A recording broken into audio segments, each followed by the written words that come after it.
τίποτα, ξεκινάει η ροή. Χθες ήταν η πέτρα που σκάλισε τον χώρο και έμεινε στον χρόνο.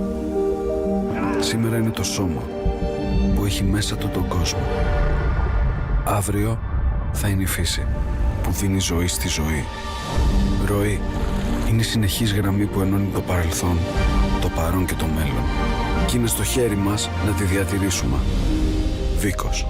Δύναμή μας, η ροή μας.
You want to just follow like the climber in front of you, or do you really want to create your own path?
Από το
Welcome back to the third and last day of the Frontrunners in Sports Management 5.0 event.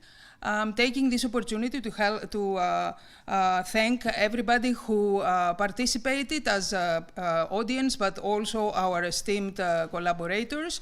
And then my next duty here is to welcome Dr. Makis Asimakopoulos,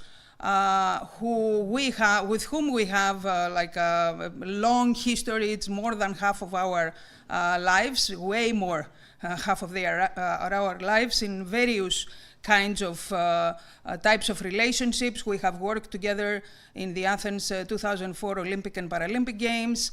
I have worked a few years for the Authentic Marathon of Athens, and I think he will probably, going on a limb here to say that he will probably say that these were the top, at least emotionally, roles that he ever served. That was the director of sport in the Athens 2004 Games and the general manager of Marathon. Dr. Asimakopoulos has an immense and very significant CV for the field. A lot of advancements in careers and in the field are owed to him.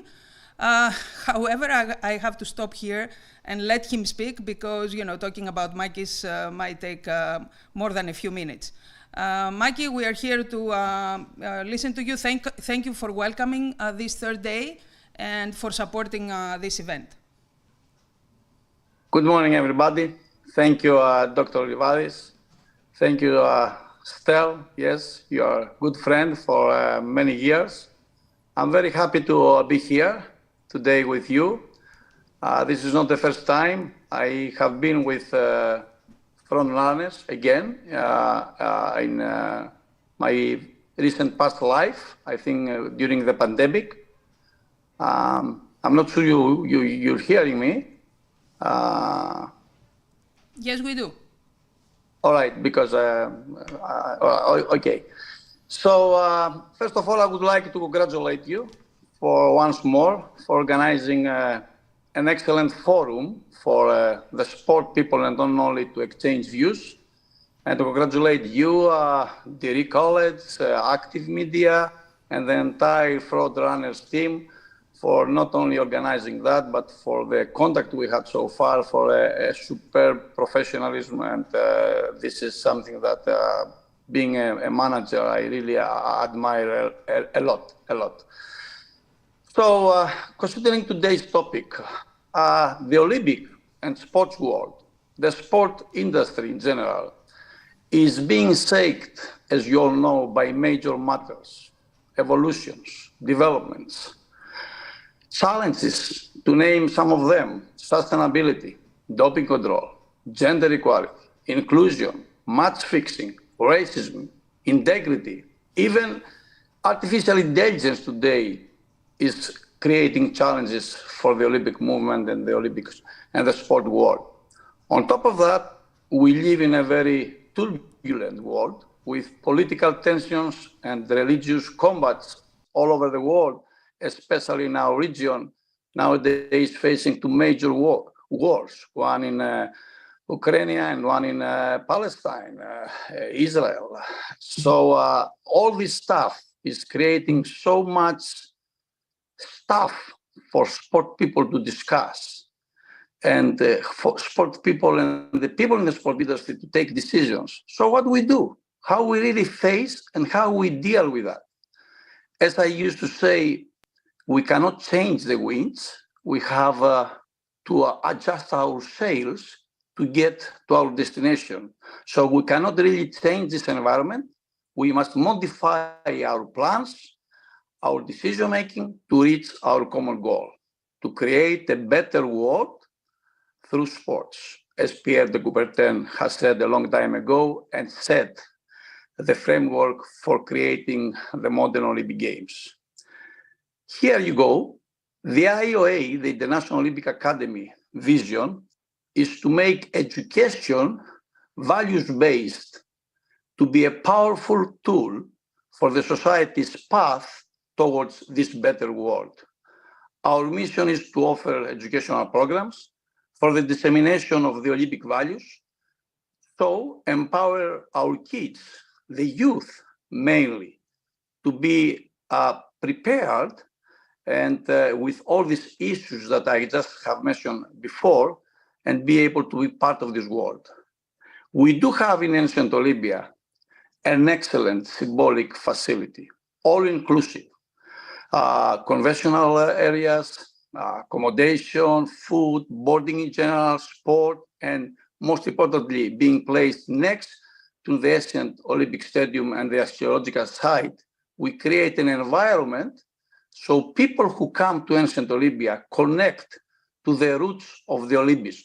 And when we say Olympics, we speak not only for the Olympic Games, but for the way of living, a lifestyle that our values are in the middle of everything in order to lead to a better world. So that's the basic difference between Olympic and Olympic Games.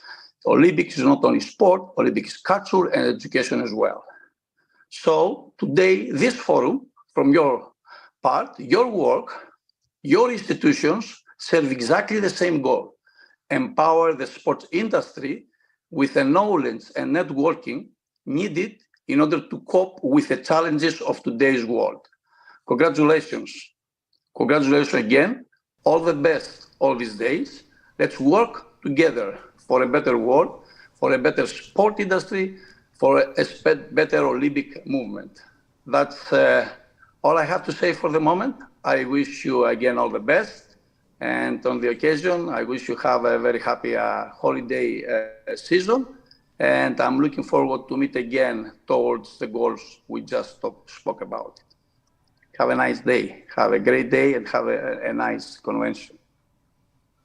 Thank you, Dr. Asimakopoulos. At the beginning, I forgot to say that he's with us with his new role since the beginning of November as the General Director of the International Olympic Academy. So we are looking forward to many collaborations with him, and we'll see him again. Me too. Me too. Have a great day and all the best. Thank you very much, everybody who attended this welcome speech. And we are moving on to the rest of the program for the day.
Ναι, να περιμένετε. Μισό λεπτό.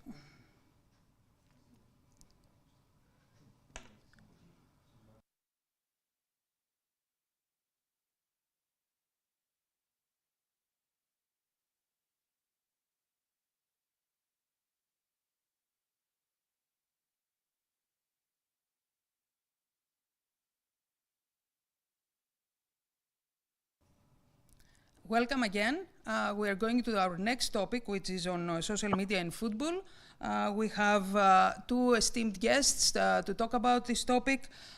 Mr. Saoulis Adonis, Media Director at Liquid Media, and Ms. Koromila Christina, Manager in Sports and Athlete Marketing at Digital Minds. Adoni and Christina, the floor is yours. Hello to everyone, ladies and gentlemen. Thank you so much that you invite us to talk to a very huge subject. It's all about the social media, so we are going to talk about it more specific about football. Let me take you a little bit back to the time when in 1910, when all over the world it was moving with horses. 20 years later, 1930, all the world was moving with cars.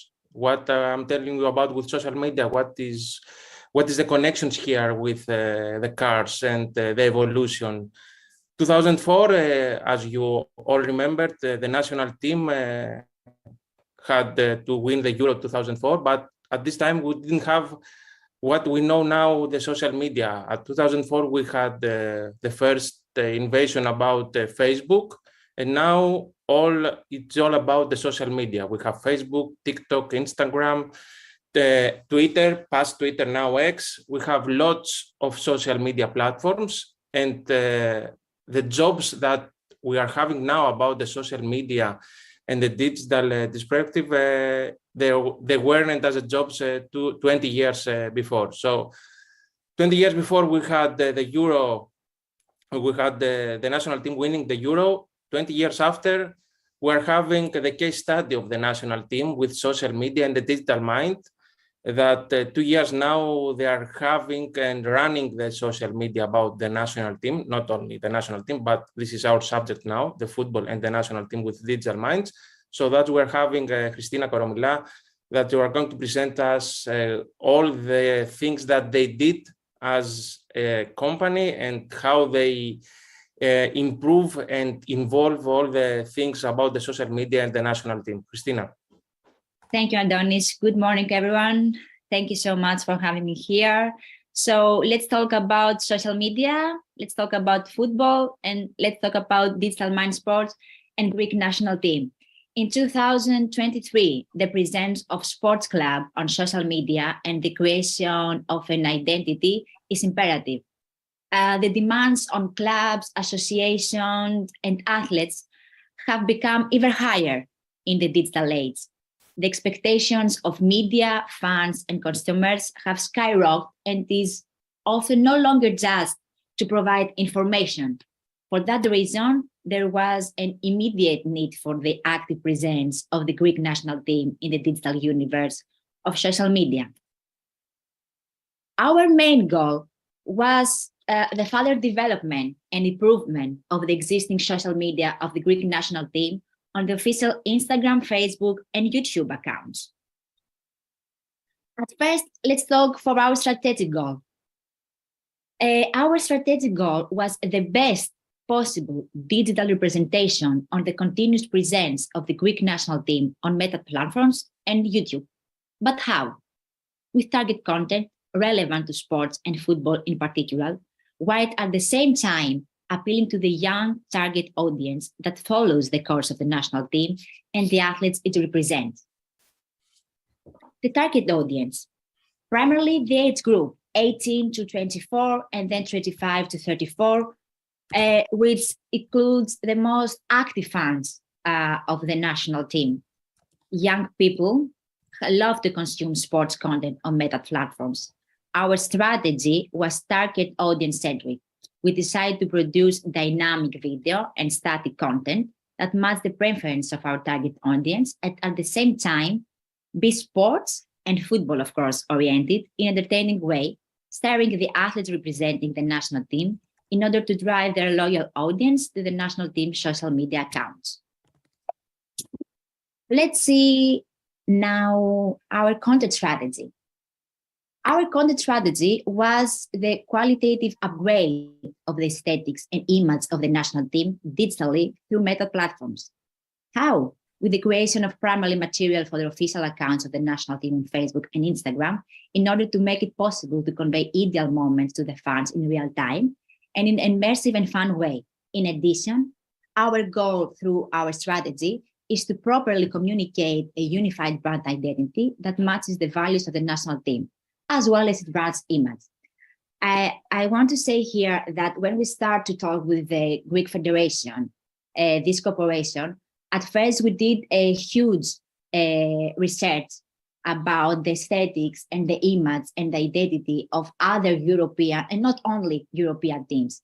The European teams were the references about our content strategy and the references of how we can improve the image and the identity of the Greek national team. So let's see some examples. Which content we produce about the Greek national team. We have the photo shootings, we have the training coverage, fun content on YouTube.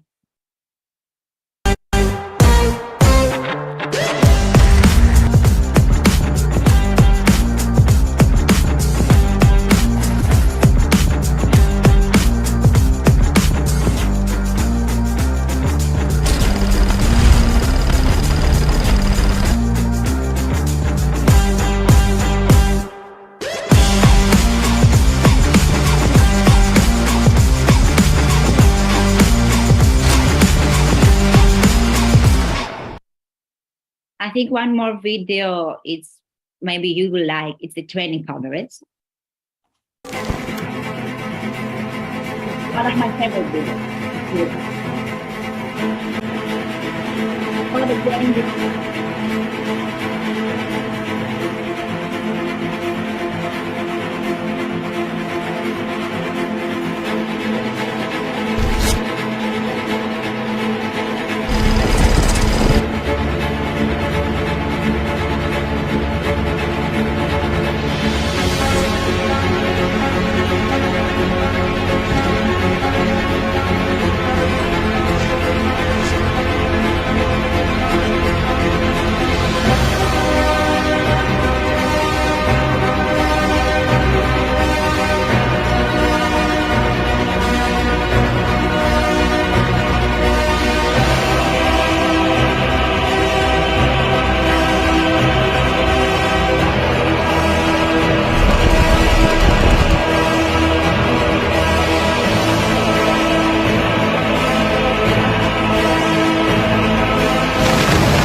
We produce fun video on YouTube,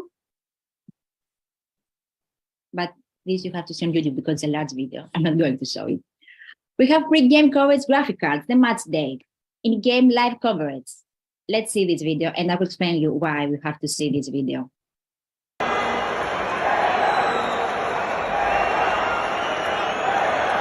Here we have Dinos Mavropanos when he scored the goal against Gibraltar. When Dinos scored, he came to celebrate in front of my iPhone camera. And that's very important because and the Greek national team and the players, they know that Digital Mind Sports has a very good communication and cooperation with them. We build this relationship in loyalty and trust. It's very important when you work with the teams and when you work with the players to have loyalty and trust with each other. When you have this, as you can see, then you can create more content. And we have the post-game coverage, the full time.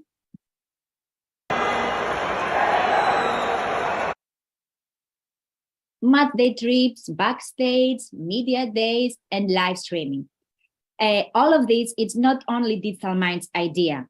It's a cooperation with the Greek national team. The Greek Federation come to us, they express to us some ideas they have, and we are trying to make these ideas. We're trying to consult them. We're trying to find out more ideas. We're trying to make more fun or more attractive content as a team. The Greek Federation and Digital Mind Sport, it's one team, and we have the same goal, to build the best presence, digital presence of the Greek national team. Here, I have some examples. It's the difference. I have one video before Digital Minds Sport starts to cooperate with the Greek national team, and one video of the Digital Mind Sport.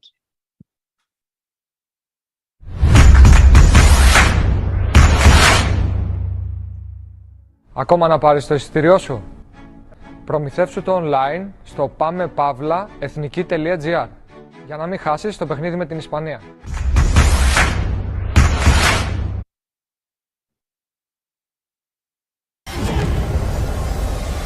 Η βία είναι ένα παγκόσμιο φαινόμενο. Για να βάλουμε ένα τέλος σε αυτό, χρειάζεται να μιλήσουμε όλοι, όχι μόνο τα θύματα. Όχι μόνο τα θύματα. Με τη σιωπή, η αλυσίδα της βίας μεγαλώνει, έχοντας δυσάρεστες συνέπειες. Ας επιλέξουμε και ας διαμορφώσουμε τον κόσμο που θέλουμε να ζούμε. Ας εξαλείψουμε όλοι μαζί κάθε μορφή βίας.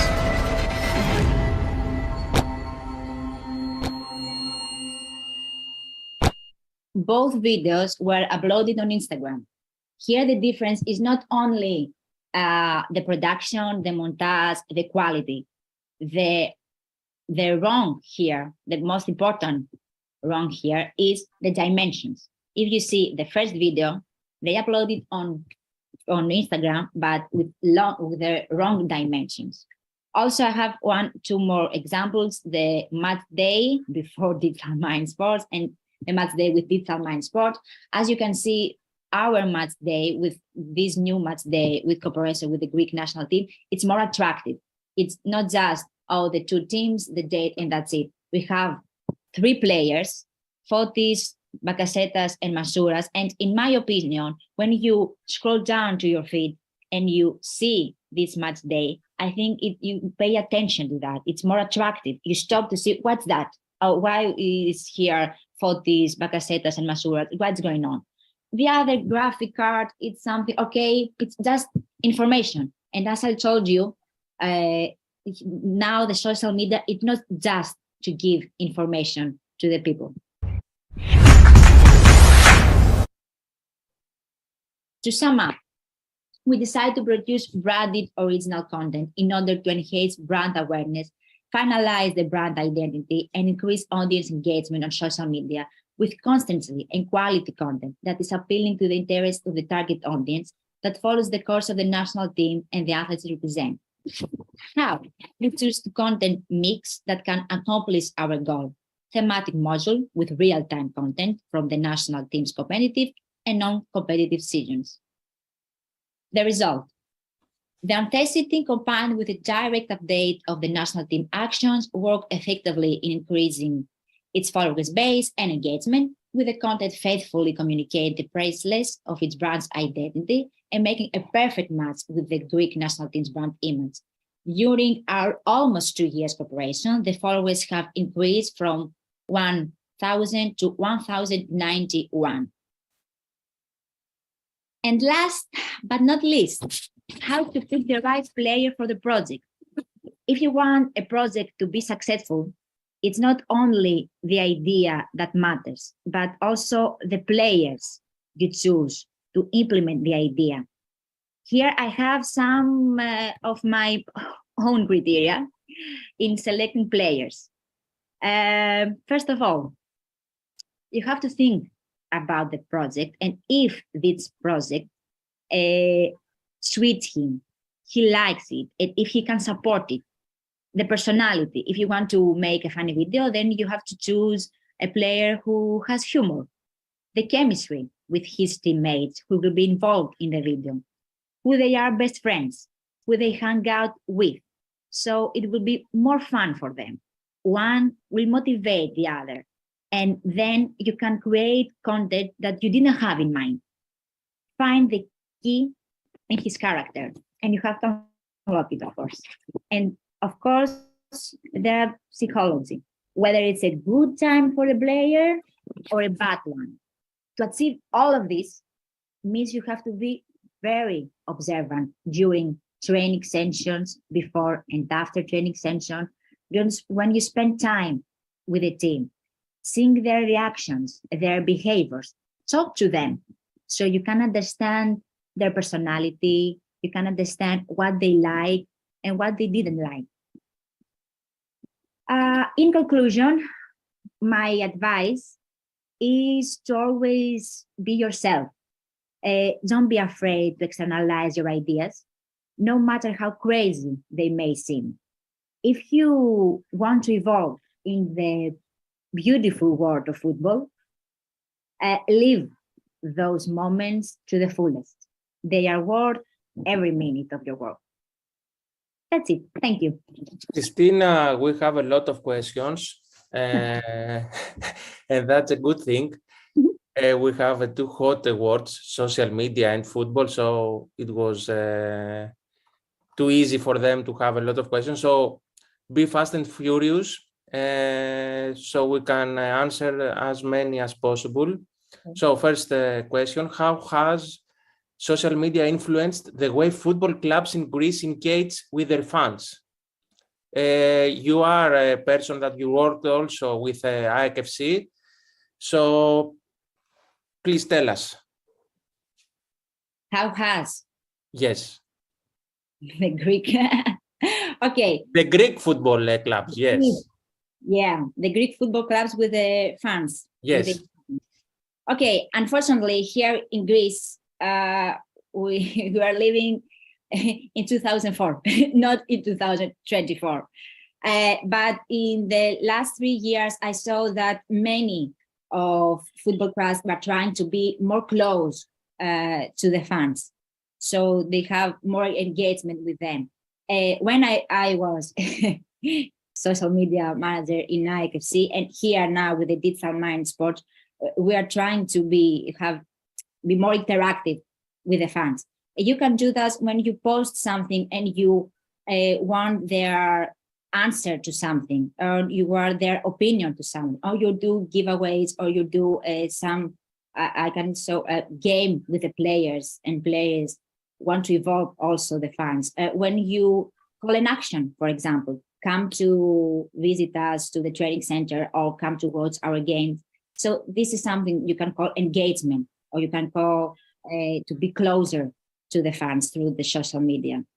Or, for example, when you post a story and ask questions to the player, this is also engagement with the fans.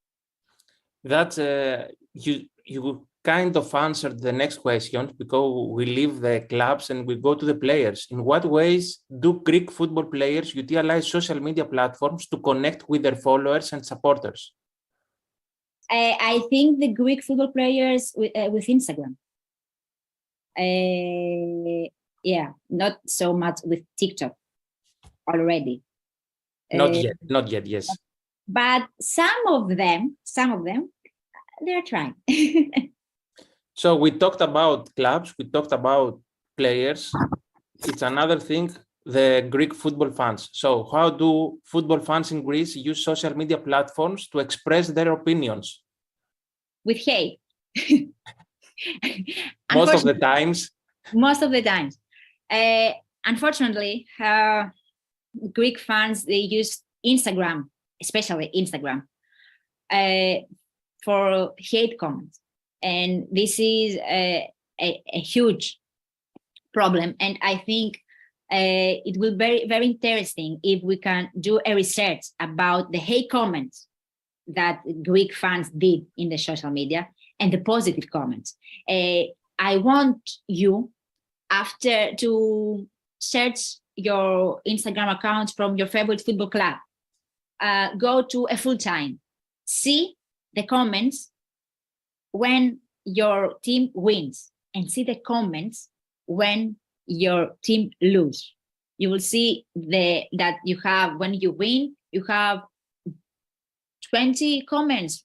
Congratulations, that's it. When you lose, you will have millions of comments. So unfortunately, here in Greece, the fans use the social media for the hate speech. But I think that we can change that. Yes. Are there instances where social media played a significant role in shaping public opinion or discussions about football-related matters in Greece? I think so. I would say that there are some examples, not about football-related matters in Greece, but about social and related matters in Greece. It's a great example about Tassos Bakasetas. It's a player, it's the captain of the national team that spoke openly about depression and what are the things about a player, about a human being. So not about football-related matter in Greece, but I would say some football players with the right social media guidance, they are telling things that is very useful, not only about the football. Yeah, and as you can see, the last 2-3 years, and UEFA gives, they may pay attention to the CSR programs, social programs, when you can help refugees or discrimination, women in football, and all of that. And football is one of the main pillars that they use to do that. For example, in Greece, the last 3 years, ΑΕΚ, Olympiacos, Panathinaikos, OFI, they talk about very much about the breast cancer. We are in football, we are in men's club, I know that, but they talk about a women issue. So yes, we can use social media and we can use football to call something outside from football. How has the use of social media contributed to the growth and development of grassroots football in ETFs and youth academies in Greece? In Greece? I would say that it's more our problem, not as a digital mind problem. I would say as a media problem. It's not a problem about the clubs or the academies or the grassroots football, because I think to create content about academies and grassroots football, it will not have the result that we want about the content we create. So I think it's a problem about the media more than the clubs. I don't know what the clubs has social media for their grassroots or their academies, but they don't have so many followers. Some of the sponsors won't be pay money from them to grow the social media accounts, and I think that I don't know if you will pay attention to this account. Unfortunately, but this is our problem. To be honest, it's not only a Greek problem, this. I'm trying to think what is UEFA doing about the grassroots and social media, and I don't think that they're having specific platforms about the things that they do. So it's all about the umbrella under everything, that everything is one. If we talk about Greek men's football, if we talk about women's football, if we talk about the grassroots football, I think it's all one. I think one good example is Ajax. Yes. It is the best case study about grassroots and academies because they have their own social media, but the main Instagram account of Ajax reports all the time what grassroots and academies did. I think Ajax, yes, is the best case study for this question. Can you identify any memorable social media campaigns initiated by Greek football teams to interact with their fan base?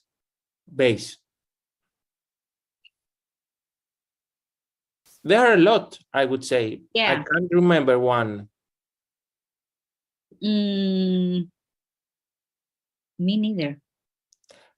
I don't remember if it was a campaign social media about the Stadium of AEK before the creation, about the three genders, that it was a little child, a father, and the grandfather, about waiting the stadium. I don't remember, to be honest.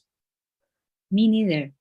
But I will search it and I will send me to my email.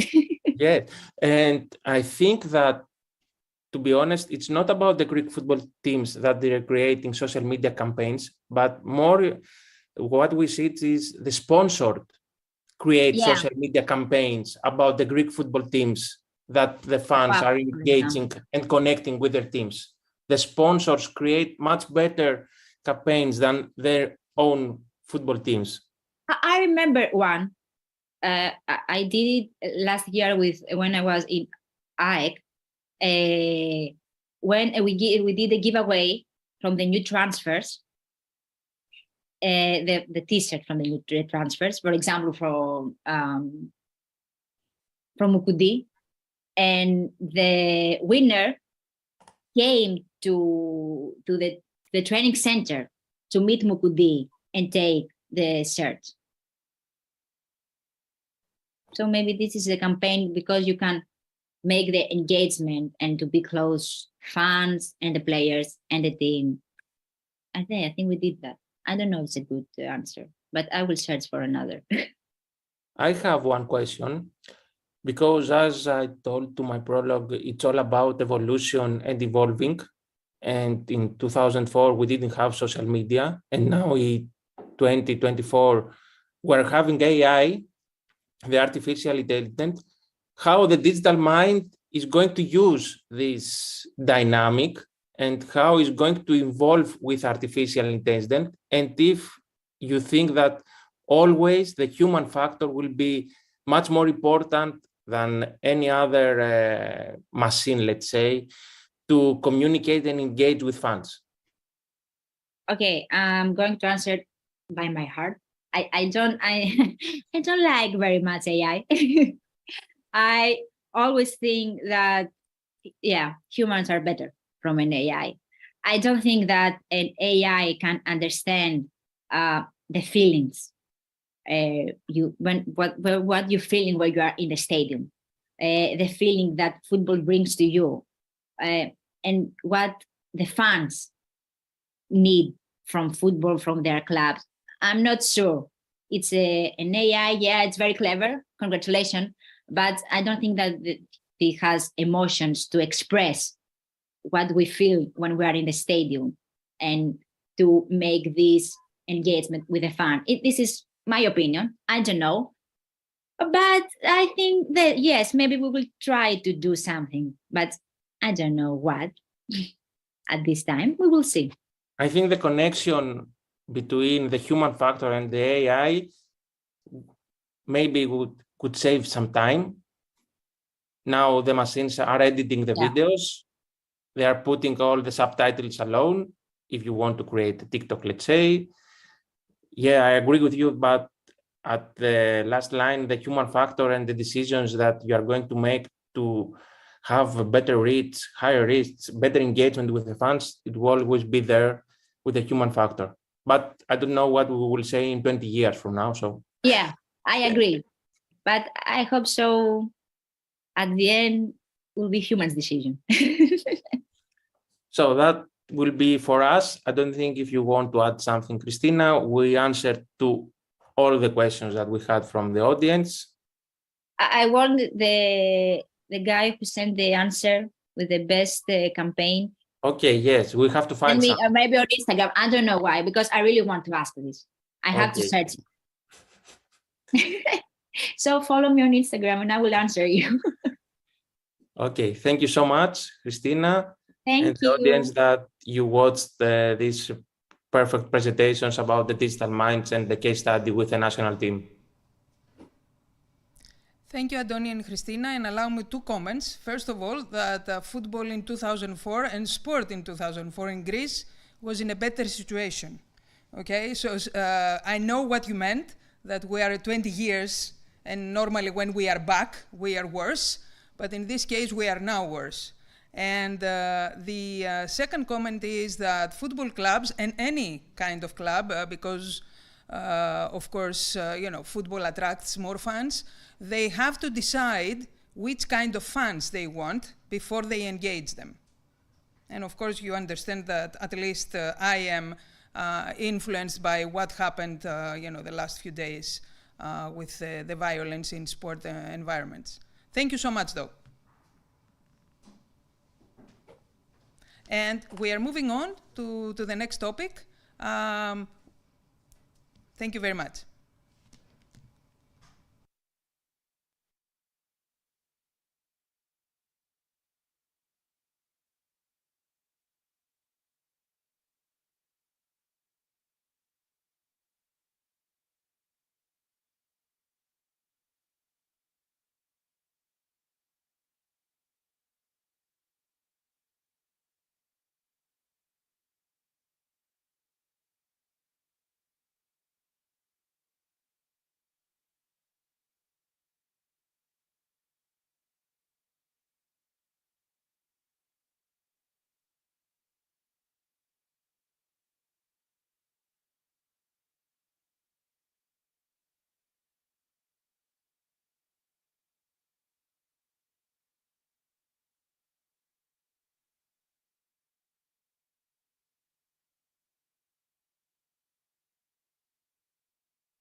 Από το τίποτα ξεκινάει η ροή. Χθες ήταν η πέτρα που σκάλισε τον χώρο και έμεινε στον χρόνο. Σήμερα είναι το σώμα που έχει μέσα του τον κόσμο. Αύριο θα είναι η φύση που δίνει ζωή στη ζωή. Ροή είναι η συνεχής γραμμή που ενώνει το παρελθόν, το παρόν και το μέλλον. Και είναι στο χέρι μας να τη διατηρήσουμε. Βίκος, δύναμή μας, η ροή μας.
You want to just follow like the climber in front of you, or do you really want to create your own path?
Welcome to the Front Runners in Sports Management 5 Sports Conference and the American College of Greece. I'm very happy and honored to coordinate the discussion of the very interesting topic exploring the challenges and opportunities of youth basketball development in developing countries, and present your distinguished speakers, Mr. Joe Arlauckas, EuroLeague legend and one of the 101 greats of basketball, Mr. Anastasios Traianos, Bolton Lads and Girls Club Sports Development Manager, and Mr. Joseph Nikolaidis, Head Coach, DECA Academy. Of course, I was hoping for a 2-on-2 scrimmage after the session, but this should have to wait since this is an online event. And concerning the subject of our topic, I believe that all working in the sports industry or actively involved in sports truly understand their power to affect people's lives. After a small research for today's subject, it is very encouraging to realize that governing bodies have now the same perception after years that the importance of sports in the development of children was sidelined. This is why the United States Agency for International Development published a study named The Role of Sports as a Development Tool, which stated in the executive summary that sport has the capacity to transform the lives of individuals, and concluded dozens of organizations and programs around the world have tapped into the power of sport to promote development and peace. More specific, in basketball, there are many projects in developing countries or corporate responsibility programs, such as the FIBA Asia Development Plan 2013-2016, 4 years to become a force, where FIBA Asia has undertaken a massive and ambitious exercise to prepare all its national federations to gear up for the challenges of and in taking basketball to the next level. Another program is the NBA Shooting for Growth in Africa, Youth Engagement and Community Investment. Across Africa, the youth population is set to double by 2050, and through basketball, the NBA is helping these youth to learn life skills that can help them in the future. Another program that probably Joe can give us more details is the EuroLeague One Team. One Team, EuroLeague Basketball's CSR program, supported by Turkish Airlines as the One Team founding patron and with the collaboration of Special Olympics as proud partner, uses basketball to achieve real social impact in our communities. Last but not least, and in order to give the stage to our distinguished speakers, what was really amazing and strongly demonstrating the power of sports is a study published in Rwanda by Sema Maboko Didier, named Basketball for Change and Development, a case study of an International Basketball Foundation project in Rwanda, where after the 1994 genocide against Tutsi in Rwanda, sports were intensively utilized to rebuild the country by engaging the youth and the wider community in peace-building goals and objectives. For this reason, different sports were utilized to spread messages of peace and reconciliation, gender equality, and prevention of diseases, among others. Recently, basketball, as one of the popular sports in Rwanda, was used as a tool for changing lives of underserved youth and families.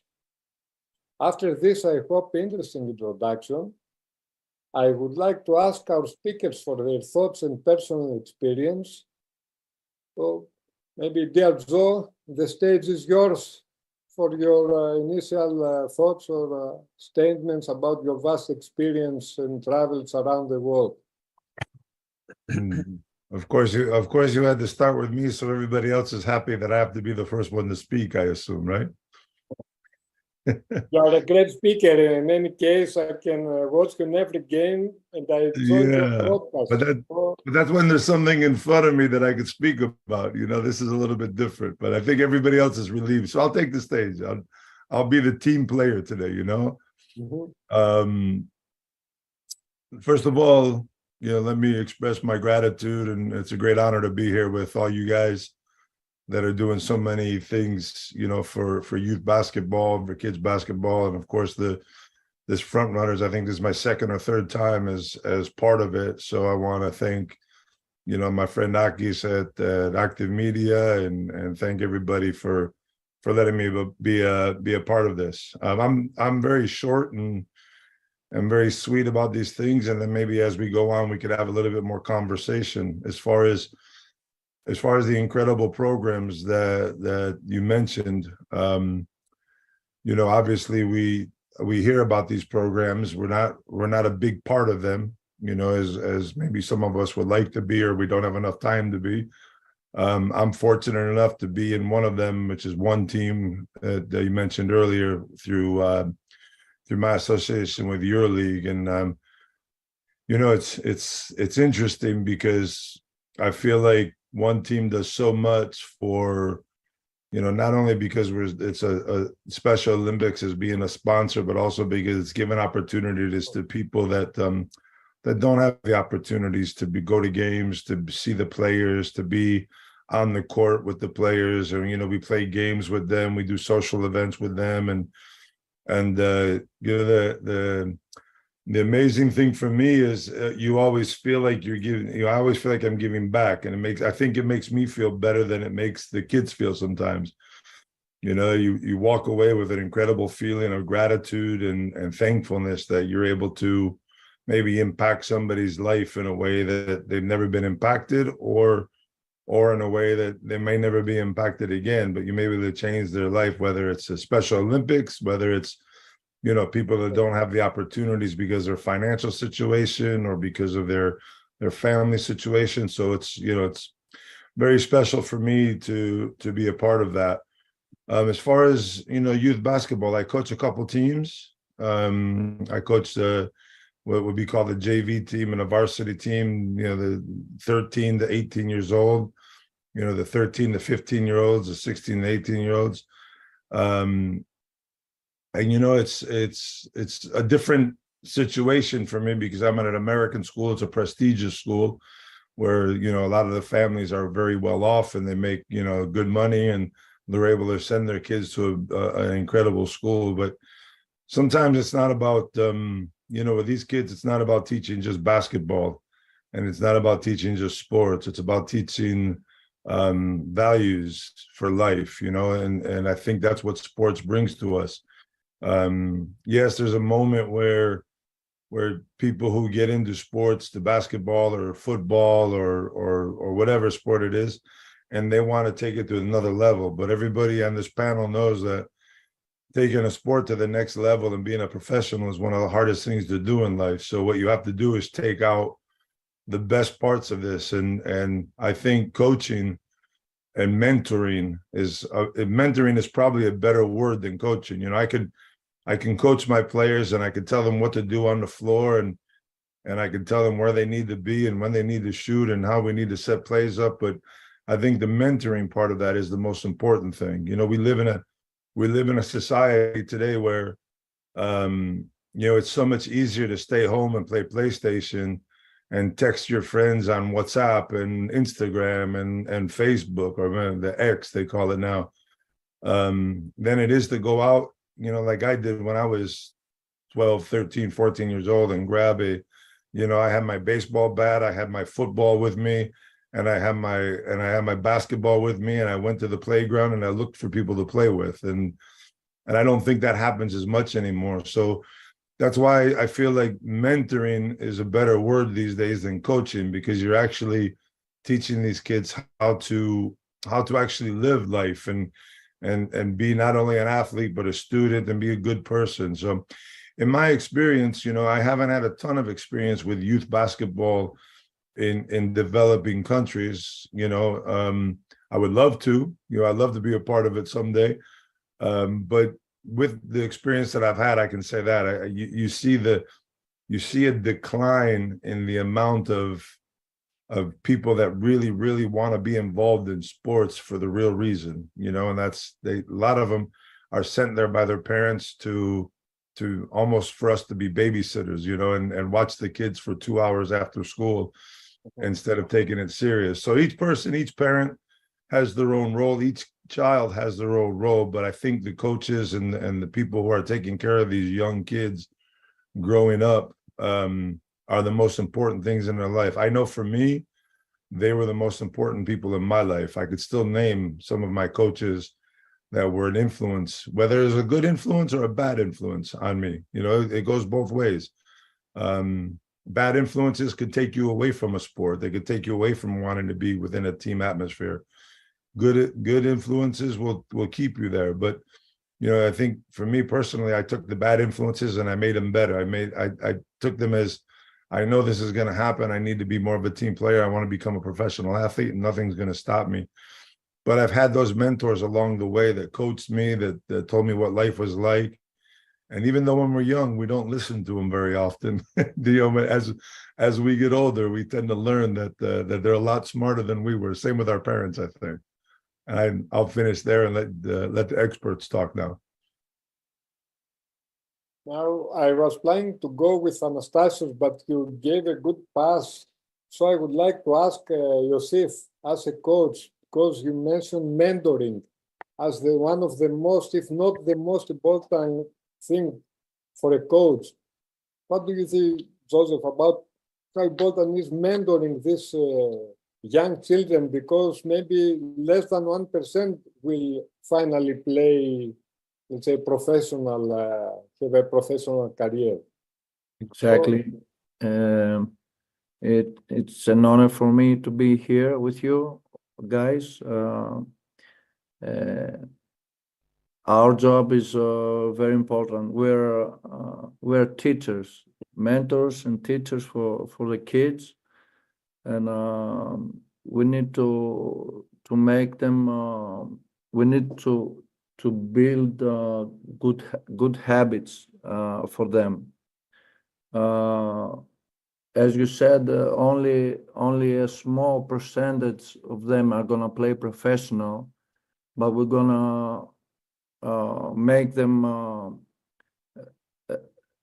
We want to make them the good people, good people for the society we live in. In our academy, DECA, it was founded in 2015, and we go for 9 years now. It is in the western part of Thessaloniki, where the people there are not very good economically. It was founded by a former professional basketball player, Nikos Hadjivretas, who also played for the national team. What he wanted to do was to help young kids and young athletes to have a chance, and as somebody gave that chance to him to make a professional career, as they helped him as a young person. We have a mission there, and our mission focuses on healthy competition rather than rivalries.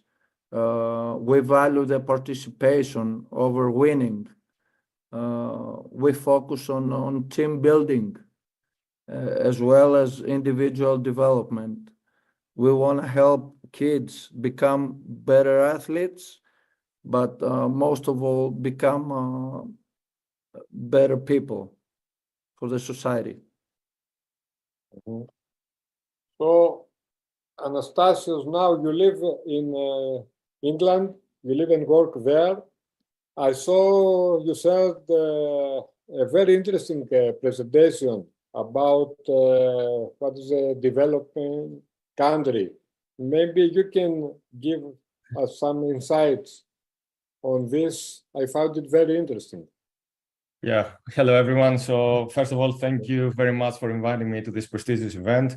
I'm delighted to be here with you today and talk about youth basketball development and also to share my views on the subject with all of you. You all have a wealth of experience and knowledge on this topic, and I'm delighted to be part of this conversation, first of all.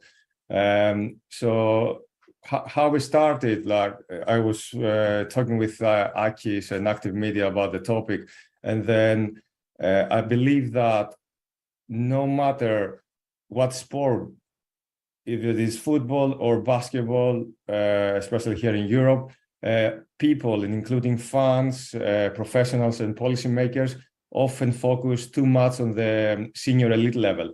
And the youth side and the developmental ages are often neglected. Although you set the scene very well, you and Joe, and also Joseph, about your work that I've been doing in Thessaloniki with DECA, there are a lot of projects all over the world about youth development, but compared to the elite side, I think is neglected.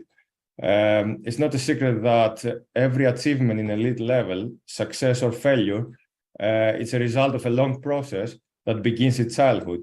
So I think there is a big need of developing the youth side, or focusing more on developing the youth side, because they are the future stars, the future fans, the future managers, sports managers, or even like people. They're gonna make a better society.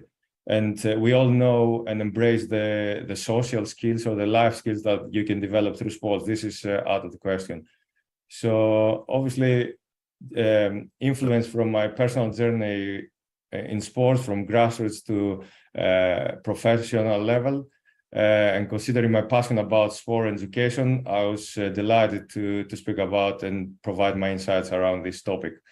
As you said about my presentation earlier, it's very important sometimes to start with a definition of what is developing and what is an emerging country. And that often is not, that classification is not only based on some economic factors and indicators.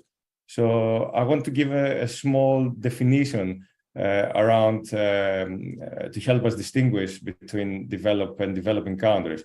So developing countries refer to the nations with emerging sport infrastructure, limited resources, and lower levels of competitive success. On the other hand, developed countries have well-established sport infrastructures, advanced facilities, and also maintain high levels of success in big and major events. That might be one country, might be very, very developed in football, i.e. UK, but not in basketball, or is developing. Basketball is emerging, is developing here, but they've done some good steps, but it's not quite there. So that's why I wanted to first highlight some key characteristics of what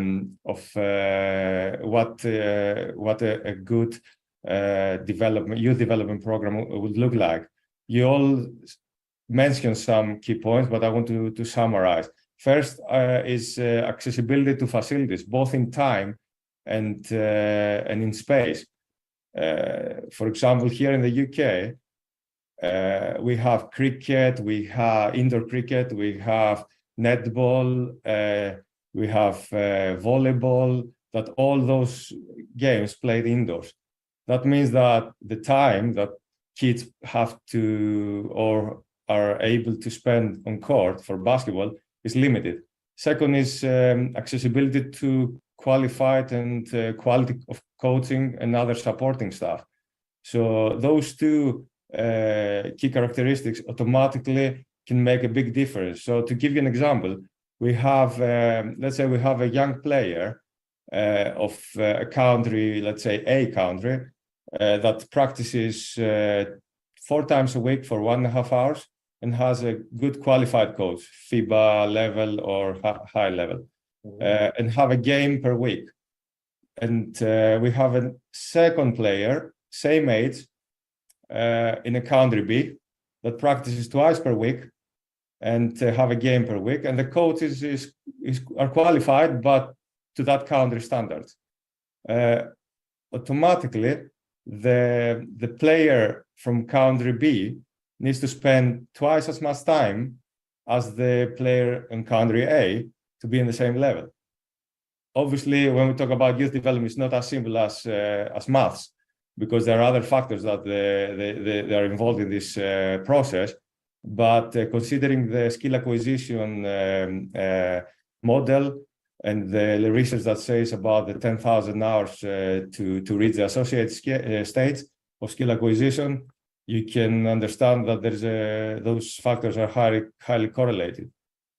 So that was a brief introduction from me. I hope to explore some challenges with the panel and then possibly give some suggestions based on our experience and knowledge. You know, in one of my trips to the States, I met with Fran Daphne, the coach in Temple University. And I asked him, you have all the resources here, so many assistant coaches, equipment, everything. What if you were in another country? And he told me that basketball is everywhere the same. I used to coach using a chair as a basket. Do you believe in developing countries, it is the resources that they lack, or a well-organized program in order to progress in basketball? Is that a question for me? Sorry. It is for it's one of you. Maybe we can continue with the same order in order not to keep Joe so many hours silent. If you believe that, you know, we have so many players, let's say, like Dirk Nowitzki, he played. I would like to speak on that. I would like to say that for Greece, the previous years, and as we had some successes in basketball, it wasn't about the money and the resources we had. It was about the passion of the people who were involved with it. It was the people around the sport. It was the coaches. They shared the same passion, and that's what it was all about, and that's what brought the successes, the previous successes. So if let's say we are in an African country that they have huge talent there, but they lack resources, what would help them to progress in basketball? Well-organized program, coaches, or the love for the sport? I believe they have the love for the sport, but they lack organized, a well-structured organization. Joe? Well, look, in my opinion, I think, like Yusuf said, that passion is always number one for me in anything that I do. If I don't have passion for something, I elect not to do it. Coaching at a high level is a great example. Everybody asked me why I never became, a professional coach, and I only wanted to coach kids, and it's because I don't have that passion. I have the passion more for the kids and for giving back that way, and it makes my life a little bit easier also, because I don't have to worry about losing 1 year and being moved to another country or another city and whatnot. But I think the question that you originally asked, I think it's a two-way. It's like a heads and a tails, on a coin, because if you have the passion, you have the talent, but you don't have the resources, it's very difficult to move to the next level. And on the other level, like we talked about in the UK, it's you don't consider the UK an undeveloped country, so to speak. But if you consider the sport, like Anastasios said, it's an underdeveloped sport in a very developed country, and there's no passion. So you have the resources maybe, but you don't have the passion. If you have the passion, you don't have the resources. So it's kind of like a two-way street, no matter how you look at it. And it's very difficult sometimes to combine both of those things together. In countries in the USA, of course, they have all of the resources, they have all the people, 375 million people. To me, it's still amazing that the USA can't find a good football team. you know, a soccer team, I should say. American football, okay, but with 375 million people and all the resources we have, you'd think that maybe one year they'd win a World Cup, you know, or something. But they're always behind because there's no passion for soccer. There's no, it's not like it is in the rest of the world, you know. But you put a football, an American football, in their kids' hands when they're younger, or baseball like me, or a basketball, then man, there's everything for you. And right now in America, the resources for European football, soccer, is there. It's been there for many years, since my kids, who are now 30, were younger. But there's still they're still missing that passion. They're still missing the love for the game, because it's not as visible as other sports are. So I think your question is a very good question. And it's a difficult situation. You know, my experience in Spain is, when I came to Spain, when I was American, well, I still am American, but I feel more European now than I do American. Actually, I've been here for so long that you know, it was all basketball. It was 100% basketball. When I came to Spain, it was the physical part, the weightlifting part, the go out and run sprints in the golf course or up in the mountains. The basketball practices were, you know, a fake here, one dribble, shoot, fake here, one dribble, you know. And when I came from America, I was like, man, this isn't basketball. This is BS. You know, that I don't like to do this. I just want to play every day. But you see what's happened in Spain over the last 20-something years. The resources were, the coaching was there, which I think is the most important thing. And all of a sudden, basketball became a passion for many people. And now Spain wins World Cups. They win European championships. They have incredible players playing in the NBA. So I think when you combine all those things together is the perfect mix. But in so many countries, it's difficult to do, whether or not it's a developed country or not. So you have to identify what is missing, and you. Sorry? So you have to identify what is missing in order to know how to proceed. Maybe this is why what Anastasios mentioned is what they have and what they need to find, like an organized curriculum, in order to know how to work. They have the talent, but they don't have that. Why I was asking about resources. So the main thing for me is the program, because probably they do have the passion. For sure, they don't have the resources, so they need some help there. But they need also well-experienced professionals in order to organize a program in these countries, in this part of the world. Anastasios, do you agree? So yeah, I totally agree with all your inputs. So the thing is, the beauty of this is there is no magic stick or a magic formula. I agree that everything is important. So passion is crucial, and resources are crucial, and also other elements. And that's the beauty. Otherwise, every country will have copied and paste what other countries do, and everybody will be successful. But that's not how it works. And then it's based on the nation, based on culture is very important. Joe mentioned that earlier, or hinted towards that side earlier. So culture, when he came from US to Spain, culture around basketball is completely different. So Greece has a different culture, UK has a different culture around basketball, or try to find and form a culture. And this is influenced by different factors.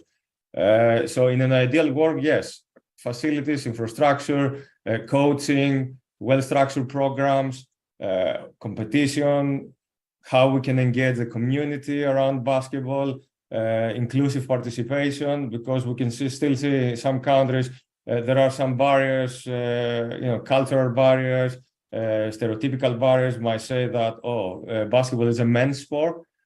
Some people say it shouldn't be played by women, or others can say that, for example, basketball is just for people from BME backgrounds, Black and minority ethnicity backgrounds, for example. But it has to be inclusive, because the biggest the base is, the more likely is to have more on the elite level, and so on. education and life skills is very important. As we discussed earlier, as you very well mentioned, it's not just basketball and making success in terms of outcomes and wins. It's about, in the long run, how we can make better people, how we can develop life skills through basketball. And they can follow the young people no matter what they do in their life, and that will make them better fans in the future, stay around the sport, try to bring their future kids in the sport, so everything is more healthy rather than having big rivalries and fans and so on, like we have in some countries. It's like sometimes it's like a battlefield, not like a basketball game. So talent identification is also very important. How we can build strategic partnerships to support all this environment, and obviously sustainability. So if the programs are not sustainable financially, they can't continue. So, and they can't be successful. So this, in an ideal world, a program that incorporates all those aspects to a good extent is more likely to be successful. But as I said before, there's no magic formula. Every country needs to see what works the best for them and do the best based on the resources that they have, financial and people resources, to do their best. So probably, for what I understand, sharing of knowledge is most important than providing funds to developing countries in order to progress in basketball. I could speak from a coach's point of view, and the best coaches are the ones that have the knowledge. The second thing they need to have is how to pass that knowledge to the players. And the third thing they need to have is the love for their players. Maybe the two first things they might lack the ability of passing the knowledge, and they might lack the knowledge itself. But if they just love their players and the kids, they can do great things with them. Sometimes in my experience, it's difficult to love some of the kids nowadays. Yeah. Why is that? Because it's not like, I don't think it's like when we were young, like when we were young, there was a lot more respect for our elders, there's a lot more respect for our authority than there is nowadays. And I'm not saying that there isn't, I'm not saying it's a bad society, but it's a different society in today's age. And you see a lot of kids that unfortunately don't want to learn, they don't want to listen, they're just there. They're just there physically, and they're not there emotionally or mentally. And it makes it more difficult, as Joseph said, is to transmit these things. No matter how much you can love these kids, if they don't want to learn nowadays, they don't learn. When I was on the court, it was like, man, I was like a sponge. I wanted to absorb everything, but society's changed. So, Joseph, I think those three things you said are perfect, but it's almost like we're dealing with a different society, different era, right? To transmit our love, our passion, and our knowledge in the same way, because to transmit love, passion, and knowledge, somebody has to be accepting of that. And when they are, as you know, as a coach, it's an incredible feeling. You love that player even more so. And then it's easier to share your experiences with them. But sometimes the more the years go on, the more difficult I find it to relate to some of the attitudes and some of the players that play for me sometimes. Do you believe then that in the developed countries, children lack, they don't want to try, they have other interests, so they are just in order to play some basketball and not become a basketball player? And this is not the case in the developing countries, maybe. maybe here in Europe or in the Western world, children have everything in their life. They are not willing to sweat every day in practice. Maybe this is something that we find it in the developing countries. Yeah, I would agree with that. Sometimes, yes, and it's that's one of the privileges, or maybe people and young people that they grow up in developing countries or less affluent countries. They face bigger challenges in their lives. They don't have all the other, stressors or other interests to lack focus on, and they are more resilient. So in developing countries, we can see young people overcoming challenges because, as simple as that, the parents might don't even have food. So having the ability to overcome adversity and develop resilience and, try your best to be the best you can be. All these are, especially in sports, because as we know, you will lose more times than you win. And through that process, you become tougher, you become stronger. And that is not just on the court, it's just in life. And when your career finishes, if you're lucky enough to have a career in basketball, but you will have a life. So those are skills that you can transfer no matter what you do in your life, your professional career, and is something that every employer is looking at the moment. So it's just the personal attributes that you can't teach, or it takes, you develop them throughout those years. Knowledge, you can get knowledge, especially now with the technology, with the internet, knowledge is there. If you want to get it, go and get it. But all those, personal characteristics and attributes, they're very, very, very hard to develop, and it takes time. And especially, it's very important the development of those developmental ages. So I had one last question, but I believe that we already answered the question. If it is very important, not only in the developing countries, but in the developed also, our goal should be to make better people or better athletes through basketball or through any other sport. Let's have Joseph's thoughts as a coach. This is the first thing. You mentioned Better people, for sure. The smallest percent is a small percentage is gonna play professional basketball, or they're gonna have a professional career. But we want to make sure we bring good people for the society. So Anastasios, life skills, characters or better?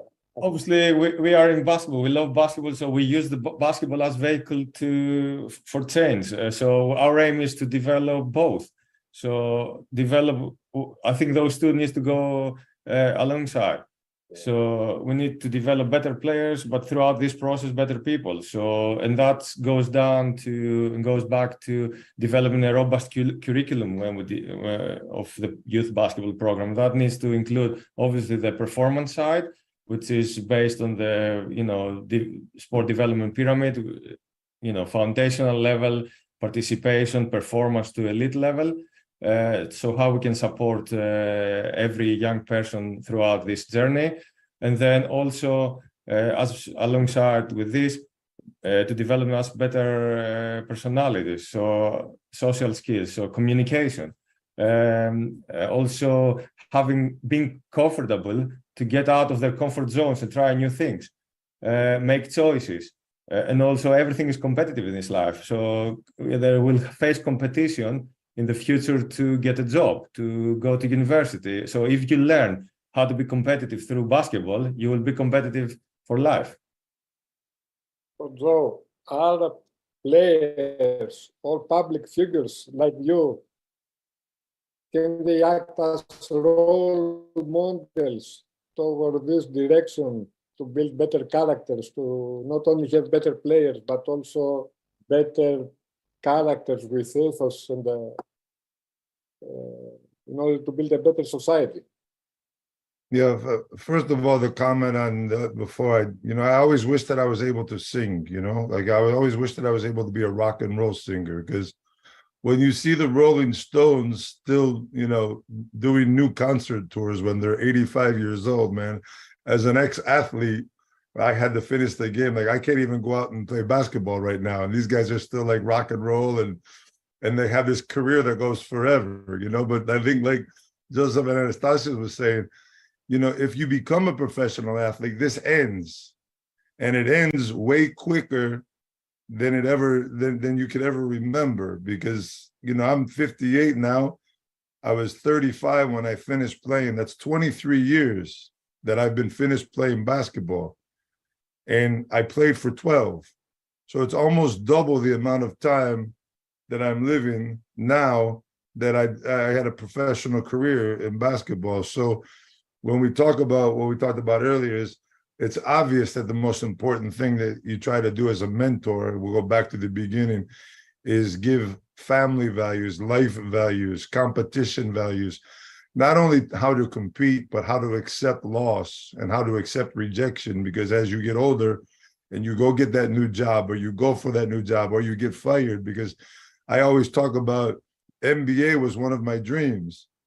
But for some reason, when I got to the NBA and they released me 4 months into it from Sacramento Kings, and it was the worst day of my life, that part of the dream was I never arrived at that part of the dream, So by developing these kids now to compete, to learn how to win, to learn how to lose, to learn how to stay, I always say straight line, no matter what, everybody talks about the game that I made 63 points.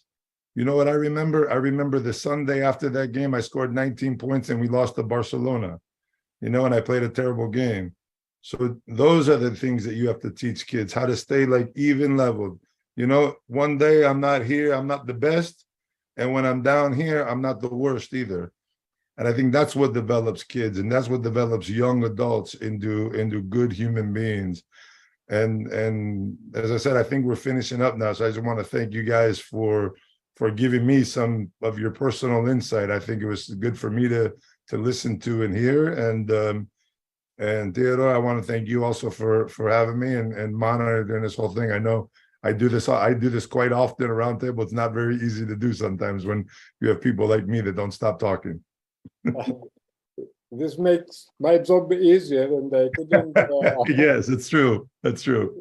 I couldn't imagine a better close for today's discussion about this, that we all agree to provide to children life skills, because their athletic career maybe will be a very important part of their lives, but probably will be the smallest.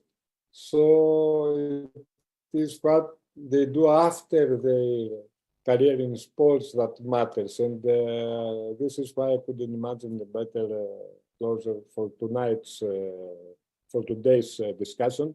Thank you all. I'm very honored to be in the same panel with you, and I hope that we met in person anytime soon.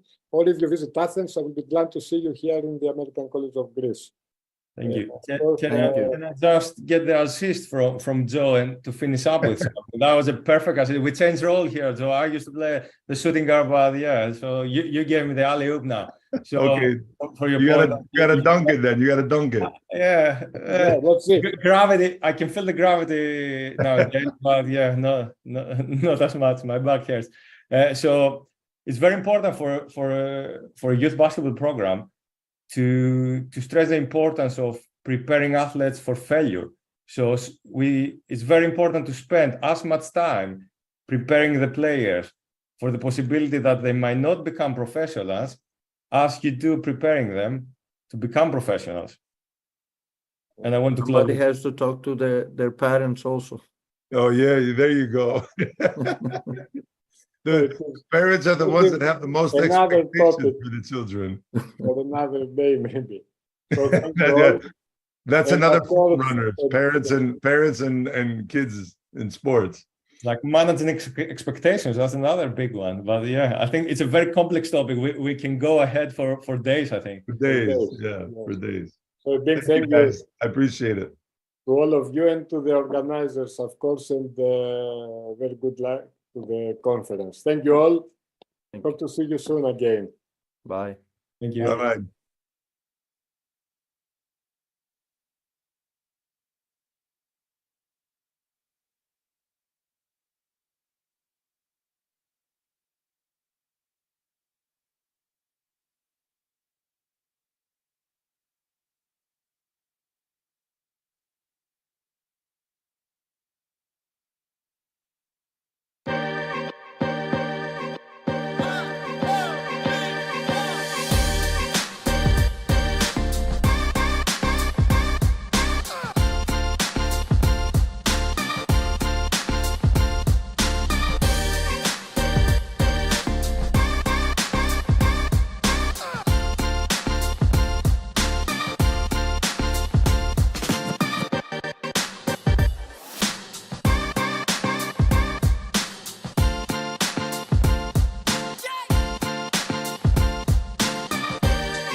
Από το τίποτα ξεκινάει η ροή. Χθες ήταν η πέτρα που σκάλισε τον χώρο και έμεινε στον χρόνο. Σήμερα είναι το σώμα που έχει μέσα του τον κόσμο. Αύριο θα είναι η φύση που δίνει ζωή στη ζωή. Ροή είναι η συνεχής γραμμή που ενώνει το παρελθόν, το παρόν και το μέλλον. Και είναι στο χέρι μας να τη διατηρήσουμε. Βίκος, δύναμή μας, η ροή μας.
You want to just follow like the climber in front of you, or do you really want to create your own path?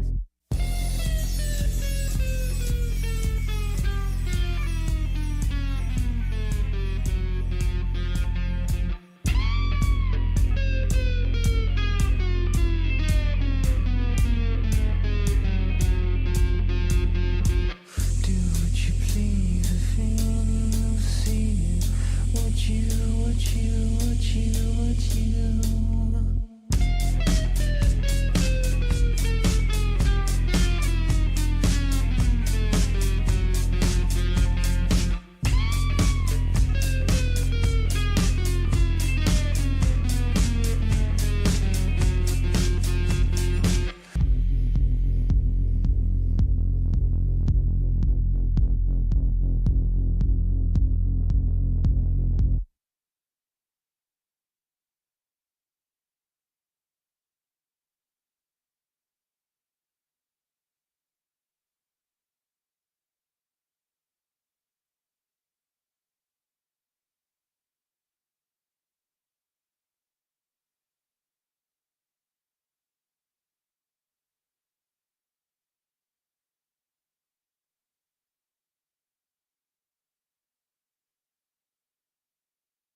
Hello, everybody. It's a pleasure to be here today. Thank you very much for the invitation. As we explore the fascinating intersection of technology and sports, we are privileged to have with us a professional whose career optimizes and epitomizes the spirit of innovation and leadership in this dynamic field.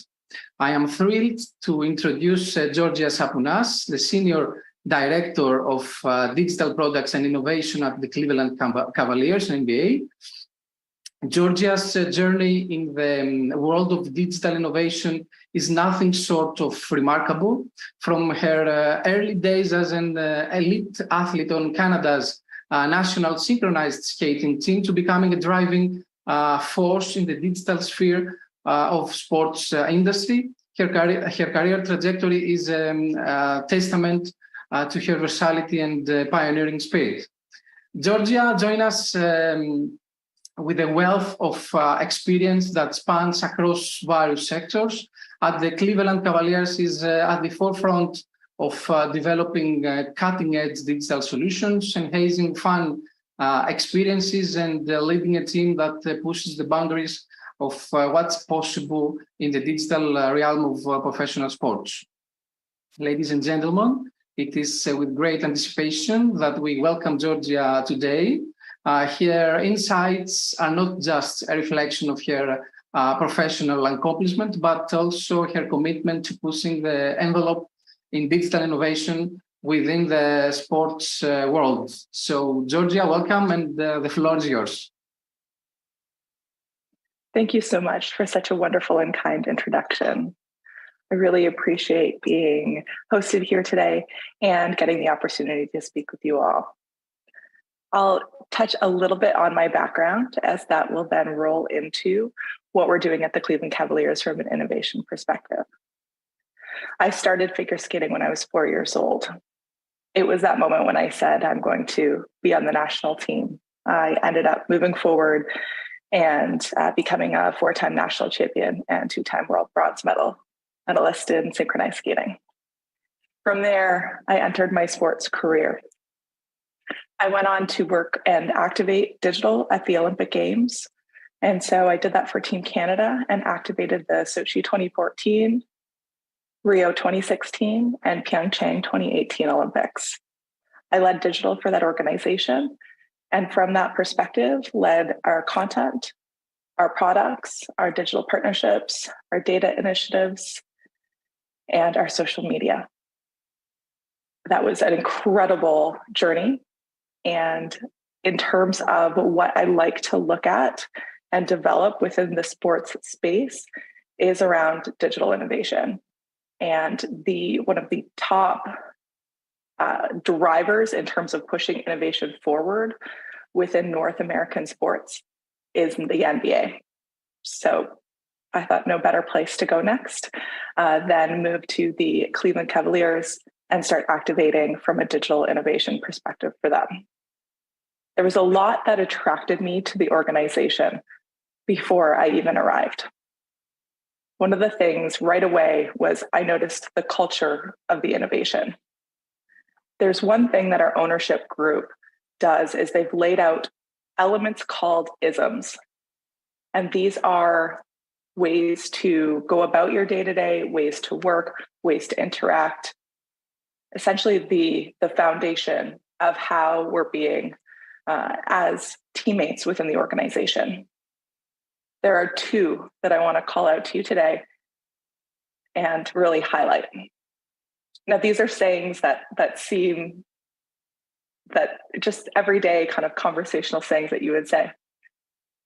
So it might sound interesting. Number one, take the roast out of the oven. It's so simple.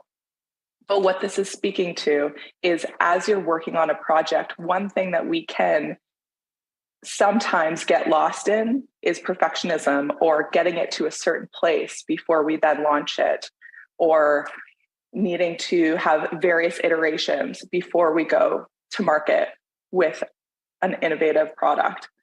The take the roast out of the oven is really speaking to it's time to take it out, time to launch, time to make it public, time for it to ship, right? So that's an important element and foundational piece to whenever you're creating something, it doesn't have to be perfect. There's a lot of research and development and a lot of ways that you can have iterations along your journey as you're going down that road. So that's the first one I wanted to speak to. The second one that I wanted to speak to is yes before no. People will come to you with all kinds of ideas, and you may have all kinds of reactions. One of the principles that we live by is yes before no, because what we want to do there is look at what could this look like? What if we tweak the idea slightly? What if we tried this? And really explore all of those options before shutting something down, because something could really make an impact within the business.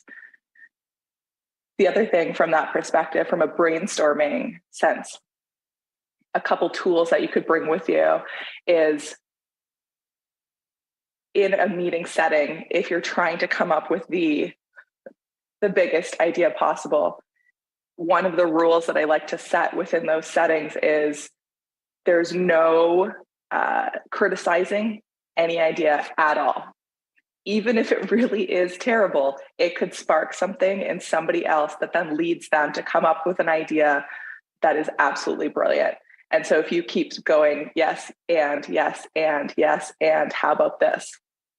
Then you're going to come up with something better than you could have imagined or done just by yourself. So that's where I wanted to start, is with those principles. The second piece from an innovation perspective is that it comes from all areas of the business. Yes, I have innovation in my title, and yes, I am focused on emerging technology and how I can bring new, innovative, emerging technologies to the Cavs, to the business. And people throughout the business are coming across all kinds of elements within their day-to-day. And so whenever somebody comes forth with a tool, a idea, we'll speak to it, we'll entertain it, we'll encourage it. And that's something that's unique to the business at the Cavs in terms of driving innovation forward, is always encouraging that element, always looking at how can you 10x what you're doing instead of just incremental improvements. How can you kind of leapfrog the competition and really get ahead? So that's first and foremost, that's the foundational elements related to how to drive innovation forward, or how to set the foundation so that you have the capabilities to drive innovation forward within a business.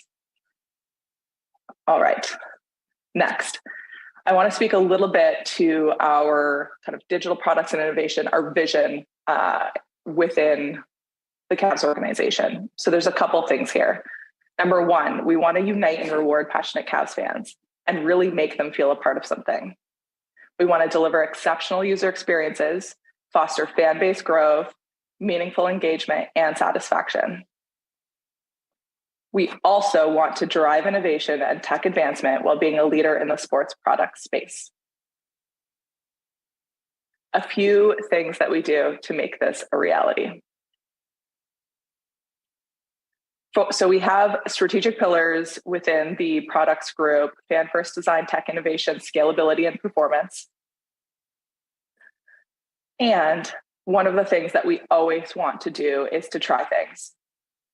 When we're looking ahead to how the next generation is going to engage with technology and how they're going to engage digitally with us, there's a lot of R&D that we're doing now to essentially future-proof us so that 10 years from now, we're ahead. We're not kind of starting then to engage them.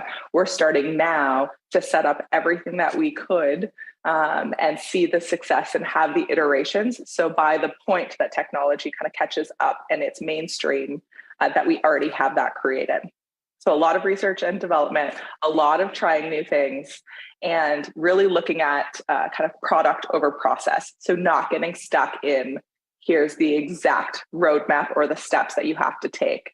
If some of those steps don't happen, no problem, because the end result is truly what you're looking for. Okay, I want to get into specific examples now to speak to what we've done and some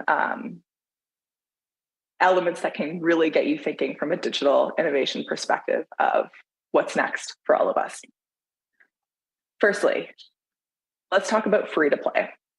So from a sports betting perspective, that became legalized in Ohio just under a year ago. And we have been playing free-to-play games in our Cavs app. This is our 4th season. And so if you're thinking of something like that, early days in the discussion of this is something that's going to come to fruition, we looked at how can we start engaging our audience now in an element of this so that they're primed once it moves to the sports betting space. It's almost like looking at them from the top of the funnel and ensuring we're bringing them in now, engaging them, iterating, and getting it to a place where we have a highly engaged fan base in this area. This also helps from a strategic partnership perspective, right? Because as betting was going to become legalized, more organizations were growing within our local environment that wanted to become partners of the Cavs. And in order to kind of engage them with specific products that are relevant to them, this is a no-brainer for something to create.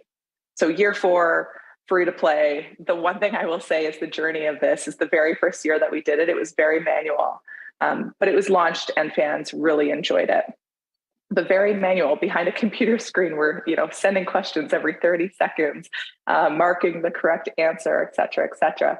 But within the iterations by year 3, everything was automated. It's a completely hands-off tool that we're utilizing that kind of pulls in the NBA feed.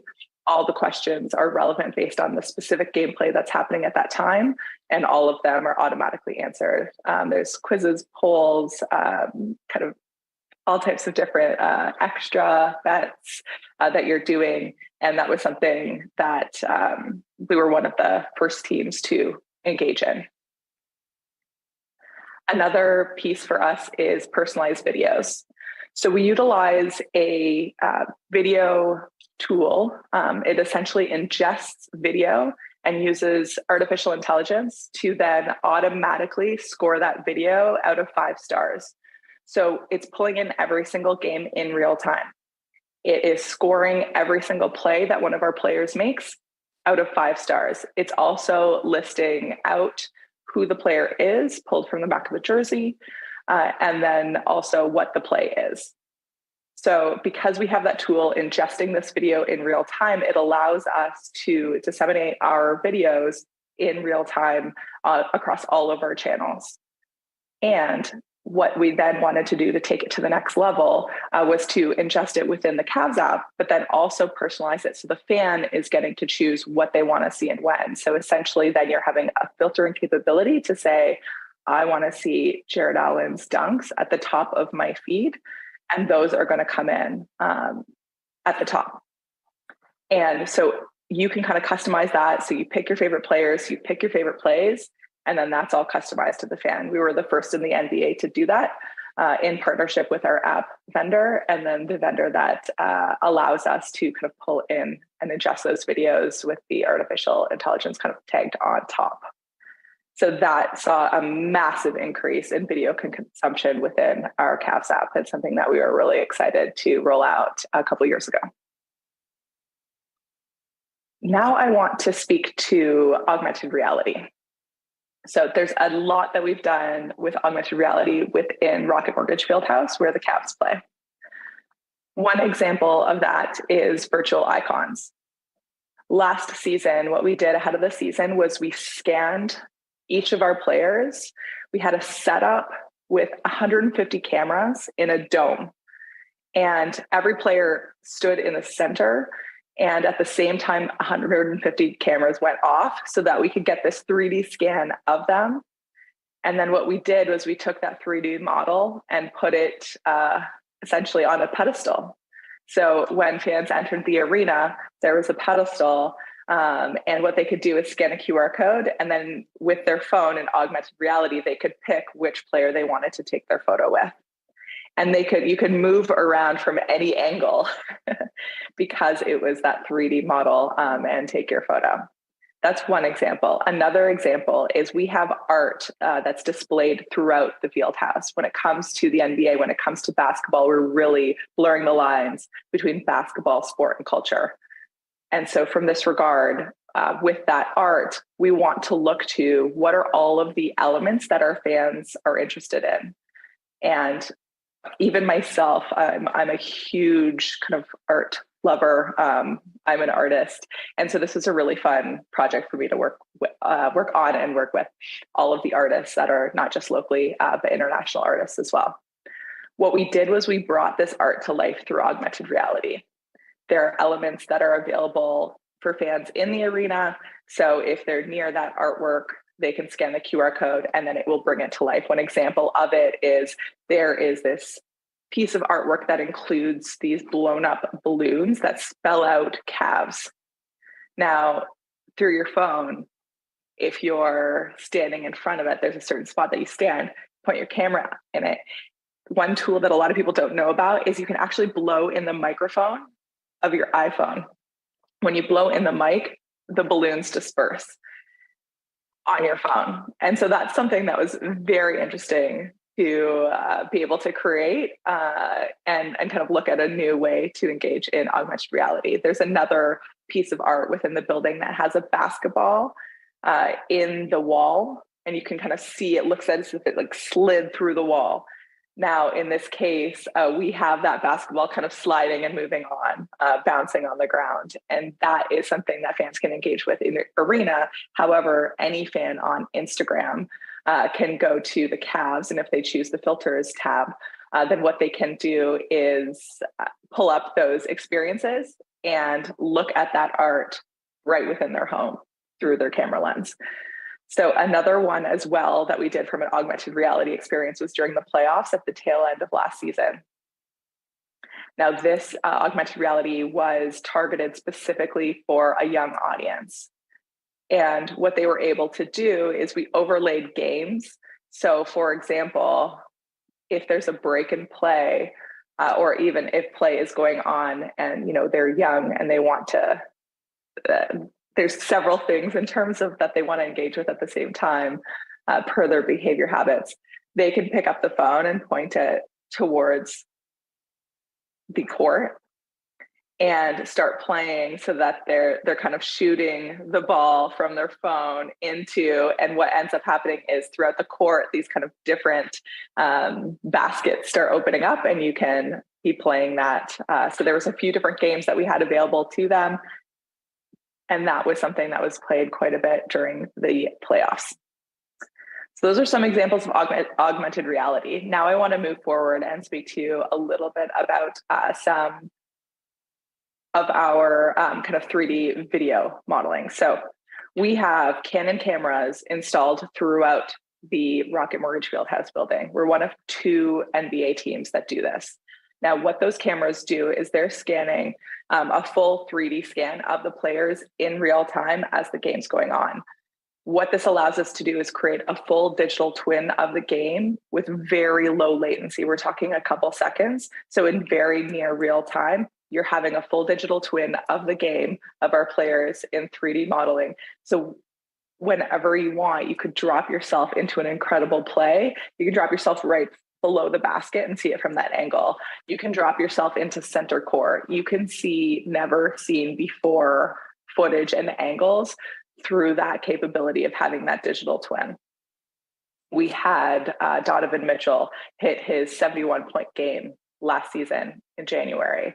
And that kind of put back that he did right before the buzzer, that's something where you could literally stand right beside him and see it from that angle.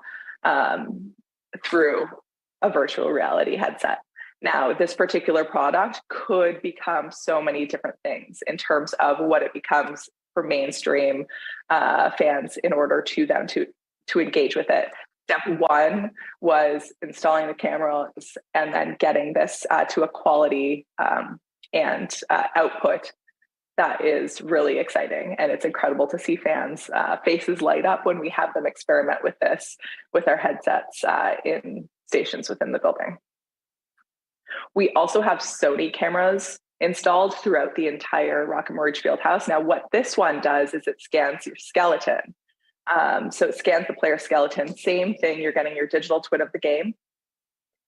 And then what we're able to do from that is put avatars on top of the players so that, for example, a fan could swap out the avatar. They could swap out the skin of the game to kind of various patterns or whatever it is that we design.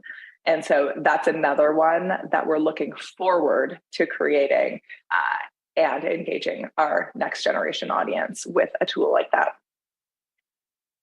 All right, let's now move over to a couple other elements. Let's talk about digital collectibles. 3 years ago, this space was booming, and it was something that we knew in very short order we needed to do some research and development in, and that we needed to experiment in, and that we needed to create an incredible program for our fans that were already within this space for them to engage with us in. So we launched My Cavs Locker.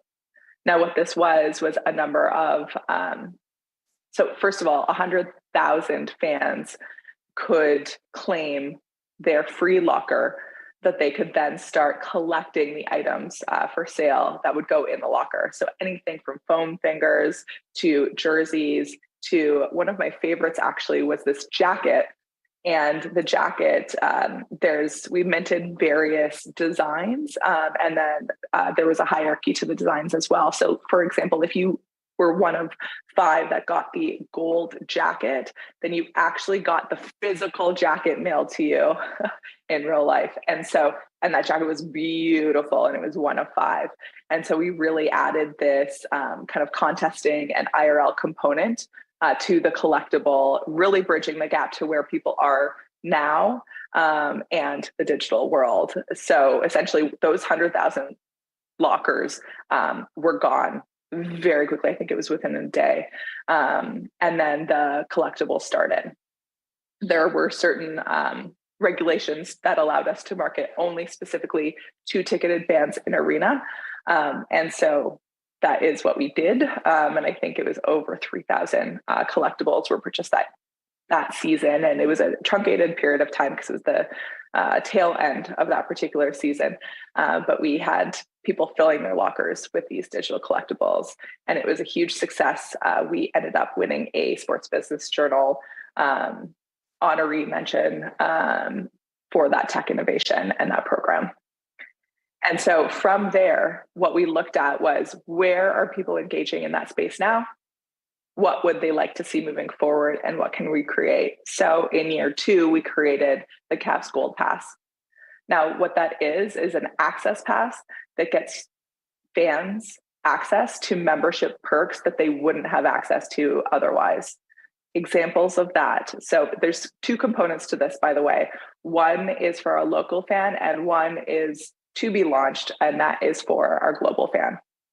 The local fan, however, in terms of the perks and the things that they can get from purchasing this, is they can get courtside access to watch the Cavs warm up before a game. They can get their picture taken on the court after the game. We had various rewards like our ownership seats that sit courtside during the game. You could win those. There is, in year 2 of this program, one example that we added in was dinner with Cavs legends. And so also a trip to an away game, and a couple of our fans were flown out to Vegas during Summer League and got to meet players and watch Summer League games in Vegas. And so these are types of experiences that are only available to our Gold Pass community. And what they're doing is they're purchasing this digital collectible, and then the digital collectible unlocks the ability to claim the perks for all of these types of experiences that I'm explaining. It also is bringing our fans together in this niche community and engaging them with their interests and engaging them where they're at. So that's Gold Pass. A couple final things I want to touch on is the way in which we operate in our day-to-day. So everything that I've explained so far are elements that I work on and that I focus on in emerging technology. I also manage all of our products. So whether that's Cavs.com, Cavs app, all of our email marketing, there's kind of the day-to-day operations of the business that we also always look to optimize. So one example of that is we work with a contest vendor, and that particular contest vendor, they're incredible. we're always kind of pushing the vendors that we work with to add in new features and new components. So this particular one, we wanted to focus on data and what data we're getting from our audience. Super simple, but from a contesting perspective, you know, most people go to enter a contest, you're entering the same thing every single time, your name, you know, maybe your phone number, email address, and entering in. We wanted that form. If somebody else has ever entered a contest with us and they've answered those questions, we don't want them to ever have to answer them again. So the second they put their email in, that's that kind of core piece of data.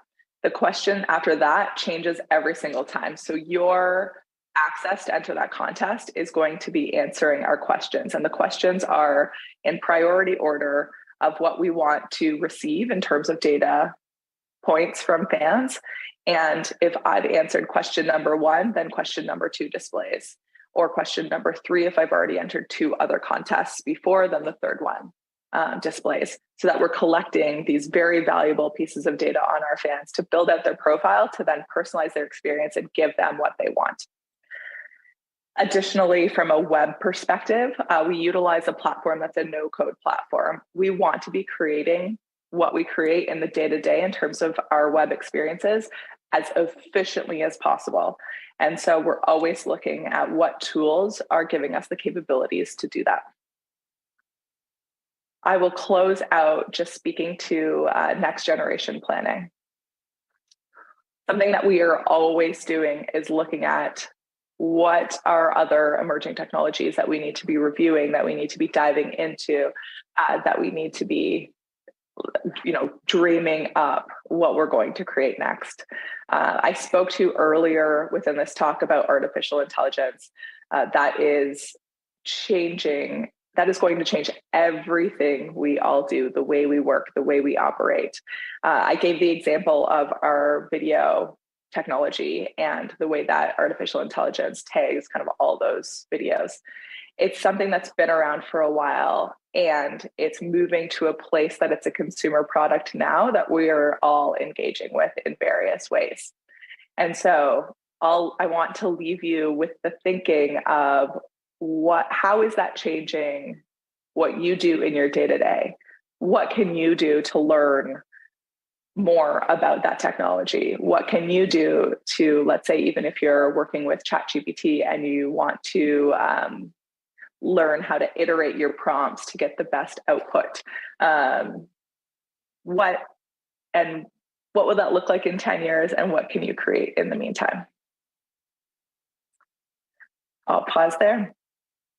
Nice, amazing. Okay. I have too many notes here, and it's a pity that we don't have you live here in Athens for real-time patients from the people attending the event.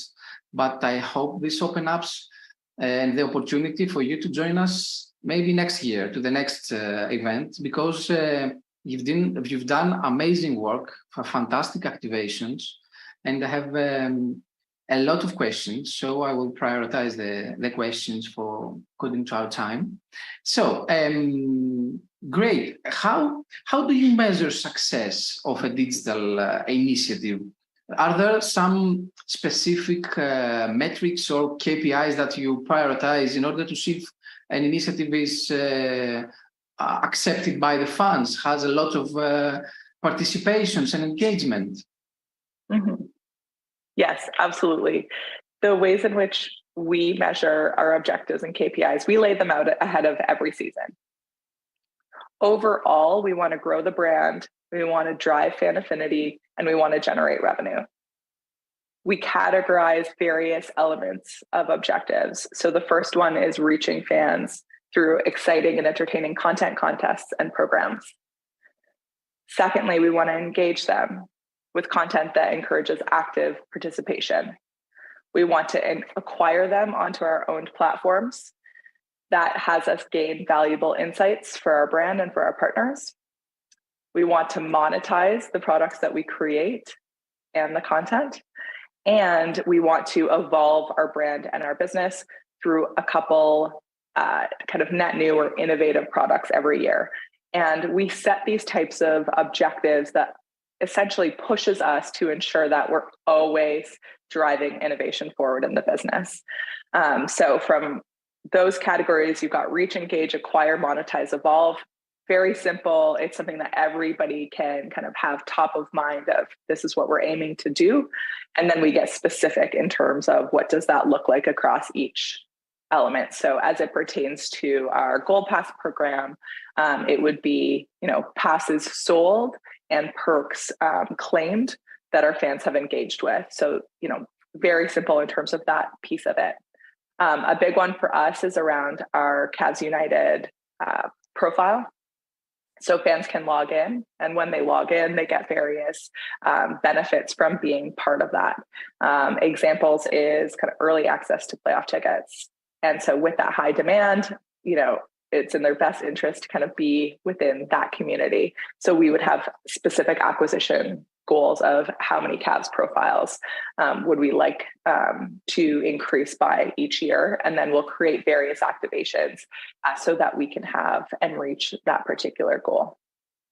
Okay. What are your favorite platforms, social media, all the digital assets that you manage, like the Gold Pass? I see there's a microsite or an app as well.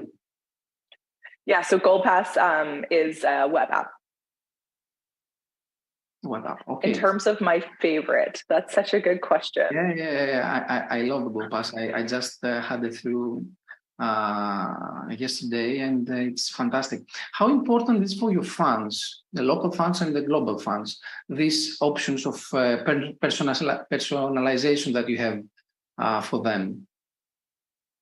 So personalization, it's obviously a buzzword within the industry, but it's also an incredibly important thing to focus on as it pertains to each of us. And the way that we engage with social media now, everything is so personalized in terms of what is being shown for us.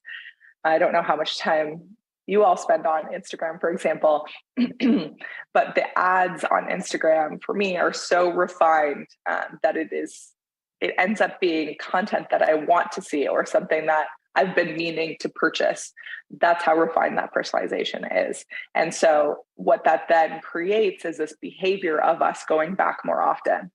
And so as it pertains to personalization for us in the Cavs app specifically, that behavior of that being the go-to destination for anything that a fan would want or need to engage with that has them coming back more often is of utmost importance. So if we can display the content that they're engaging with the most often at the top of their feed, that's going to keep them coming back. So we want to be doing that across every platform that we have. We want to be doing that in email so that it's customized to certain segments. We create journeys within email so that that's the case with .com as well. So let's say there's a particular item that sold out from the team shop that you purchased last season. And now it's a collection and there's another item that was just launched. When that's launched, because you purchased that, we want that to be at the top of your feed. So hey, here's the latest one that's there. And of course, you're more likely to purchase, so it's good for business. Okay, so it's very important. So according to your role, how do you foster collaboration between the different departments in the team, such as marketing, IT, and all the other operations in order to ensure a cohesive digital strategy for each activation that you create? Fantastic question. This is something that the Cavs does really well. The operational units within the Cavs and all of the team members, it's of utmost importance from a cultural perspective for there not to be any kind of lines or gates between teams. We work together and cross-functionally on everything. So our office is all very, it's an open environment. And then of course, through all of the tools when we're working virtually, everybody is a quick ping away. In terms of our meetings, you have an idea of who from which area of the business needs to be involved and kind of set that up. Communication, whether it's in passing, whether it's kind of a note to a wider group of an initiative that's being rolled out, these regular cadence of that communication so that everybody's in the know of what's going on when, utmost important. Because the thing is you might be, it's human nature to think, to kind of almost like sometimes miss one element, or you could have brought somebody in a little bit earlier into a project, right? And so these relationships, to have people throughout the business talking about your project, talking about kind of what's going on for them, what's on their list of priorities, is very important. From a senior leadership perspective as well, there's kind of regular cadence in terms of meeting and communicating with everybody in the business of what's going on. Also, kind of our all team meetings, we kind of spend the time having people throughout the business speak to kind of projects that are coming up or projects that have just launched, so that everybody's always in the know. So I would say the biggest thing here is about relationship. It's such an important aspect of business to build those strong relationships with everyone throughout your business, your peers in the industry, et cetera, et cetera. Even on that front, I speak to all of my peers throughout the NBA. So the version of me that may be at the Chicago Bulls or at the Spurs will connect on a very regular basis through a Slack channel that we've created. So because a lot of our business goals are aligned. And so, why wouldn't we speak to what are your priorities now? What are you guys working on? What tools and vendors do you like? This one that I see you're using in your app, how is that going for you? And so those connections are really important in order to kind of drive success within the business. Great. So what are the biggest challenges that you face?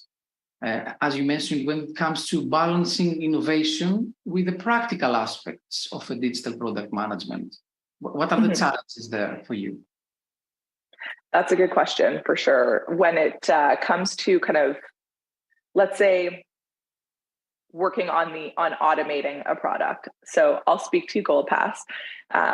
Year one of launching GoldPass, you're essentially getting it off the ground. We were the first team to launch a program of that kind and launch an access pass. And with that, there's no roadmap. There's no roadmap of here is what is going to make this successful. You're creating that roadmap.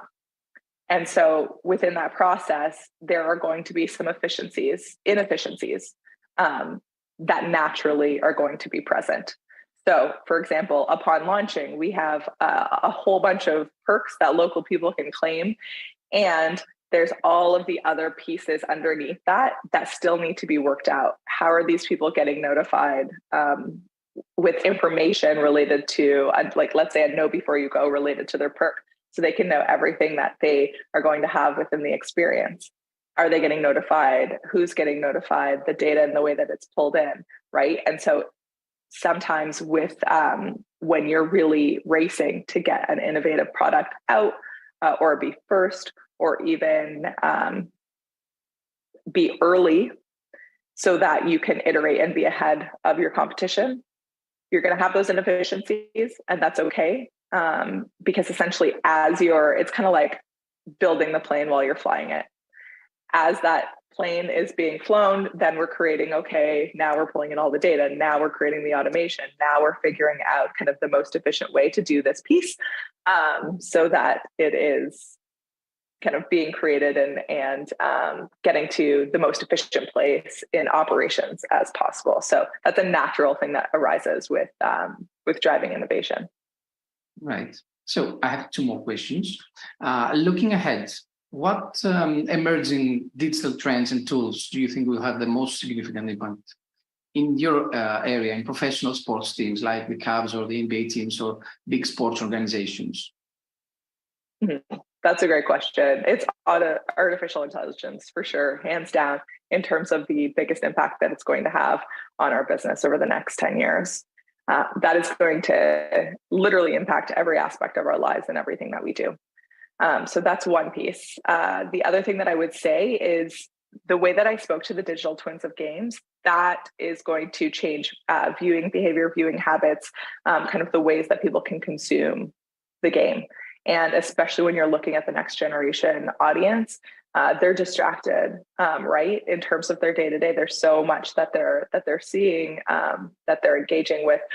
When you look at the way that technology will evolve, whether it be through glasses, right now it's always that screen in our phones, but the way in which we live and operate in our day-to-day lives will shift and change.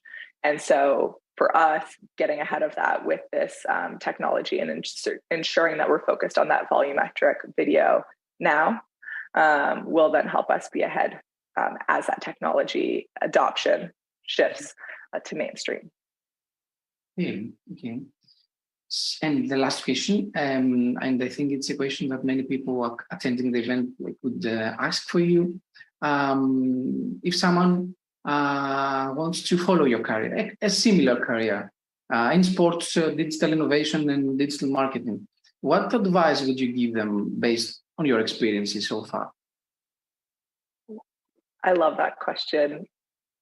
When I'm thinking of how I was successful, kind of moving from one element to the next, the first thing I would say is, from a networking perspective, ensure that you're heading to events, that you're asking questions, and even if it's, you know, a speaker that you see on stage, approaching them and asking questions and getting connected after that.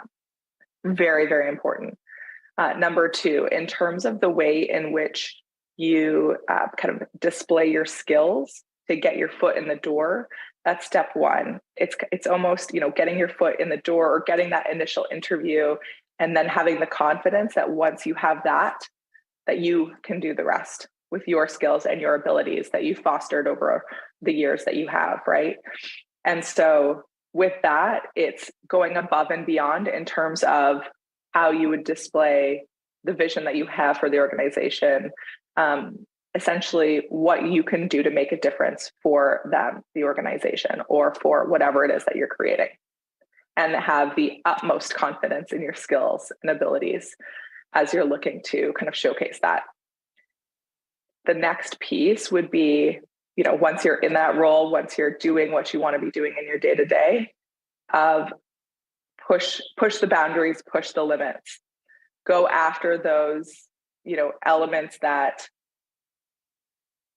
could create the biggest impact on the business. Take risk, experiment, iterate, do that with your teammates, enjoy it along the way, right?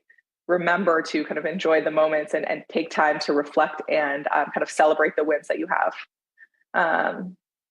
And I'd say, you know, as you continue to do that, then it's just kind of more creation, more inventing, more pushing the limit, and you'll be rewarded for that. Totally agree with you, Georgia. We totally agree from my experience as well. So thank you very much for your time and for sharing your beautiful experience. Truly inspiring. It was an absolute honor and pleasure to have you with us today, maybe next year live. Okay, I will keep that a note to people organizing the events. Thank you very much. And we see you, we will follow you, the social media and all the digital innovation activations that we'll do with the Cavs, definitely. Wonderful. It's been my absolute pleasure to speak with you today. Thank you so much for having me. Thank you very much.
Good evening. We have the pleasure and the honor to host today Ms. Martina Kolokotroni, Chief Operating Officer in the famous NBA team, Sacramento Kings. We are very happy to host you today. Kalispera, κυρία Kolokotroni. Kalispera, Martina. Kalispera σας. Thank you so much for the honor of having me on this podcast. I really appreciate it very much. We are so looking forward to your speech. We have many questions, but before everything, we would like to hear it from you. Thank you so much. So I want to just say how honored I am to have the opportunity to speak to some fellow Greeks. I'm very, very proud of my heritage. And I always say that I got my beginning because I am Greek. So I'm a Greek American. I was born in Chicago in a very traditional Greek family, very much like what you see in my big fat Greek wedding. I grew up with my cousins in a compound. There were 25 of us. My father is from Nestani and my mother is from Rizes. I spent all my summers in Greece. I went to Greek grammar school, Oplatona, and where I learned how to speak and read and write Greek. Actually, my first language was Greek. And I then went to high school. It was the first time I met some non-Greeks in my life. I went to college. I was dyslexic, so I struggled in school. My poor parents, because they were immigrants, the most important thing to them was that they give me a foundation and a Greek education and an American and send us to school. I unfortunately gave them a hard time, and I think that they were not really sure what to make of me. But I persevered. And I ended up going to law school. I also ended up moving to Sacramento from Chicago. I married a Greek man whose name is Kolokotroni, so I became even more Greek. And when I graduated from law school, I really didn't know what I was going to do with my life, and I ended up going to work. And then one day in 1996, I received a call that would change my life, my career anyways. It was the general manager of the Sacramento Kings. He called me to tell me that they had drafted a Greek player whose name was Peja Stojakovic. I said that that was not a Greek name. And they needed some help with his contracts. So at that point in my life, I realized that Greek school and law school had paid off. So I went to work for the Sacramento Kings. And I was in charge of translating his contracts and negotiating with the Greeks to bring Peja here. That call launched what has become a remarkable career in the NBA. 26 years, I have had the pleasure of interacting with players, seeing the world, building what is an iconic arena after we saved the team, breaking a 16-year playoff drought, and really touching the lives of so many people and finding fulfillment in what I do every single day. So I always say, but for my Greek, I would not be where I am today. Very proud of my heritage and the foundation that it gave me in life to be where I am today.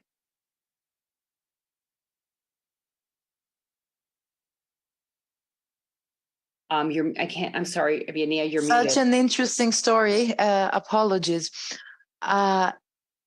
It seems almost like a fairy tale, right? But I'm quite sure that there must have been challenges in such a demanding industry and in such demanding roles that you have undertaken.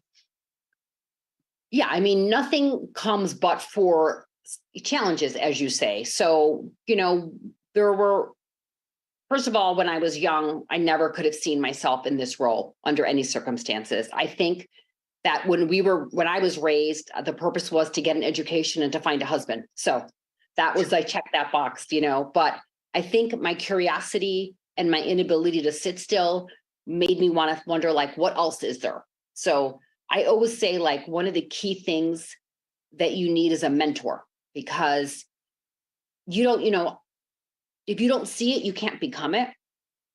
And I think also, for me coming into this role, there were not many women in the room when I first went into the room. And that is a challenge because, you don't see anybody that looks like you. So you don't really know, what does that look like? So I was lucky to have mentors in the legal field that were women, and that set the foundation for me, and that allowed me to go to where I am today. I will say also, I was incredibly lucky that David Stern, who was the commissioner at the NBA at the time, was very open and inclusive, and that really made a huge difference in my life. Now, in the course of my career, there have been obstacles to overcome, obviously, and it's not, you know, like as I sit here today and I've been doing it for 28 years and I tell my story, everybody thinks, oh my God, that's amazing. But yeah, it's hard work. You know, we built an arena. I'm sitting in my office right now. It's $1 billion project. There were 70-hour weeks, hours that I worked a week in order to get it done. And there were times when we thought that we were not going to be able to make the deadlines, and just the day-to-day stuff that you go through. Sometimes the minutia is not pleasant, but at the end of the day, the product is so sweet, so it's worth it. There are so many information that you're bringing in the conversation. To begin with, I had done some research, and you frequently refer to your mentors, and it always come across with so much gratitude that they have come to your life.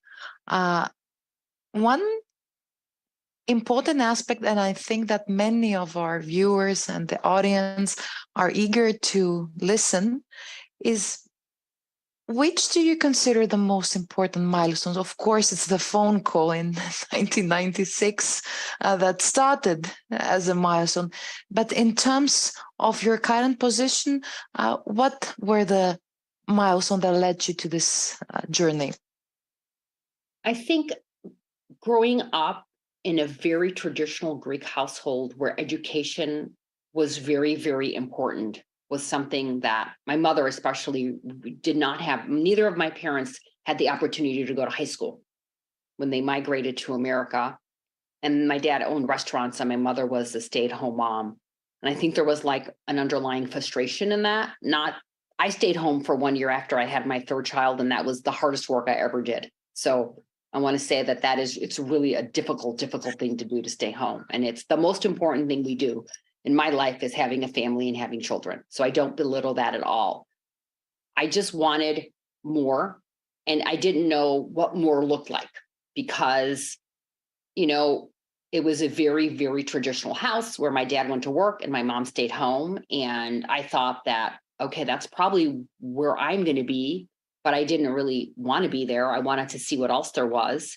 And the opportunity to go to law school was tremendous for me. I didn't know what I was going to do. I was an English major, which is great, but you really can't do anything with it. And unless you want to teach it, I don't think I was qualified to do that. Or I would have been fulfilling to me. So going to law school really gave me an opportunity to solve problems. And obviously the reading and the writing and the critical logic skills that really set me up for success in life. And then I went to work at a law firm, and I met a woman who I talk about often, Nancy Miller. She's in all of my speeches because she was to me something completely different than what I knew. I walked in and she was a named partner, which was unheard of in those days. She had 2 children, which she forgot everywhere, which I thought was hilarious. And very successful legal practice. So in that model, I saw somebody who was married, had children, and worked. And I thought, well, that gave me the opportunity to think okay, I can do that. And then, luck is really important, and everybody, what do you do when an opportunity comes to you, I say, because definitely that call changed my life, but it also came at a point where my oldest, Constantine, was 4, and my little daughter, who was 2 at the time, and I was pregnant. So when the phone rang, I was home on maternity leave, and I think I was 6 months pregnant. I was planning on taking some time off after Nicholas was born. And David, when Jeff Petrie explained to me what was going on, I was fascinated. He was like, we have this Greek player, he's in Greece, we can't understand what the Greeks are saying. That made sense.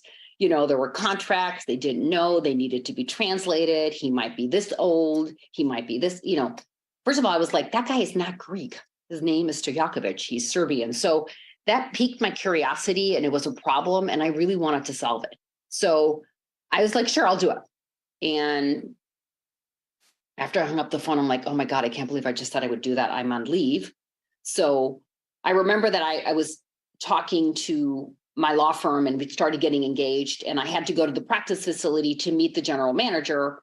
And at the time I was 7 or 8 months pregnant, and I thought, oh my God, I'm going to show up in this meeting and I haven't even told them I'm pregnant yet. So I walked into the room and there was all these guys sitting there, and they looked up and I think they were just mortified that they'd hired a lawyer that was ready to just give birth on spot. So I think you just have to be curious, and you have to be bold, and you have to be fearless. And I think that when opportunity presents itself, sometimes you just do it. And I think that's how I got ahead in life. Mentoring and modeling are truly important. And this takes us to a discussion that many of the times sounds stereotypical, but I am pretty sure that you represent a model for young women who want to work in the industry, in the sports industry, as lawyers, demanding environments that are not usually and casually represented equally by the female gender. What advice or what are the general principles that you would like to share with women who want to work and succeed in this industry? Well, first of all, I'd like to say that, there's this whole principle out there that's like, lean in. And I do not ascribe to that in my life. I have not. I think that if you are trying to do everything all at once, something has to give. It's not possible. And I think that, at the time when careers are peaking, those are the times when women are most likely to want to have a family. So there's definitely, there's a conflict there. It's just inherited, right? So there's that internal struggle, and every woman has to make her own decision. I think that it's so different from when it was. I've been doing this job for 28 years, and I just remember the first time I walked into an NBA meeting, and there are 30 teams. So there's a few representatives from each team, and I was really the only woman in the room. And that kind of felt different, right? It felt like I was the only one that was not like the others, but then also maybe that was an opportunity to be the only one that was not like the others. Everybody was very respectful. And I think things have changed now. There's a lot more women in the room. And in our organization, 40% of the workforce is female. And that's something that I'm really, really proud of. And 40% of my leadership is female.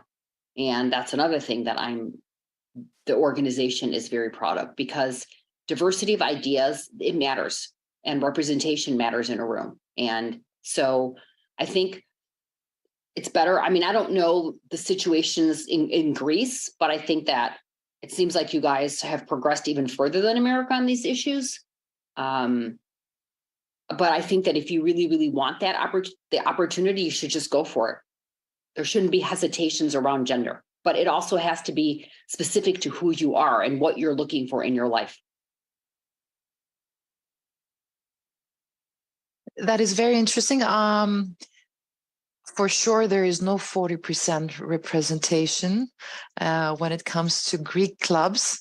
And to be fully honest, not in the senior management. The representation in such cases is even smaller.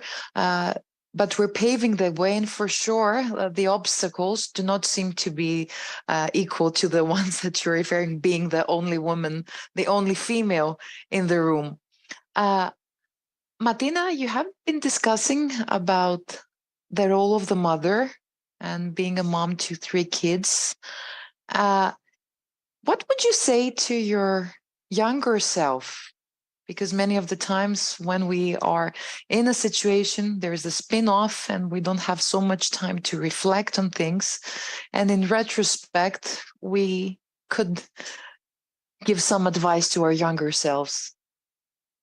I would tell my younger self to just relax and enjoy the journey, because I think so many of us in this day and age are just looking for the next thing.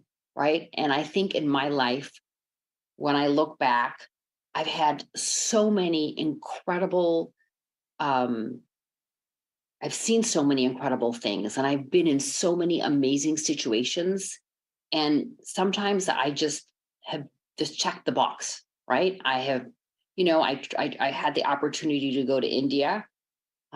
We played the first inaugural game in India, the NBA game, which was amazing. And then I've been to China a few times, but often when I'm in these situations, I'm like, oh my God, what's next? What's next? And I have tried as I've gotten older to sit in those moments and have and reflect upon okay, when we ribbon cut the building, and we were in a very, very unique situation here in Sacramento because sports teams in America do not move often. I think in Greece, they don't move at all, actually. It's very hard to move a franchise. But our franchise was, when I was president of business operations, the owners had made the decisions to move the team. So it was a really volatile time. And coming to work was terrible because every day when I came to work, there was 10 people outside of the door resigning. We lost 2/3 of our workforce, and we really couldn't hire people because nobody wanted to go to work for a franchise that was leaving a city. And at that point, we got new ownership, and they came in and saved the team. And we had the opportunity to build this amazing building, and the building was transformational for our region. And it's something that I'm really, really proud of, and our community is really proud of. And I feel like I should have enjoyed it more. I should have enjoyed those moments of success, and I should have taken the time to sit with what we've done. You need to sit with what you've done, the successes. And I think part of it is that you're just chasing the next one. And I'm trying really hard to just be satisfied with the things that are created and then go to the next one. What is really stopping a successful professional from enjoying the moment? I think the chase for the next thing, right? There's always something.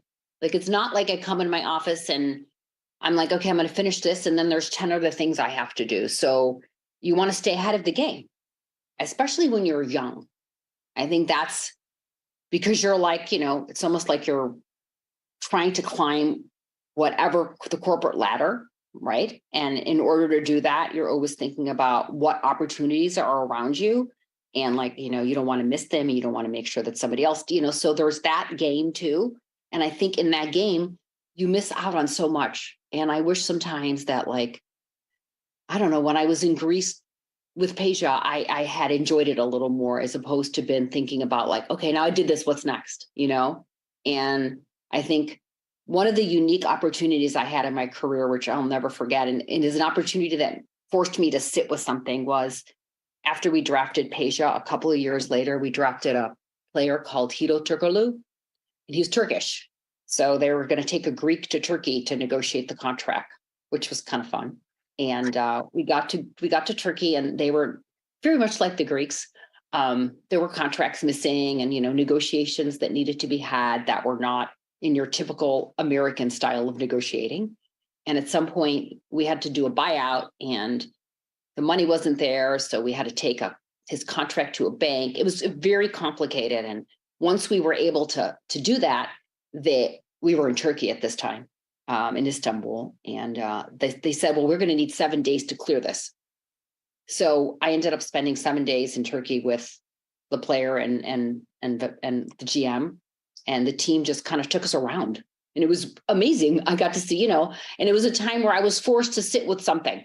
And I thought oh, that was a good, we achieved getting the player and bringing him to America. But I think in this day and age, social media, everything comes at you so fast, immediate response. And your brain cannot work that fast. It needs time to process. I hear some Greek DNA also in the negotiation style.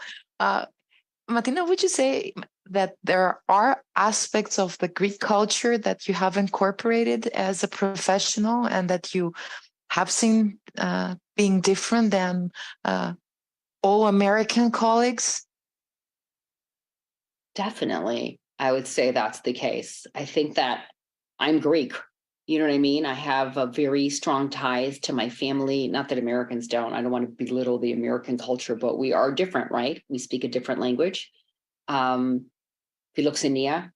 And I think that that's really important. And I think, yes, I bring a lot of that with me when I go into meetings. And I think it just ties into who I am. I'm very proud of it. I see the flame, the Greek flame in every description, and that should be very interesting also in meetings. Martina, you have been discussing how your leadership is represented also by a large proportion of female colleagues. Are there any other initiatives? I have been hearing you discussing about female coaches also in NBA and how this sets the pace for a new era. Are there any specific initiatives that you follow in Sacramento Kings to increase the level of diversity and female representation?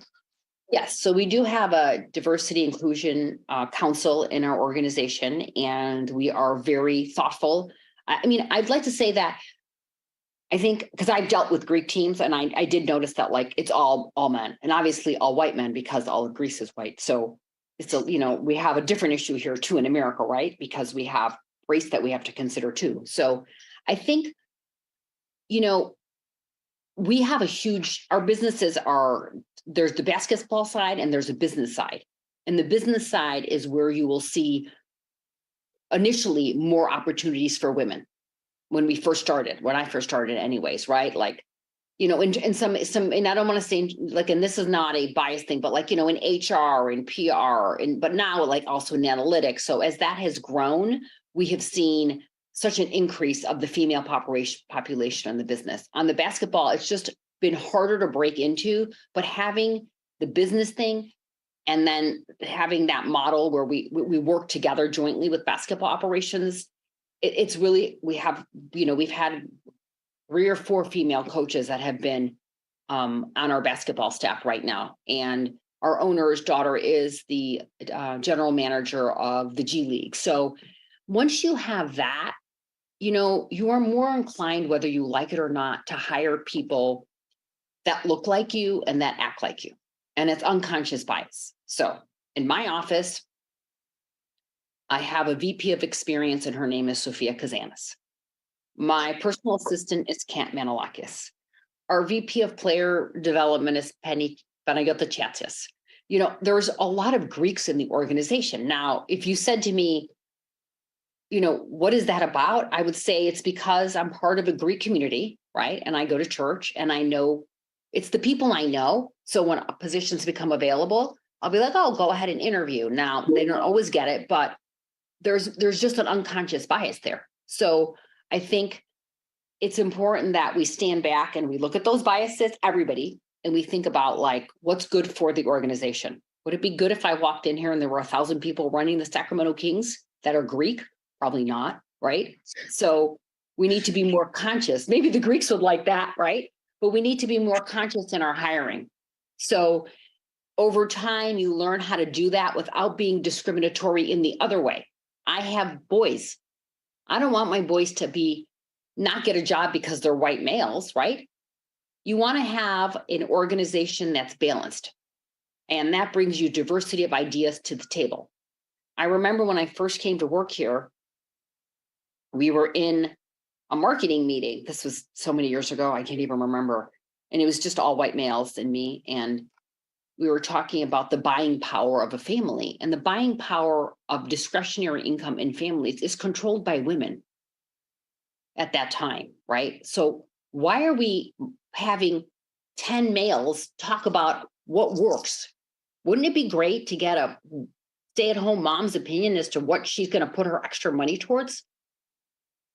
So these are the conversations when you realize that it's not just meeting numbers, it's really about growing your business in the right and smart way. That is very interesting. And I would like to emphasize the avoidance of discrimination on the other way. But for the European culture, especially the Greek culture, currently in sports, which is mostly soccer and basketball dominated, I have to admit that we're some steps behind in terms of reaching the controversy of the opposite discrimination. In this conference and overall in art degree in sports management, we are trying to also emphasize the importance of sports for society. And we are particularly interested on learning the best practices and benchmarks of organizations who help and are sensitive towards the society. Would you like to share your club's initiatives for society and the way that you're approaching this topic? Yes. You know, we're very lucky.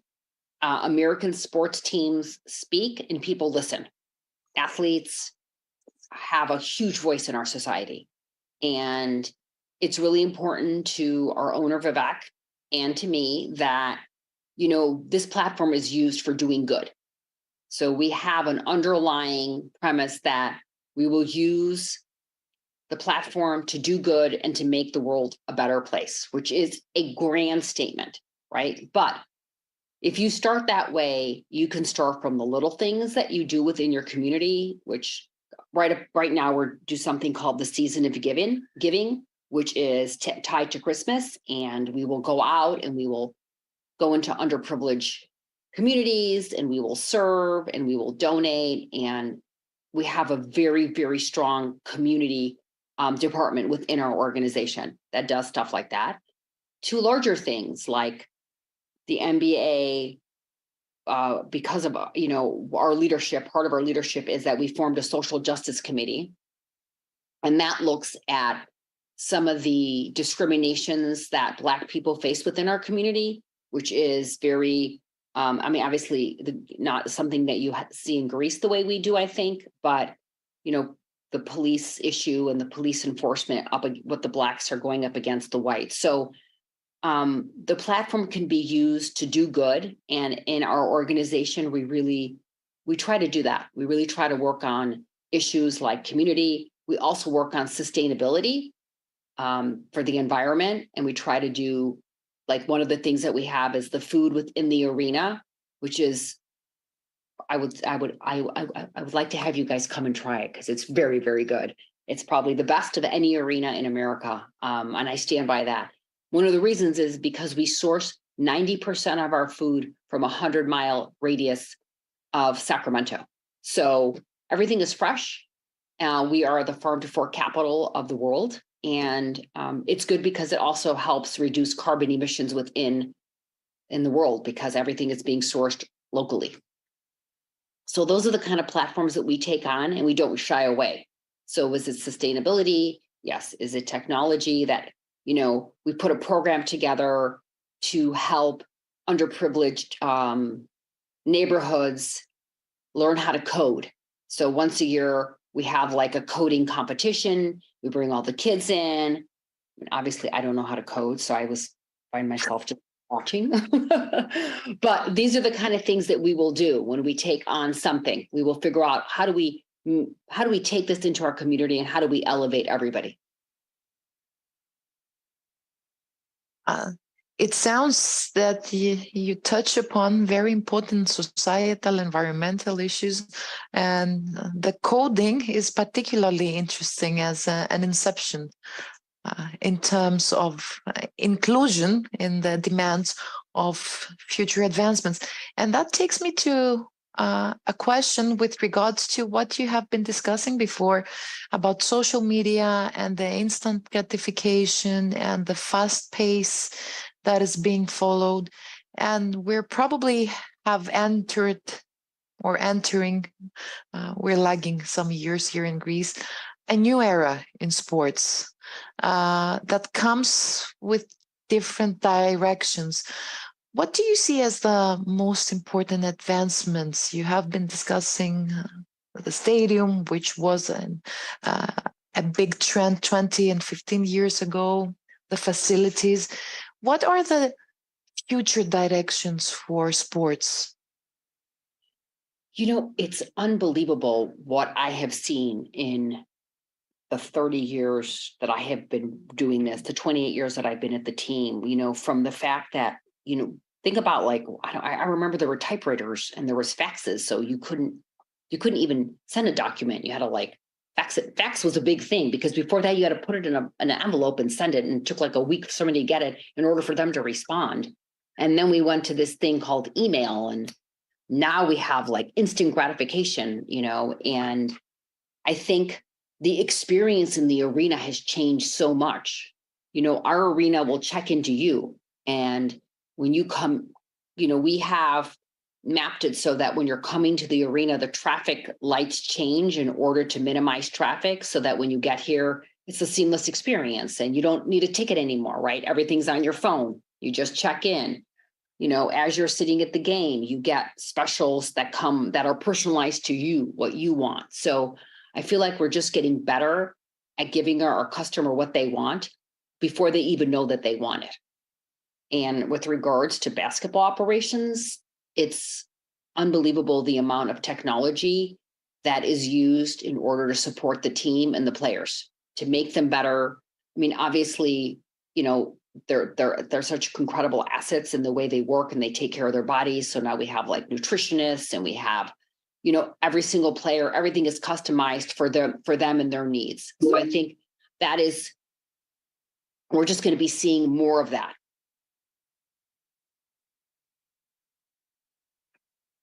Thank you so much for sharing the trends. Knowing the customer and offering the customer what they want before they want it. It's particularly intriguing, especially for me who I am interested in sports marketing and marketing overall. Where does this stop though? Well, where listen, does value adding stop? Yes. There's a privacy issue, probably is what you're thinking about. And you opt in. You opt in to share your information. And if you don't want to share it, you don't have to. And I think that is, you know, I'm not a person who likes to receive so many offers. So I'm very careful about my filters and what I take in. But then there's other people that obviously love it and they want to be treated that way. And it's going to be getting harder and harder to forecast the demands before our customers know it, right? Yes. Yeah. And also there's also the knowing what they want before they know it. And then also all the new stuff that we have that people don't even know is out there. So you wouldn't know unless you had these offers coming towards your way. Of course. Martina, apart from the professionals who follow front runners in sports management, we have a student body that are very interested in starting their careers, crafting their careers in sports management. So what would you say that are the skills required for a young professional to succeed in this industry and maybe pursue an international career, reach the NBA level? I think education is key. Having, you know, that is a foundation. Secondly, I always say, because when I speak, I always say like, internships are great. Applying for those and casting a wide net is very important.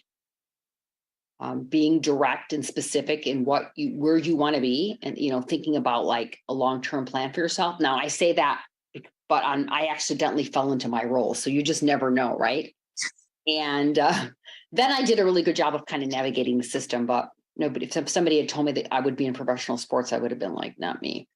But I think education, a foundation, curiosity, internships. And I mean, obviously taking classes like, is this a class, Sports Management 5.0, or is this a class that people are taking right now? It is a conference, but it's also communicated to our students. And many of the times we use specific interviews or round tables as case studies in class and extend the knowledge and the practice for them. Evgenia, is this with Dury College, the students you're talking about? Yes. Yes. Okay. Yeah. So I went to Dury for 1 year. Really? Yes, I'm a student. I loved it. It was amazing. Breaking news. Yes, breaking news. I'm not an alumni, but I did go there for a year when I was in college, and I absolutely had the time of my life. It was incredible.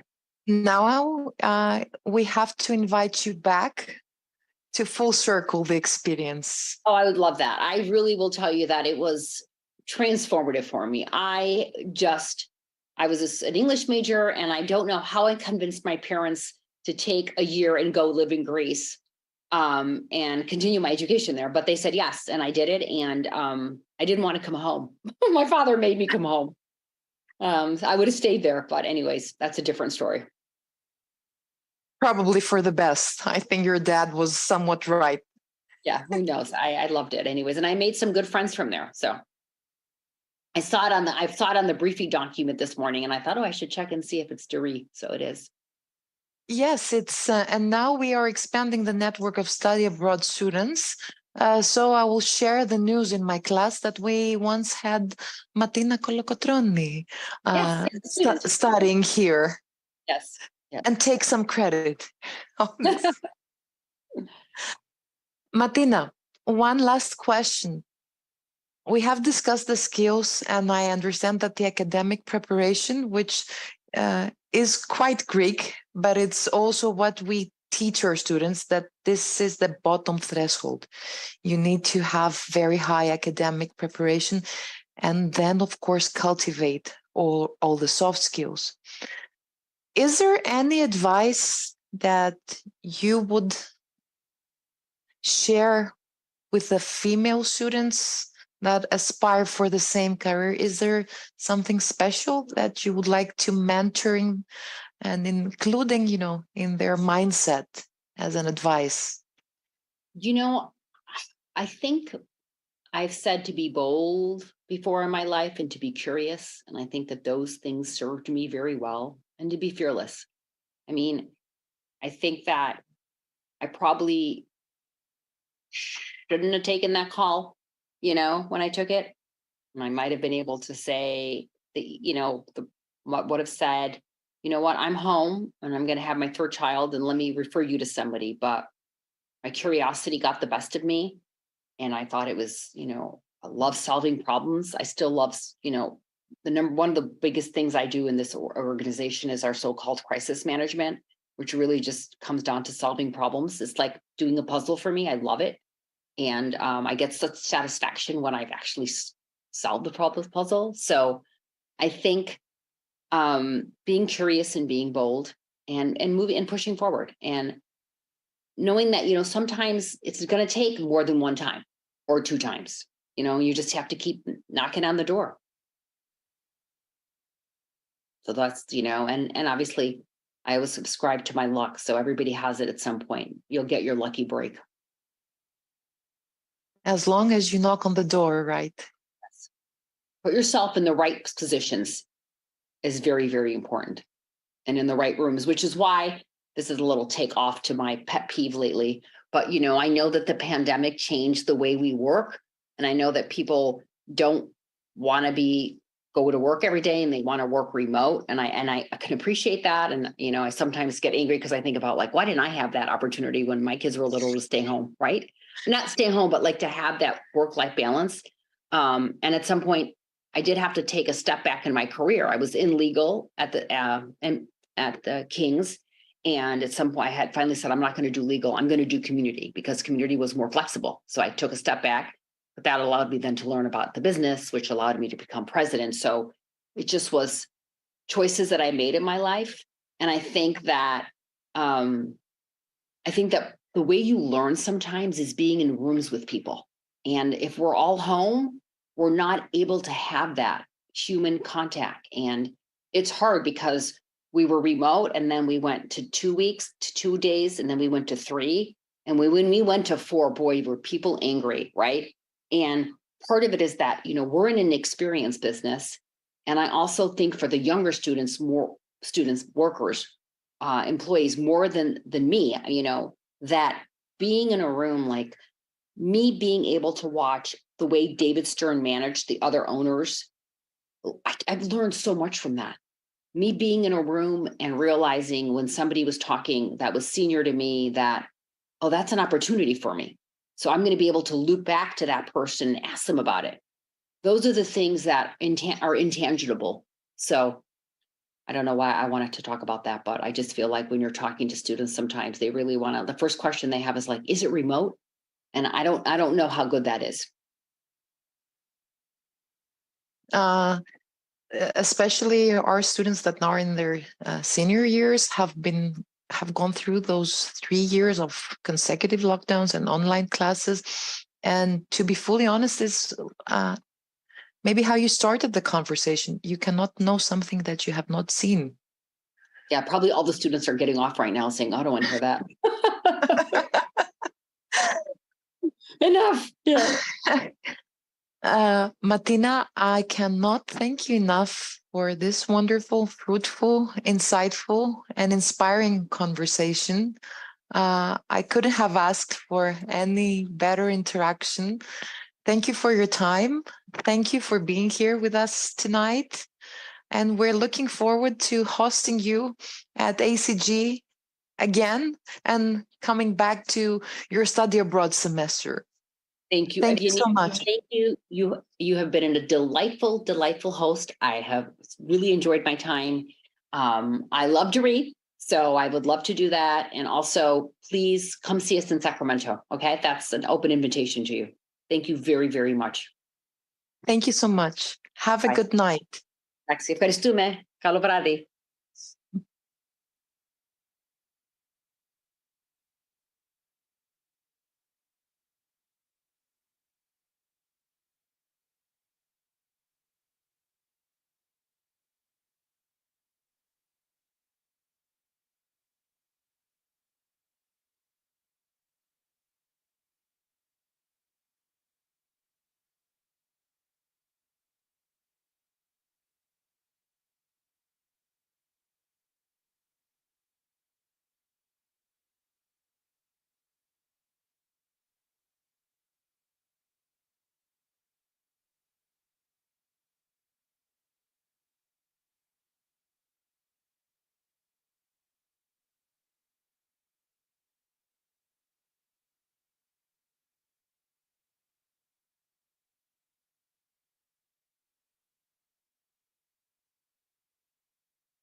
We're welcoming you back to Frontrunners 5.0. We have the honor to host Matthew Leopold, the board director at European Sponsorship Association and head of brand communication at LexisNexis. Mr. Leopold, and if he allows me to call him Matthew during the presentation, will discuss the effective measurement of sponsorship, a very hot and challenging simultaneously topic in the sports marketing literature and practice. Matthew, the floor is yours. Thank you very much indeed. It's lovely to be back with you all again, and apologies that I can't be with you in person. Maybe next year we can all get together, but it is lovely to be with you. So thank you for the introduction. As explained, I am a volunteer sitting on the board of the European Sponsorship Association. This is the association that brings together sponsorship professionals in brands, in rights holders, in support agencies or agencies themselves to progress the best of sponsorship across all of Europe. And we do a huge amount of research and work and awards, and please do take the time to check it out. You might find that there's stuff of value there for you. But in terms of my career background, I was head of sponsorship at British Gas, which is one of the largest energy companies in the United Kingdom. Then across at RingCentral, which is a huge US unified communications technology company. And then now, as explained, working for LexisNexis, which is a legal intelligence provider. So quite a rich background of different brands involved in sponsorships in different ways in all of those different companies. So today I'm going to talk about measurement of sponsorship. And I think that there is a huge amount to cover, and this is only going to be a short presentation. So we're not going to be able to go into the depth. I'm just going to share my top level thoughts and views and experience on the mistakes that I've made and the mistakes that I've seen. So I'll talk a little bit about what I see the issue as, talk a bit about a measurement strategy, and then finally talk about the customer or the consumer, the client, because ultimately we have to put them at front of mind. And if we haven't got them at the front of mind, then nothing else works. So I think tragically that there is no golden bullet, okay, or silver bullet, so whatever we want to do. Everyone looks for that one magic number that is going to summarize or explain a sponsorship. And there is no single simple metric that can measure the effectiveness or the success of a sponsorship. And that's for a really simple reason. It's because sponsorship is exceptionally complex. No matter what sort of sponsorship you do, how you choose to activate it, it can do different things and achieve different results depending on where it's used, how it's used, or why it's used. So looking for one number that can be compared across all sponsorships, unfortunately, just does not work. So take, for example, there are many, many different types of sponsorship. So on the screen here, you can see we've got sports sponsorship, we've got charitable partnerships, we've got brand or commercial partnerships, we've got the arts and theatre, we've got music, we've even got product placement. Now, just as I've run through all of those, hopefully you're realizing, of course, that what the measurement of success in an art or a theatre situation or in product placement is going to be completely different from a charitable relationship or a sporting sponsorship. And indeed, even if you look at the picture there of the perimeter board against the shirts, against the fan engagement, the measure of success is going to be different depending on the rights that you've purchased, which of course depends on the problem that you're trying to fix. And I think that there is one enormous challenge in the world of sponsorship, and that is that generally as practitioners, we have a vested interest in success. So that means we're spending, in brands, sponsorship can be one of the biggest expenditures for an organization. As such, there is a vested interest for it to be seen to be successful. Failure with that amount of money is not acceptable. Jobs hang on the success. Sponsorship teams depend on proving that the work they've done is successful. So I think this is the first learning, if you like, is that there is an enormous vested interest in sponsorship working. So bringing in an external expert, people from outside to view the work that you're doing, to bring an external, cold, hard, fact-driven level of measurement is really important. The image here, incidentally, was me asking ChatGPT to draw a picture of people stealing money from each other's wallets. I'm not sure the picture quite worked, but still, close enough. So the challenge then is that we look at a lot of superficial numbers that mean nothing. So take, for example, here, I've just given you a little example. Brand exposure or media equivalent, that these are numbers that are just superficial. They are not really a measure of success. And I'll expand on this in a little bit more detail later on. But this is the problem that we face. We have a vested interest in success, so we grasp at anything that allows us to prove that success. And we know that just having a logo on a top, a media equivalent of $14,595, this is made up, of course, by the way, that's nonsense. No one's going to go and buy that sort of space for advertising. And it does not work like that. And we know that it doesn't work like that. And the media equivalent score is trying to put a metric where no metric is really required. So take perimeter boards at a sporting event. Literally, perimeter boards are designed to capture your attention. And if you think of perimeter boards that you see today compared to just 5 years ago when they were static, plain, unmoving, now these are animated LED boards. They flash colors, they tell a story. They are really quite capturing, and they're bright and they're energized. So what they're doing is they are distracting you from what's going on the pitch to look at as a perimeter board. Now, is a measure of success, if we start to try and capture these numbers, is a measure of success really to try and stop people from watching and enjoying the sport or the game or whatever it was that they wanted to see? What you can see here on the screen is actually that the technology now allows advertisers to show a different advert on a perimeter board when watching it virtually. They can show a relevant advert to the person who's watching. So this is the same exact moment in time, but with 4 different companies showing an advert depending on who was getting it. Now, it is interruption. It is designed to take your attention away from that experience that you're trying to have. And the big proof point, that the eyes that are captured that brands use to measure the success is, of course, actually just measuring annoyance. It's measuring people having their eye caught to go and look at something else.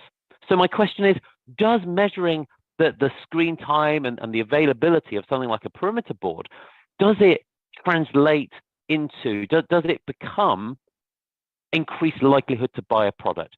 An increased change in mind in terms of a brand or its brand affinity or the likability of a brand? Does it change how much you might like that brand? And I argue that I don't believe it does. Now, I'll just give you another little example of some of these superficial numbers. So this was back quite a few years ago, one of the World Cup sponsors. And the World Cup sponsor justified their sponsorship by saying there were 6 billion viewers of our brand, and we got 388,000 seconds of brand exposure, as in 4 days. This is perimeter board coverage.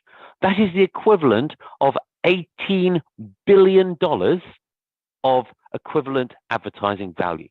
Now, common sense says having your logo on a perimeter board during a World Cup match, having it spinning and changing with different providers, that is not $18 billion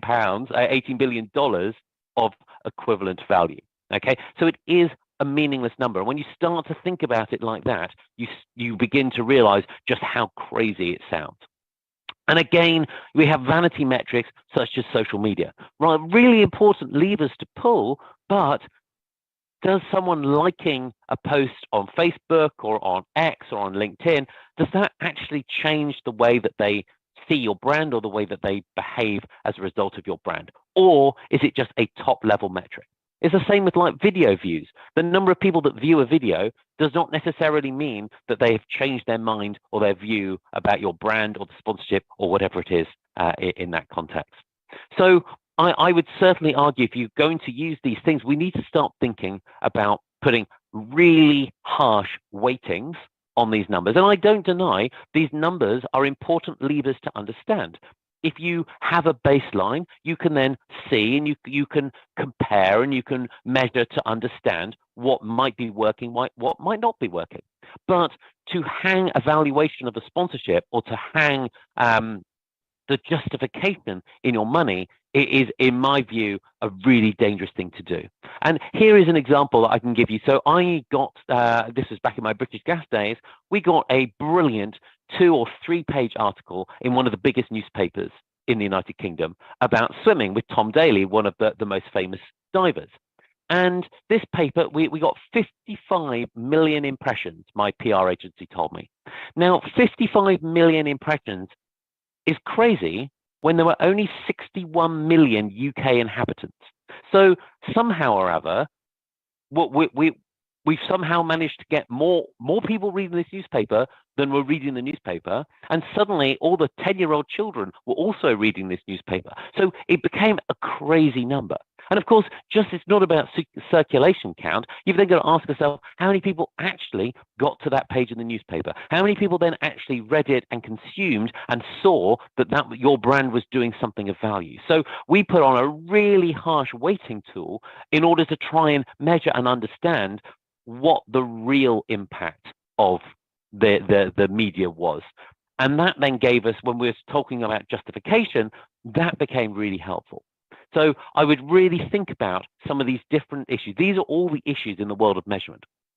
So when it comes on to strategy, what do I think we need to do? And I genuinely think that the core to what we need to deliver is we need to think of data as a tool to inform rather than to justify. So what that means is if we measure something, it then becomes important. It becomes something that we track and we identify, and it becomes a target that we want to work towards. And if we set ourselves as the only targets of sponsorship as social media metrics, then they become the targets that we cut other things to focus on those targets. So we need to really think about what the targets what we want to achieve are, and then we need to use the data to understand what's working and what isn't, rather than using it to cover our backs to say we are making, we're doing things in the right way, in the right direction. So, for example, it's like trying to judge the success of a football team by how many people walk past the stadium on match day. Right? That is a silly measure. Okay, it's helpful. You'll get to know what the football's like. You'll get to know how many people are passing by, but it doesn't tell you if the football team is successful. It doesn't tell you if they've watched the match. Right? What the football team actually care about is a fan experience. They care about the ticket sales. They care about winning trophies. The passing traffic does not buy them loyalty. So we've got to use data really cleverly to understand where we're going. And this leads to the absolute fundamental, in my view, in the world of sponsorship. And that is, we need to ask ourselves, what is the business problem that we're trying to fix?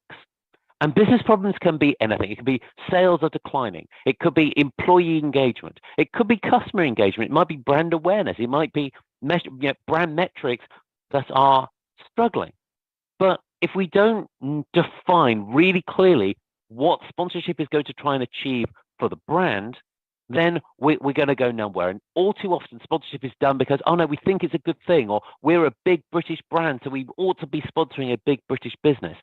But what is the problem that you're trying to fix? And if you're not really clear on that, you might end up sponsoring when you don't need to sponsor, and above the line advertising could solve the problem, or below the line could solve the problem. Or you end up sponsoring properties that do not give you the assets that would allow you to fix the problem. So if we can understand what the business problem we need to fix is, we can then ask ourselves, is sponsorship the right answer? And is this sponsorship the right answer? And do we have the right rights within this sponsorship to be able to deliver that? So I think this is the number one most important thing for sponsorship practitioners to work on.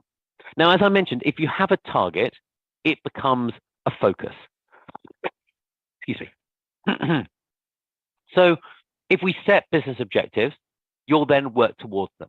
So we need to work out what is the business problem, and then what are the KPIs that deliver that business problem? What are the things underneath that business problem that might change it? So, for example, if it was you were struggling to get the right customer, then what are the measures of success? Well, it's about, can you segment your customers? Are you looking at the numbers of customers? Are you tracking what their engagement is with your brand? What about sales from that particular side? What are the KPIs that drive that business objective? And then what are those KPIs? What of those problems can sponsorship actually change? And then set out a balanced scorecard along those lines.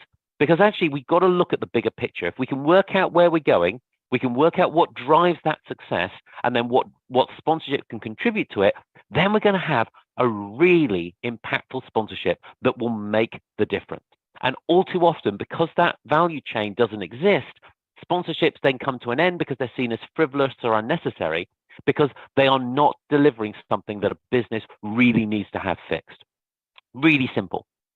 And it comes down to understanding the difference between outputs, outcomes, and then the impact. And outputs, as we just discussed, those are the vanity measures, right? They're really important to understand. How many people turned up at the event? How many people, took part in my activation? How many pieces of giveaway T-shirts have I given away that people have taken? Right? They're all important numbers, but they are not success in itself.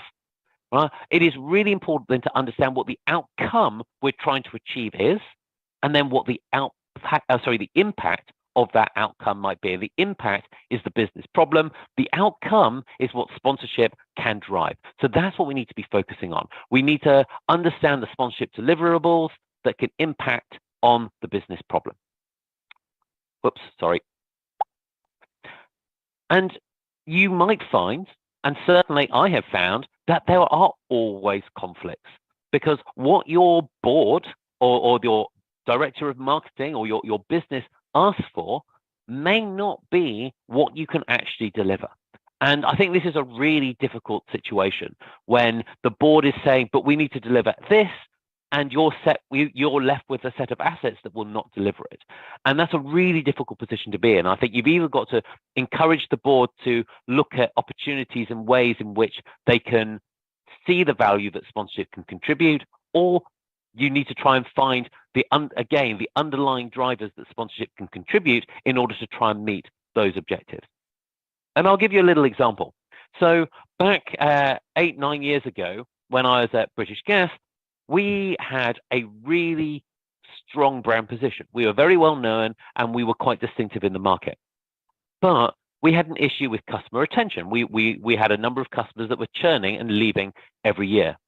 We also had a problem with a net promoter score that was low. So the net promoter score is a very American score on the basis of the interaction you've just had. On a score of 1 to 10, how likely are you to recommend this product or service to friends or family? And as you can imagine, this is what we were then brought in with sponsorship. Sponsorship was designed to fix the net promoter score and our retention problem. Now, the net promoter score, as I just said in its definition, is as a result of your last interaction with the brand, how likely are you to recommend them to friends or family? Now, how is sponsorship going to change your last interaction with the brand? Well, that's speaking to someone on a call center. That's engaging with them on the website. That's having someone come out to your house to come and fix an energy problem, a boiler or whatever it is. Sponsorship was the wrong solution to the problem that we were asked to fix. And we then spent quite a lot of time at the beginning trying to figure out, how can we fix these business problems? And we realized we couldn't solve NPS through sponsorship. But what we could do is we could focus on customer retention. We could focus on increasing the brand experience and making the brand experience for those people that were interested and positive in in swimming, which was the sport we sponsored, we could change that. So I had to go back to the board to explain to them that the thing that they had asked us to go and deliver with sponsorship, we were not going to be able to deliver, but we were going to fix another business problem instead. And indeed, that's what we did rather successfully in the end. Which leads me on to the final key point, and it is all about the customer, the client, the consumer, right? You've got to understand who the customer is, and segment that audience, because we're talking about sport. So you've got two different matrices of customer.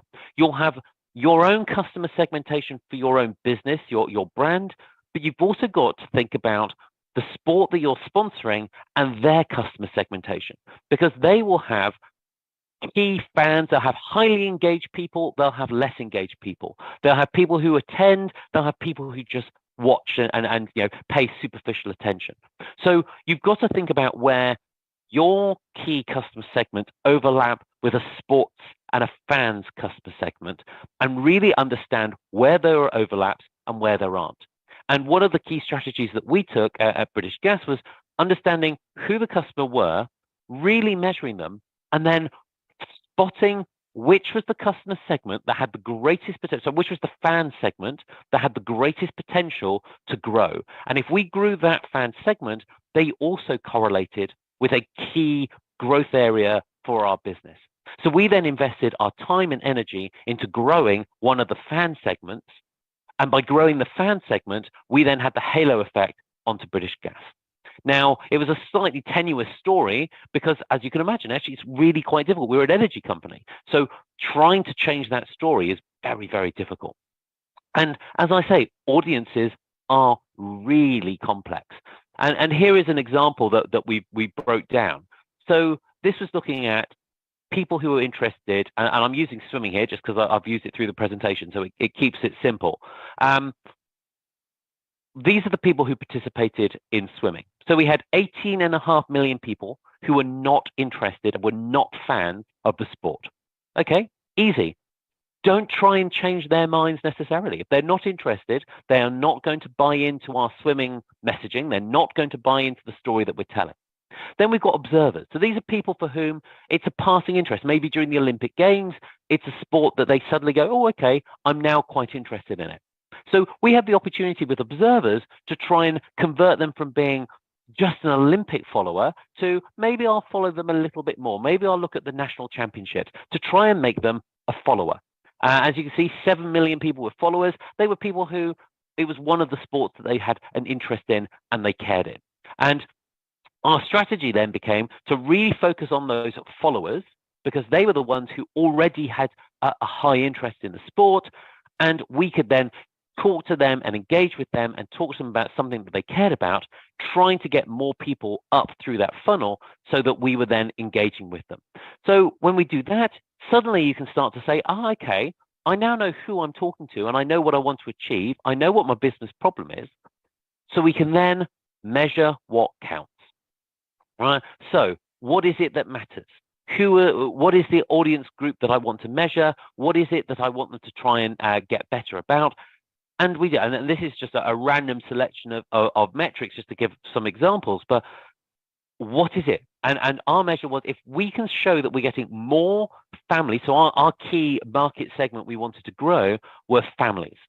So if we could get more families to be interested in swimming, then that's more people who would then be exposed to the proposition that we offer in terms of the sport, in terms of the engagement, in terms of the participation. So there are more people that would see the work that we do, that would have first-hand experience of it. So they would then be more proud of sport, et cetera, et cetera. So we were trying to create that value chain, and no word of a lie, it's really difficult. And certainly we did not get it completely right. But with the benefit of hindsight, I can definitely see how I would have done it again. And I'll just leave you with a couple of short thoughts. Now, we gave away, again, I'm taking this swimming theme all the way through, we gave away 1.5 million free swims to the people of Britain. We did it 3 times, 2009, 2010, and 2012. We gave away 1.5 million free swims. Now that sounds brilliant, right? What an amazing number. 1.5 million people swimming. That's incredible. Well, that was the number that I shared with the board. Now, with hindsight, did we get people swimming more often? Well, we had 1.5 million people took a free swim. So maybe not. Maybe they just took that one free swim and we didn't change behaviors. Did we shift brand engagement? I don't know. They just took a free swim. Did it change their mind? Did it change their view? Did it do anything extra for them having gratitude towards us? Possibly not. Yeah, did we drive brand reappraisal? Did people see us in a different light as a result of the work that we did? Yeah, you know what? It's a good question. I don't think we did. Did we see an uplift in sales as a result of providing a free swim? Hand on heart? We didn't look, we didn't count, we didn't care. Now, these are things with the benefit of hindsight that you look back and you go, well, these are really obvious questions to now ask. And it's so easy when you're caught up in the glamour and the fun of the sponsorship that you're doing that you can miss that business problem. And I think that's what we then come back to. My final slide, we need to focus on the outcome that's important. What is the business problem? We need to remember the customer, and it's all about the customer and the fan and thinking about who it is and what we want to do with them. And then finally, that is then what we measure. And we can be really specific in terms of understanding the measurements that are required. So I hope that's interesting. I hope it's a little bit of food for thought for you.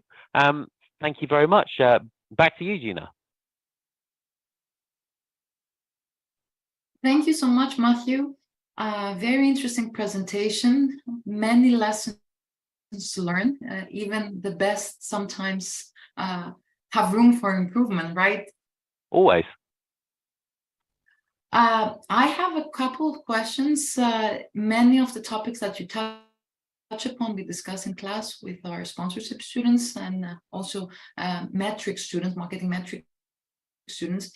And you started with what I typically start my lectures, that there is no golden bullet, there is no silver metric.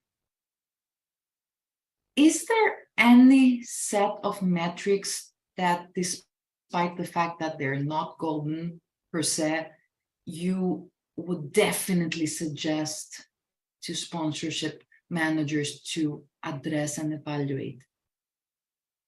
So again, it comes back to the business problem you're trying to fix, because if sales isn't the thing that you're trying to chase, then understanding the impact of sponsorship on sales is irrelevant. It doesn't matter. But I think ultimately what is important is to have a really good baseline knowledge and understanding of the asset that you're sponsoring. So who are the fans and what's important to them? What is their demographic makeup? What are the drivers that make them interested in the sport? So I think those are the really important. You've got to have a baseline measure to be able to step it up and then see whether or not the work you're doing is successful. But genuinely, I think it really, really depends on what your aims are. And ultimately, take, for example, if you're a new brand and no one knows who you are, then sponsorship can be a brilliant tool to get you in front of millions and millions of people with not necessarily knowing who you are or what you do, but your name will become really familiar. Now, I would not necessarily endorse that as a cost-effective strategy, but it's definitely a strategy. And if you do that, then actually, understanding some of your PR coverage, knowing that you're getting visibility, maybe those are the important metrics to you. And I guess this is what it comes down to. So long as you can define what you're trying to achieve and how sponsorship can help you, then actually all these measures can be valid. Thank you so much. I have another question about the media equivalence. You have brought examples and how that reflect how media equivalence can be a very distorted and flawed metric. Nonetheless, it's quite commonly applied, and it is still commonly applied. Given the fact that especially younger audiences are now multitasking, they have a much shorter attention of span, how can we weight the scores to provide a somewhat accurate media equivalence? metric? So I am completely against media equivalent metrics. I don't see the value that they contribute, because what all it is doing is trying to say, look how brilliant this coverage is. I've got X million dollars worth of free advertising. But that's not how it works, because if you've got a photograph, it's not a photograph of your brand. It's a photograph of someone wearing your brand really, really, really small. So it's not really a media equivalence at all. And again, it's your name might be mentioned in an article, but again, you might get mentioned once if you're really lucky somewhere in the text. So if we start column counting, then again, we've missed the impact. Is the story, and this is what I was talking about putting a weighted metric on, is this story clearly about me and my brand? Does it land my brand messages? Does it change people's perception of my brand? And if the answer to those three is no, not really, then what benefit have I got from that particular piece of PR? So my personal, I think, of course, it's really important. We have to try and create measures somewhere. So I have no issue, and we do. Obviously, we look at share of voice, and we'll look at the media measurement and media equivalency. But I do that in terms of trying to determine, am I getting this year versus last year? How are we doing in terms of the coverage that we're getting? What I absolutely do not do is report then on that as a success measure. I think that undermines what I'm trying to achieve. Very interesting. Another topic of discussion that we frequently come across pertains to the big data. We now have so many sources of secondary data through social media, through online streams, which is assumed to be a wealth, especially as compared to 10 years ago. How can marketeers actually leverage on this wealth? So I think, as ever, I think marketeers may not be the right people to leverage that wealth. I think marketeers need to have stronger relationships with the data scientists, with the insight leaders who can. And our job as marketeers, in my view, is to ask the punchy question, to ask, create a hypothesis. I think that this is the case. Can the data prove or refute what I think? And I think our job is to ask those intelligent questions to try and find the piece of insight. And I certainly, I am not particularly data savvy, but I am very good at thinking about what my audience might be interested in. I can see the market, I understand the market, and I then need someone else's help. So I think our job is to build those relationships, find the opportunities, and ask the questions, and be relentless in asking the question to reach an answer that actually adds value. And just asking pointless questions is it's very tempting. Oh, wouldn't it be interesting if we just could find out a little bit about this topic? But actually, what is the insight that I'm trying to unlock? What is the problem that this is then going to fix? Do I have a marketing campaign in mind? Do I have a solution in mind? What am I trying to back this up with? So I think it's really exciting that we've got all this data. I think technologies such as artificial intelligence are going to help us now cut through and start to test these hypotheses more and more. And I've got loads in my mind that I think customers do this because, and I have no way of proving that other than speaking to customers. And fine, I can ask 10 customers, but 10 customers is not a data set you can make a decision on. And you're passing the ball for the next question. Artificial intelligence and how this can inform and help our jobs within sponsorship. How do you see the future? So without doubt, AI is going, it is transforming marketing. And I was talking about this just yesterday. And I think the question I was asked was, how is AI going to transform sponsorship?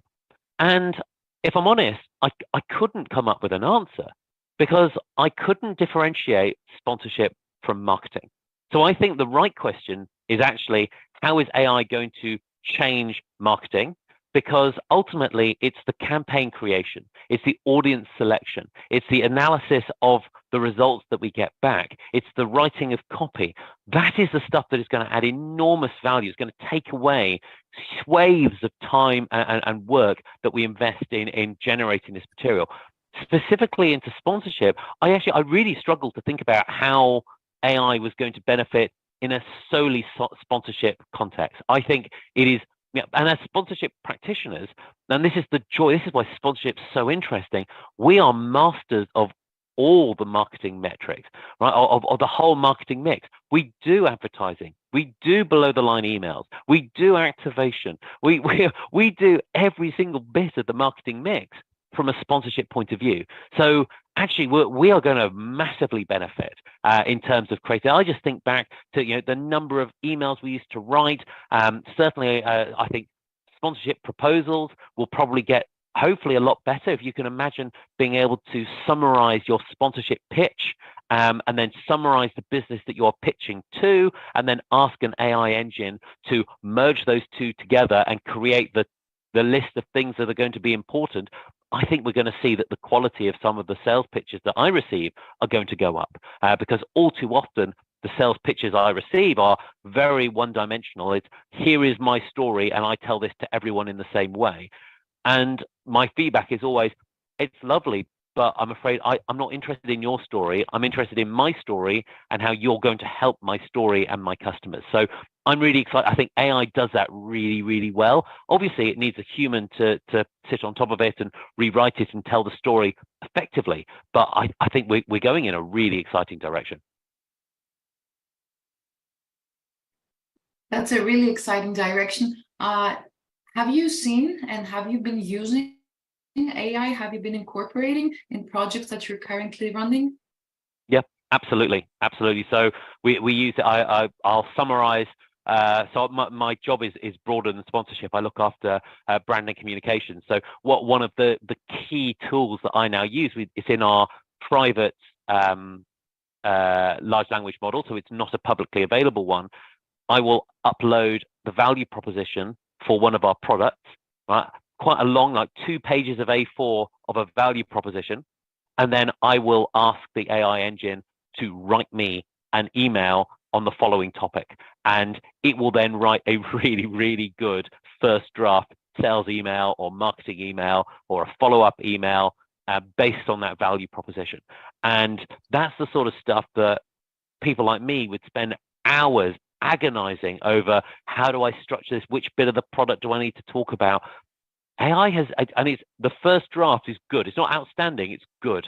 And as ever, like most human beings, it's so much easier to critique and rewrite someone else's work than it is to start with a blank sheet of paper. That's actually true. This is a part that we know as well as reviewing the job of others. It's much easier. A last question that is frequently discussed. Secondary data are readily available. They can be processed, especially when databases are integrated and when data scientists are also included and well collaborating with the sponsorship department. What about the primary data? Do you see them becoming obsolete?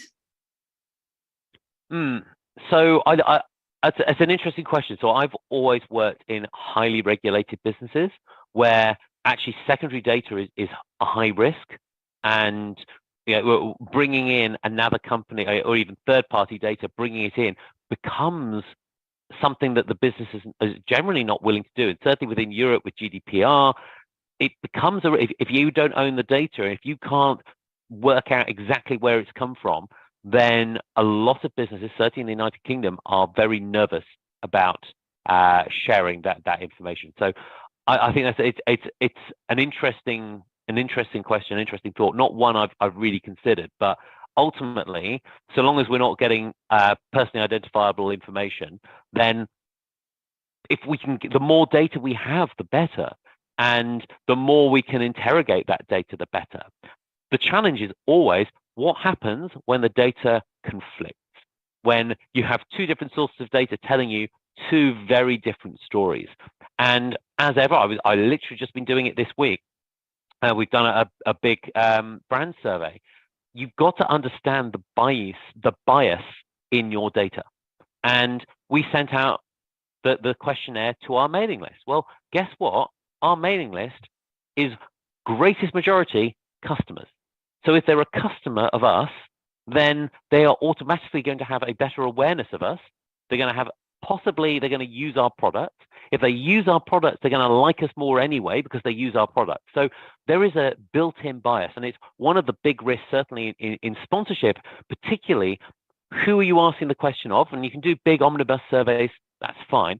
But then if you ask, are you aware of our sponsorship? As a result of the sponsorship, are you more positive about us? Suddenly, you've just, if they're aware of the sponsorship, they're aware of your brand. And if they're aware of you, then they probably automatically like you more because they're aware. You're in their mind and they can recall you. So there is a huge amount of bias in data. And I think a big part of our job is recognizing that bias and recognizing when you can't compare dataset A with dataset B, but you can use both simultaneously. And I think that is a real skill that I'm certainly learning, and I think our industry will continue to evolve over time. That is a true issue. We have not resolved this even in academic research, and the understanding our biases both as customers, as marketeers, as sponsorship managers is the #1 rule. One last question, if I may, and this relates to the sports management students, sports marketing students, new professionals in the industry who want to learn what are the skills that will be required for them to craft and sustain a successful professional career. What's your take on that? Sure. So I am unique. I have no interest in sport. None whatsoever. I don't have a football team. I have zilch, not a bit. And as a result, the reason I believe I've been successful is because I'm a marketeer. I understand marketing and business. That is my job. I understand channels. I look to understand customers and what the problem is. Sponsorship or sports, whatever it is an asset that we are using. So my recommendation would be, remember the theory, the marketing theory. Don't get blinkered by the joys and excitement of sport. Right? Think about, who is this athlete? Okay, I want to sponsor this athlete. Great. Who are they? What is their fanship? What am I going to do with them? Ask the really obvious questions that you would if it was someone you'd never heard of before and they weren't a celebrity.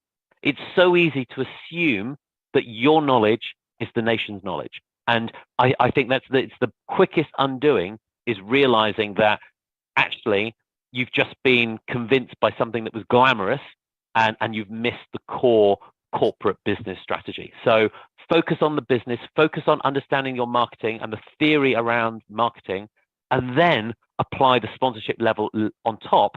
And I think you'll then thrive far, far faster and with much greater success. Thank you so much, Mr. Leopold, dear Matthew. It has been a pleasure having you at the Front Runners in Sports Management 5.0. Our conversations and your presentations are always so enriching and insightful. We have very much enjoyed it. And again, thank you so much for being with us. Thank you.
Hello, I am Thanos Aris, the editorial director of Gazeta.gr, and I am pleased to be involved in this exceptional sports conference. I will be moderating the panel on social and digital media in sports. Does tech help sports culture? Does it help it? Indeed. Let's commence with an introduction of our esteemed speakers. It is a great honor to welcome Mr. Tasos Bakasetas, an international footballer and the captain of the Greek national team, as well as the founder of Star Sync 11, Mr. Panagiotis Aroniadis. Now, I would like to invite Mr. Panagiotis Aroniadis to initiate the conversation. He will shed light on Star Sync 11, his collaboration with world-class athletes, and explore how social and digital platforms are influencing a distinctive culture in the realm of sports. So, Panagiotis. Hello from my side. Very happy to be here among two friends above all and partners in this digital ecosystem that we are living in. I want this to be more like a conversation. I'm not much of a speaker. It's something that we discuss when we are with friends. What's the importance of social media and digital media, and if tech actually helps in our lives and in sports in particular. This is something also that Tasos, Mr. Bakasetas will speak, if from the player's perspective, if social media help players or is a distraction for them. I believe there is not a correct or wrong answer in this question, because social media is a way of expression, it's a way of communication, is something that helps you present yourself in a different way than on the pitch. This is my opinion, this is my way of thinking in general. That's why when we work with Mr. Bakasetas around content on his social media and things that we want to create together as part of the company, we discuss on what's the positive thing that we can get out of it, what's the footprint that Tasos can create on his digital version of himself as a football player, as the captain of the Greek national team. It's a great honor for me to work with him. It's something that I don't often say to him directly. Mostly, I repeat, we are friends than partners, but Tasos is like an exception to the football player's rule. He's very outgoing, he's very clever, he thinks ahead of his time, and he wants to create a lot of things. And his perception about this topic is really interesting, and for me, it's eye-opening. So I want to thank him from this conference for what we've created and what we will create together going forward. Of course, social media is not only positive, because they have the negative aspect as well, with cyberbullying, with hate speech, with lots of ups and downs in the psychology of a football player or an athlete in general. Also, there's the aspect of too much publicity coming into players, young players that are not really ready to manage that. So these all things is something that we can discuss, but I will give the floor also to Tasos to say a few words before we go into conversation. Mm-hmm. So Tasos, from your side, what do you think about your exposure in social media platforms? And yeah, there are a lot of questions that I would like to ask about that, but yeah, let's start with your introduction. Hello from my side also. I'm very happy that I'm here with you to discuss this kind of things. Of course, I want to thank Panos for his speech about myself and about everything. From my side, I want to say that with Panos, we are true friends. It's not about the collaboration that we have, that we work together on that. It's about the human relationship, and this is the most important thing for me. He helps me a lot until now. I mean, the last years that we worked together to create an image that I wanted to do. He pushed me a lot, many times, to do things that I was 50-50 to do it, and he was there for me encourage me and to show me what is right for my image, for myself also. And really, I'm very happy with this collaboration that we have. But first, above everything, is that we are truly friends. My comment about the social media is one word. I think the right word is balance. What I mean, you have to use the social media in the right way, not overuse, but because also if you try to do this every day, you lose your focus, you lose many things, and you think that everything is about what they write about you, what they think about you, and how the world looks at you. So I think if you use the social media in the right way, and you have, of course, the right people around you to protect your image, to help you in the right moments, this can be very helpful for every player. Because as a players, everyone can see what we can do in the pitch, and this is more what they care about, and this is normal. But also for us, it's important to show also other things of our personality, of our character. And if you do it in the right way with balance about the time that you spend in the social media, can be very helpful to create an image that also the people can admire you, not only what you are doing in the football pitch, but also how you handle things in your personal life. Mm-hmm. That's very right, and I think you answered to my first question, which was about how do athletes manage to find the fine line actually between sharing personal aspects and maintaining a level of privacy. And to elaborate, I would like to ask you, do you feel that sometimes social media, maybe for other athletes or for yourself, sometimes you can't hide from them? I mean, there are times that you need to relax after a big game or in a difficult period in your career, and you have to always to engage with someone in social media. Is it something that sometimes bothers you? Yes, of course.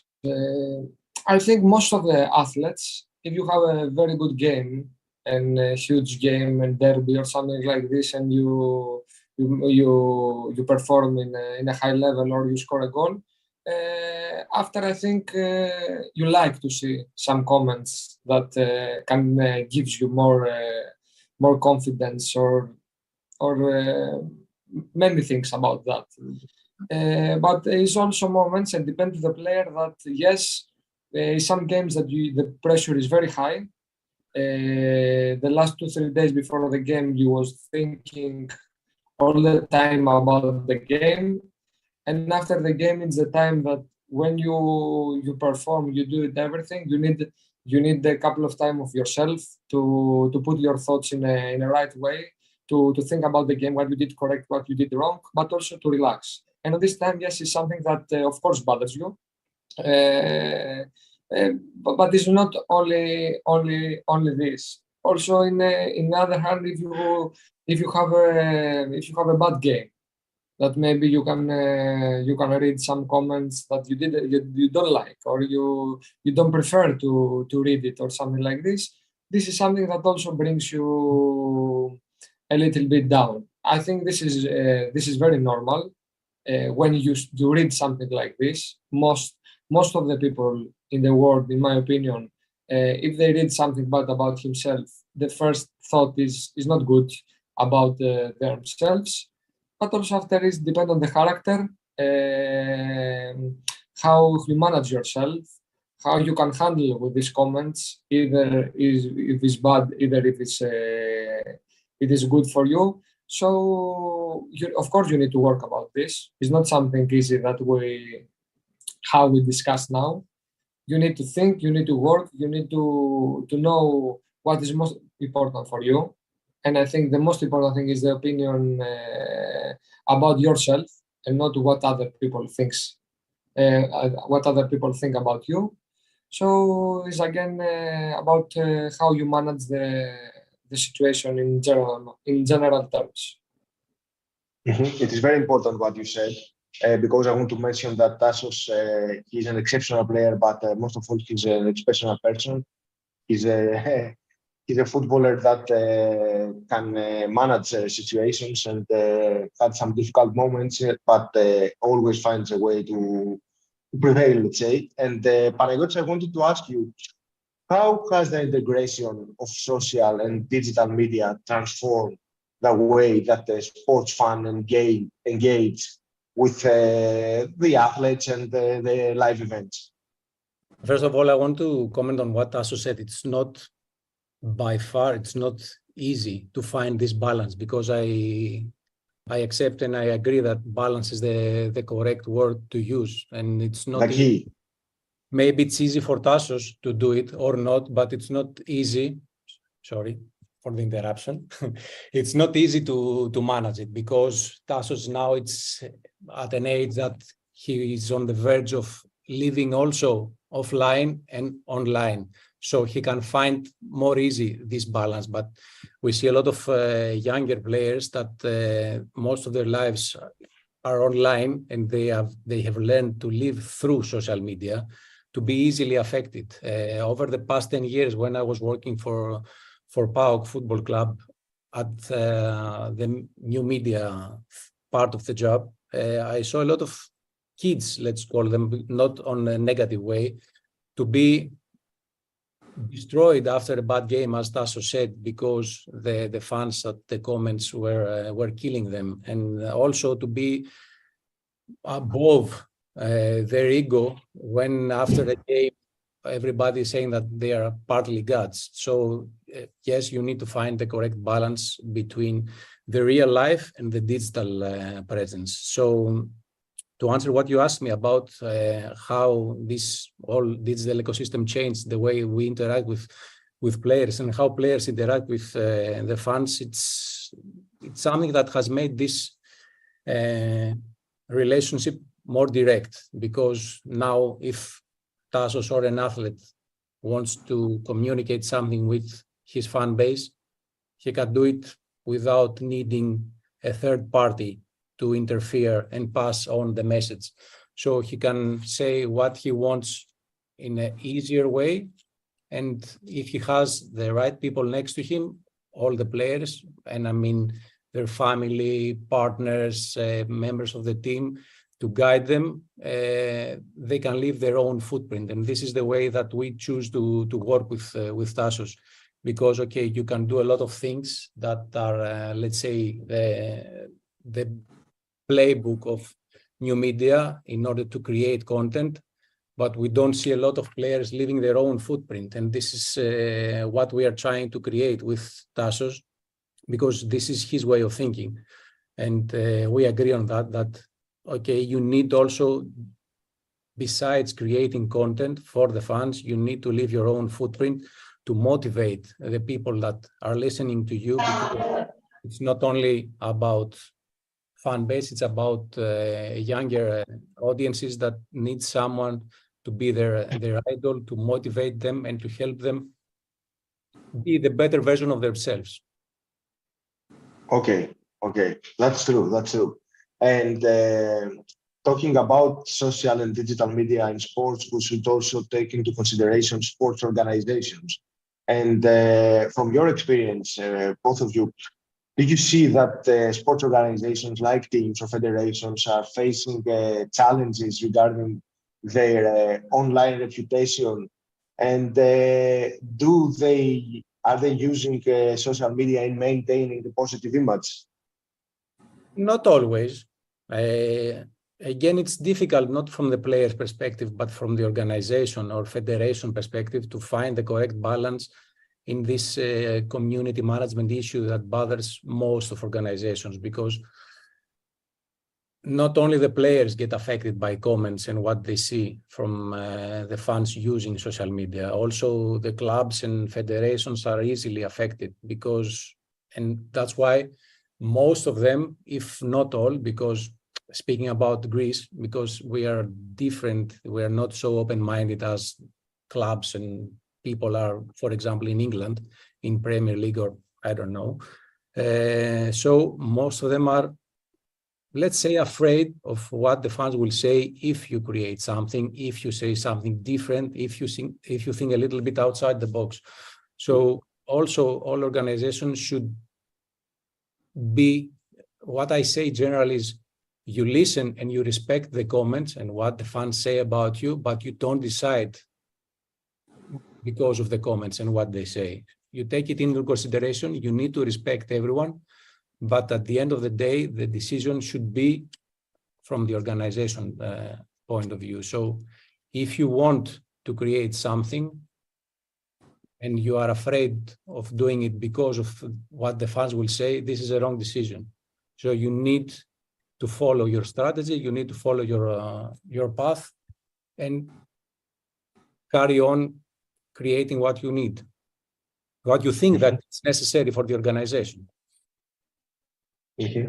Tassos, I think that clubs and organizations in general should protect the footballers from overusing social media and digital in general, should have people to talk to them, especially the younger ones, as Panagiotis said. From your experience in the clubs that you have played, is that happening? People from the team have talked to you about the usage of social media, the dangers and the protection?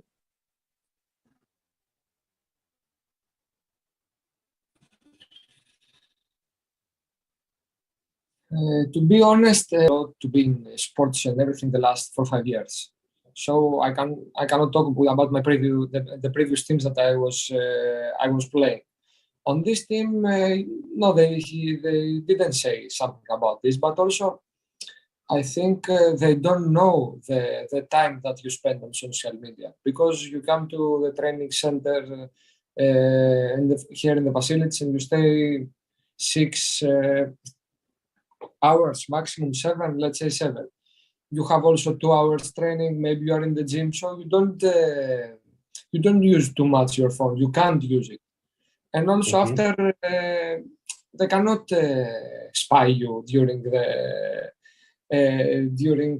all day in the training center to watch. So they don't know. I think the most important persons about this situation is the family. The family, maybe the girlfriend that you're gonna have, one close friend, that he can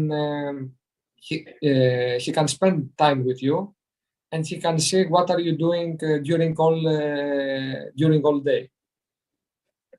I believe the correct word is not protect, because it's not something that can cause you problem. It is, but sometimes it is. That's sometimes it is. Yes, but I had in mind some cases that there are a lot of cases. There were needed protections. Exactly, but before being in the need of protection, I believe everybody is in the need of someone to education. Guide. Yes.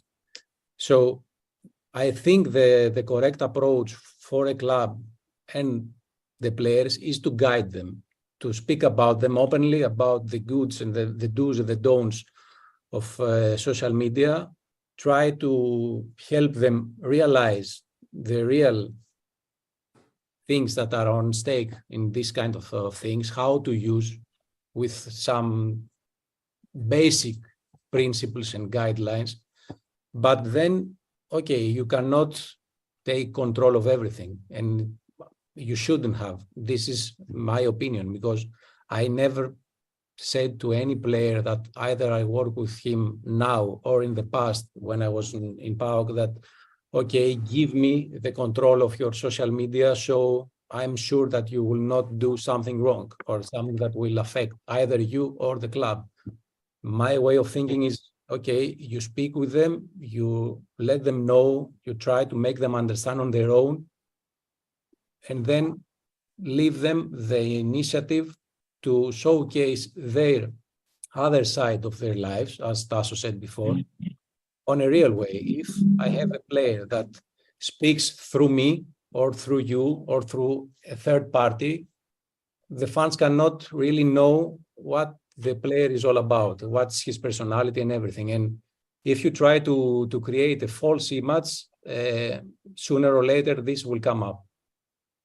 With the emergence of new age platforms like TikTok, for example, do you think that the athletes are adapting to new forms of content creation? And what impact does this have on their connection with younger audience?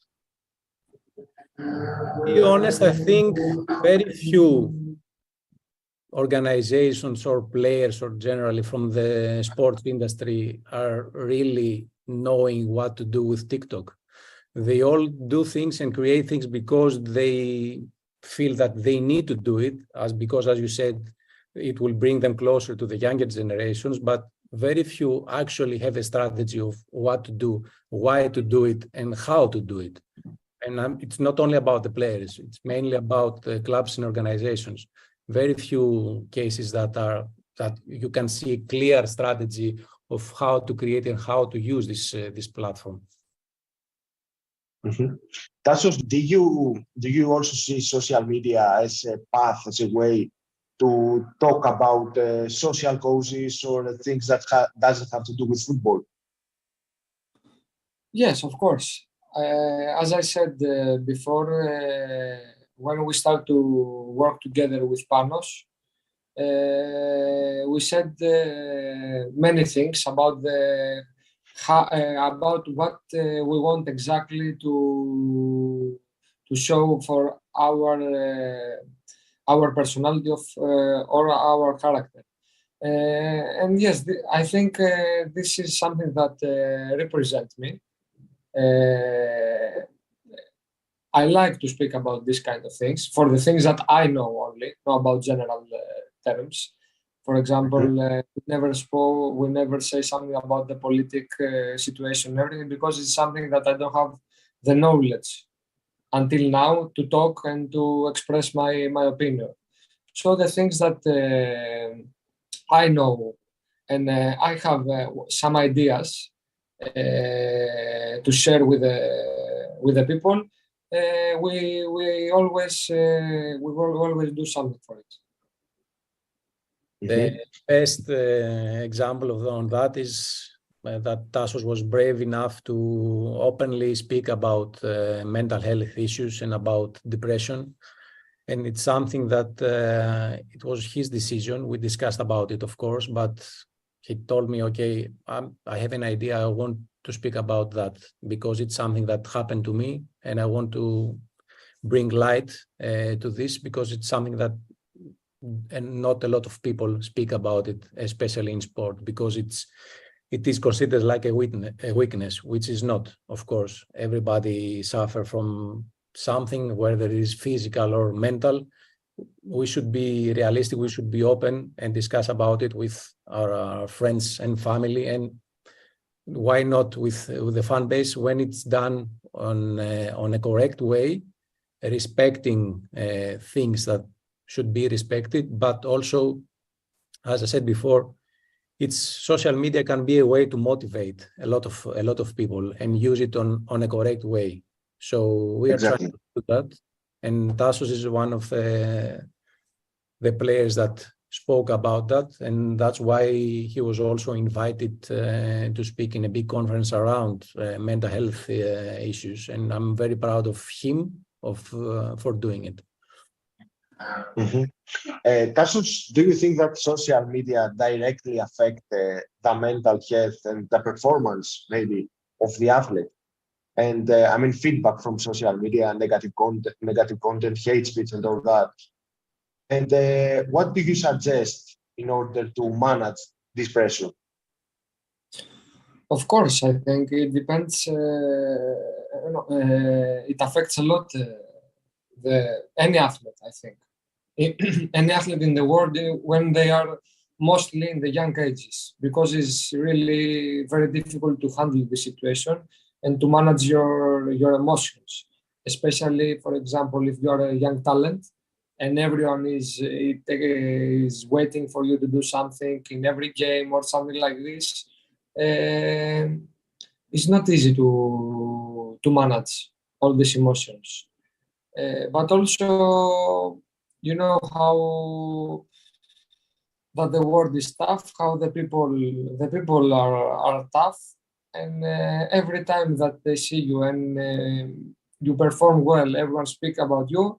When you have a bad game, they will find the chance to bring you down, because this is something that they want to do, many people. So for me, the best thing that you can do, especially when you are young, because it's more difficult to handle it, is to take a step back of all these comments and situations. What I mean, because I did it also in the past. You have to make an agreement with yourself that you don't have to read the comments about you when you play very good, but also when you play bad. You have to stay focused on what you have to do. You have to stay focused how you can become better in every game, what you did wrong, what you did correct. And I think the best person to talk about this kind of things is yourself, because you know better than anyone if you have a good game or a bad game. But you have to be honest with yourself. And this is not something that is also easy. This is what I recommend. Step back of the good things or the bad things and stay focused on how you can become better and better. Panagiotis, can you share examples of successful digital media campaigns and underline the key elements that contributed to their success from your experience?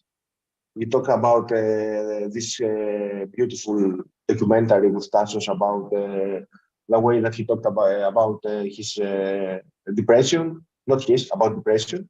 And but there are other things that you have also done. Can you share with us some cases? Yeah, well, the first thing that comes in my mind, it's something that I saw the previous period of time. It's not something that we've created, because I don't like to speak for a lot for the things that we create. I'm not this type of person. I was impressed by the campaign of Norwich about mental health, since we are talking about this issue, with one incredible video that those of you who haven't seen it, try and search it and find it. The approach was amazing. So, because it's not something that it's always visible, this kind of problem. So you can see a person smiling next to you, but you don't know if he suffers or not. So yes, this campaign and this video was really powerful and had a lot of impact throughout Europe. So on the top of my mind, this is one example that I would like to mention.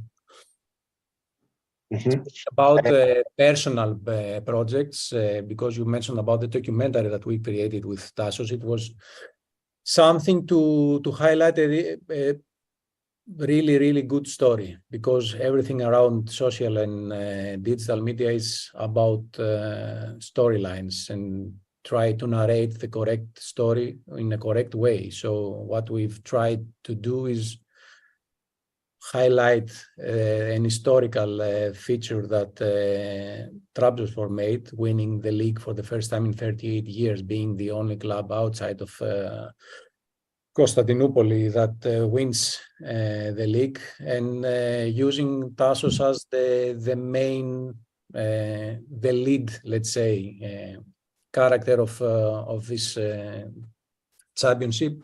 But we didn't want it to make it too self-centered, so we presented the whole story for the club and from the club in a way that it would help also the Turkish fan and the fan base of Trabzonspor to connect with Tassos and the whole historical thing that they did. You mentioned earlier hate speech and all this uncontrollable wave of hate that sometimes we meet online. And I was thinking that maybe technology is also the cure, because we have seen lately that with artificial intelligence, they are testing the way that they can control, the hate speech and all that. What do you think? I think technology can, as you said, be a mean to control these kind of things. The correct way to stop them, if we want to speak ideally about stopping that, is education, because it's something that is not only about social media, it's a general aspect of our lives, because we see it all over the place that people, especially from the privacy of a keyboard and through their social media, can be the worst version of themselves, speaking words that they wouldn't even dare to think if all this situation was in face-to-face and in person. So this is a matter of education for me. It's a matter of values that you have from your house, from your family, from your friends growing up, and how to manage difficult situations and how to react in these kind of things, because it's quite easy to be the bad guy, but it's also equally easy to be the good guy. It doesn't cost you anything to write a good comment or not to say the first bullshit that comes in your mind. So yes, let's try to be the better person inside us, and let's try to help younger generations to know how to manage these things, because, okay, to say that there's real life and there's digital life, it's kind of old school. We're living in a digital world, so we need to accept it and embrace it and try to help younger kids that live through their phones, mostly, whether we like it or not, to use them on the best possible way. I'm not saying that they will be perfect. Nobody is perfect, but let's try to minimize the negative comments and the hate speech and everything. So to sum it up, from your experience, from both of you, I think that the key words are education and equilibrium, balance, in order to actually manage to use technology, social and digital media as a positive factor in sports. Do you agree? Tassos? Was for me. I thought it was for both of you. Yes, I think education and I think balance. these two words are the most important in my opinion. Yes, I agree 100%. And Panagiotis? Of course, I repeat, it's not easy. It's not something that you can do overnight. It's something that you have to work with yourself, first of all, in order to be how you want to be on social media as a digital footprint, not try to present a different image from what you actually are, because you need to be honest, you need to be realistic about who you are and not try to, let's say, create an avatar of you, an ideal avatar, and then go out of the digital world and be something completely different. No, present who you are on the way that you want, on a correct way, rounded up, more balanced, as we say, and this is the way to move forward, I think. Mm-hmm. Although there are important parts in the world of sports, especially in Greece, that do not belong in the digital universe, new technologies are always emerging, like virtual reality, augmented reality. Do you foresee that they will shape the future of sport consumption and fan engagement in the near future? They will change it for sure. I don't know if they're going to save it, but the way that younger generations consume sports, it's totally different. And you will not find a person under 25 or even nowadays over 25 that will stay 90 minutes watching a football game without any distraction. They will go on their phones, they will say something, they will chat. So the way that we consume football is changed, and augmented reality and all these feats that are on development for sure are going to change it even more. And this is something that pandemic, you reacted as an accelerator of all these tech feats that we've seen nowadays, because within these 3 years that we were locked in our houses, in general, being afraid with and affected by COVID, we saw a lot of new things being created that normally should take at least more 5 years in order to be developed. But yes, it's different, but I think the key thing is to maintain the emotions that sports generate and try to enhance it with the new technologies, not be totally out of this real life effect with the emotions and how it's the atmosphere in a stadium, but try also to help people that don't have the luxury, let's call it, to be on the stadium, because they might be 1,000 kilometers out, away from the team that they support. So for them, it's something good, because it's something that can take you to have a real life experience, even when you are at home. But we need to keep on investing on emotions, because this is sports. Sports are emotions. Mm-hmm.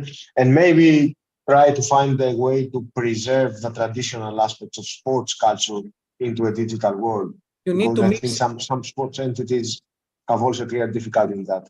Yes, you need to mix it, because we saw 1 year and a half ago that everybody was talking about metaverse. They were trying to create NFTs, but most of these solutions right now, they don't exist, because it was heavily depending on technology, and they didn't mix it with real life experience. So the correct way, until at least for now, is to find the balance to embrace technology, but also try to give something as an experience to the fans, because it's not about money or technology, it's about the experience.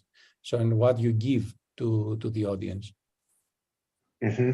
And Tassos, I know that here we are talking about social and digital media, but since there is the term tech in the title of our conversation, I wanted to ask you about the different aspect of tech, how technology and all this data and analytics that you can obtain from technology are helping a footballer from your generation to improve his performance.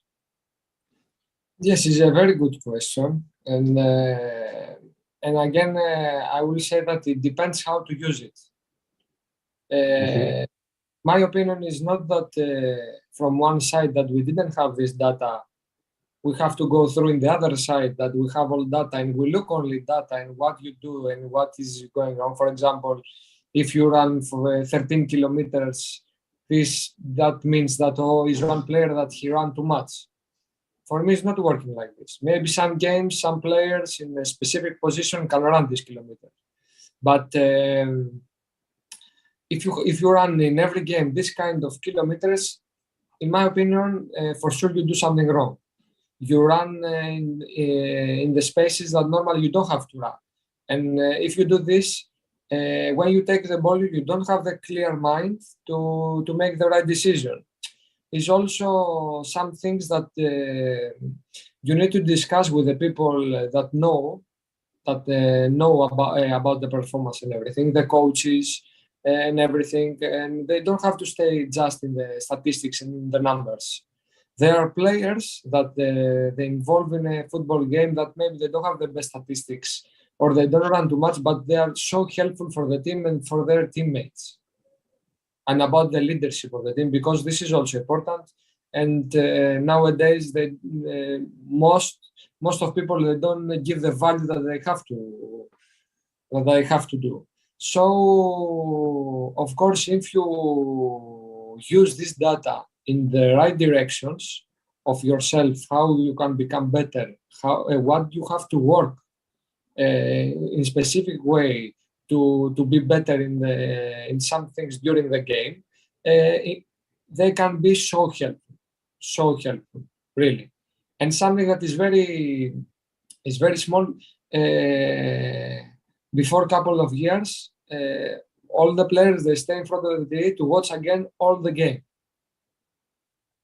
Okay, this is something that can help you a little bit, because you look also the positioning that you have sometimes and you don't have it. But now with the technology and what we have, they can send you a video 12 to 15 minutes, 10 minutes that they show you only when you have the ball, or when you go to press aggressive, when you run to a space.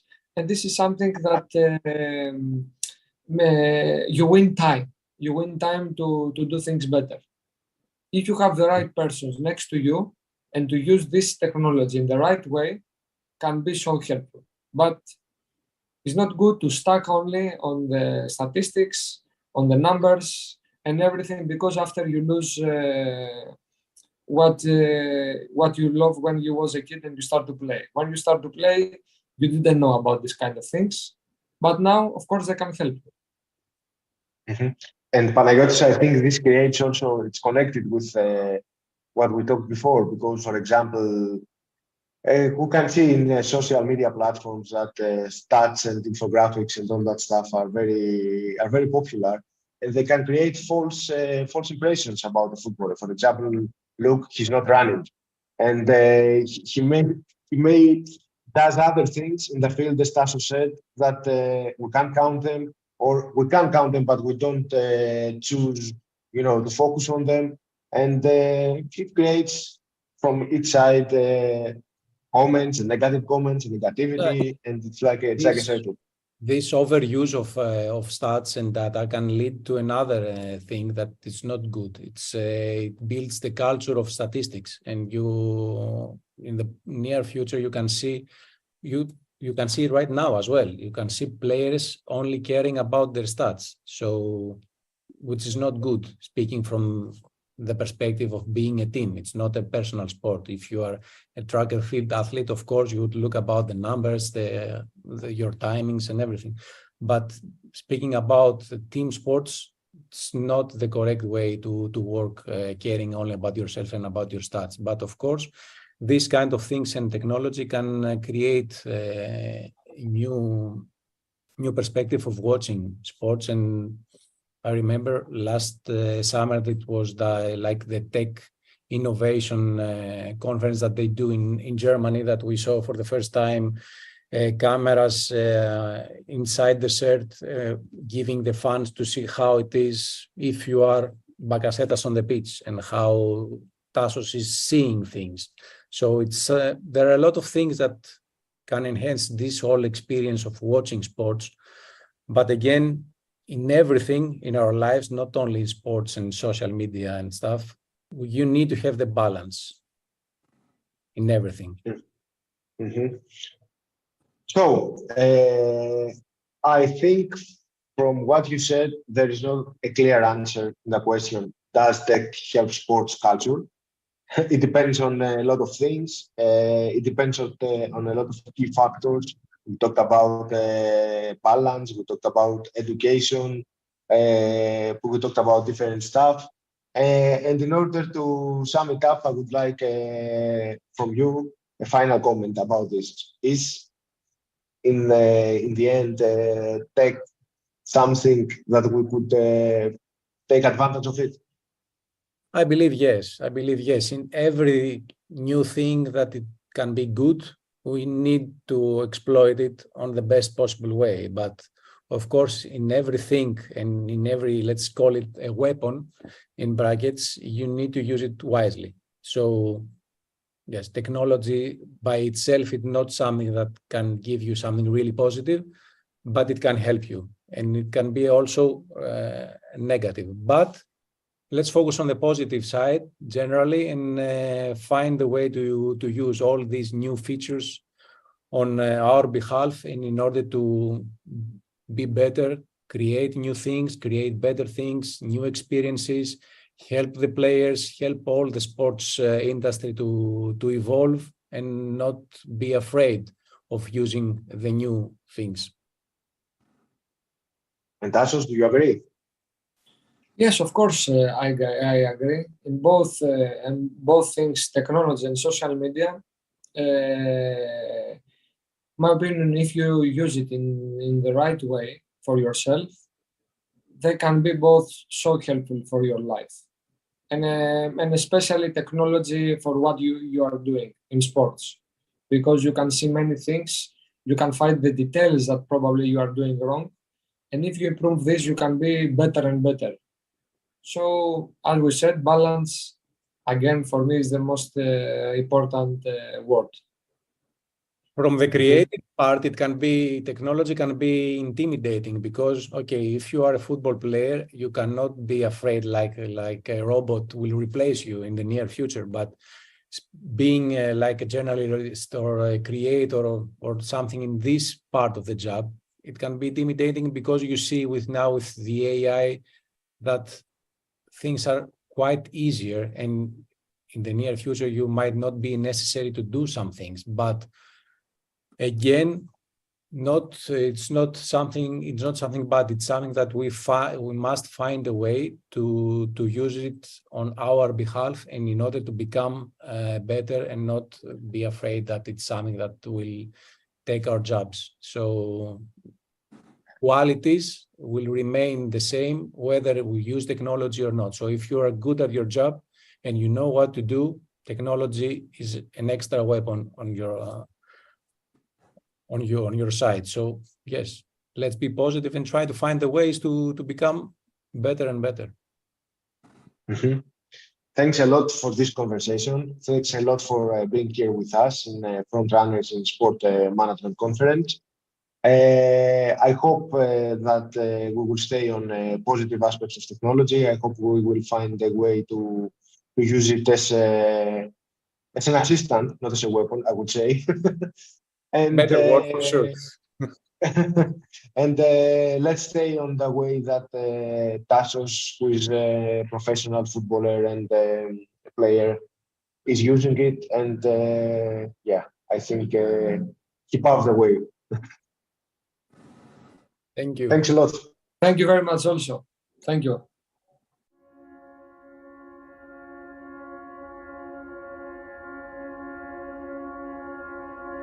Oh, wow. How are you doing? You good? Oh, sorry. Thank you. How you doing? God, it's exciting, isn't it?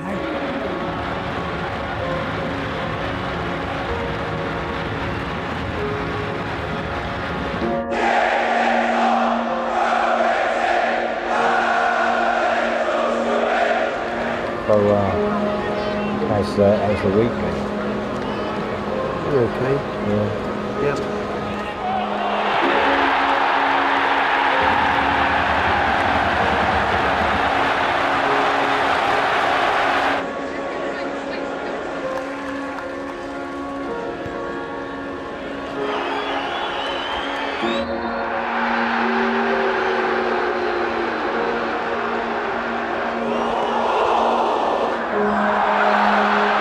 I hope things are better outside of football.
welcome, Mrs. Harrison. It's a pleasure for having you here today at the Front Runners, and you have a presentation. So let's talk about women in football.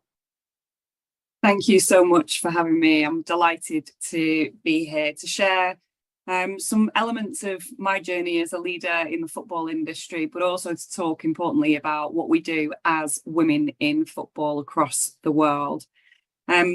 It won't escape probably people's attention that society is not equal and inequalities exist in society, in sport, and in particular in football. And I've spent my entire career within the sports industry.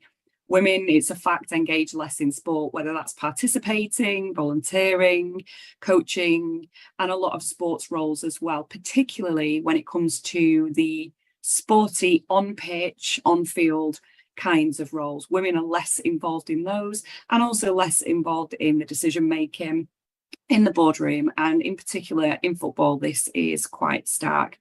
Less than 11% of board positions are filled by women within the Premier League, and that goes down to 5% within the EFL Championship. And so the work that we do at Women in Football is really important, and I'll come on to that. This is just a short slide around some of my career journey, and I think it's helpful for people who are considering a role within the football or the sports industry to think about what that pathway might look like.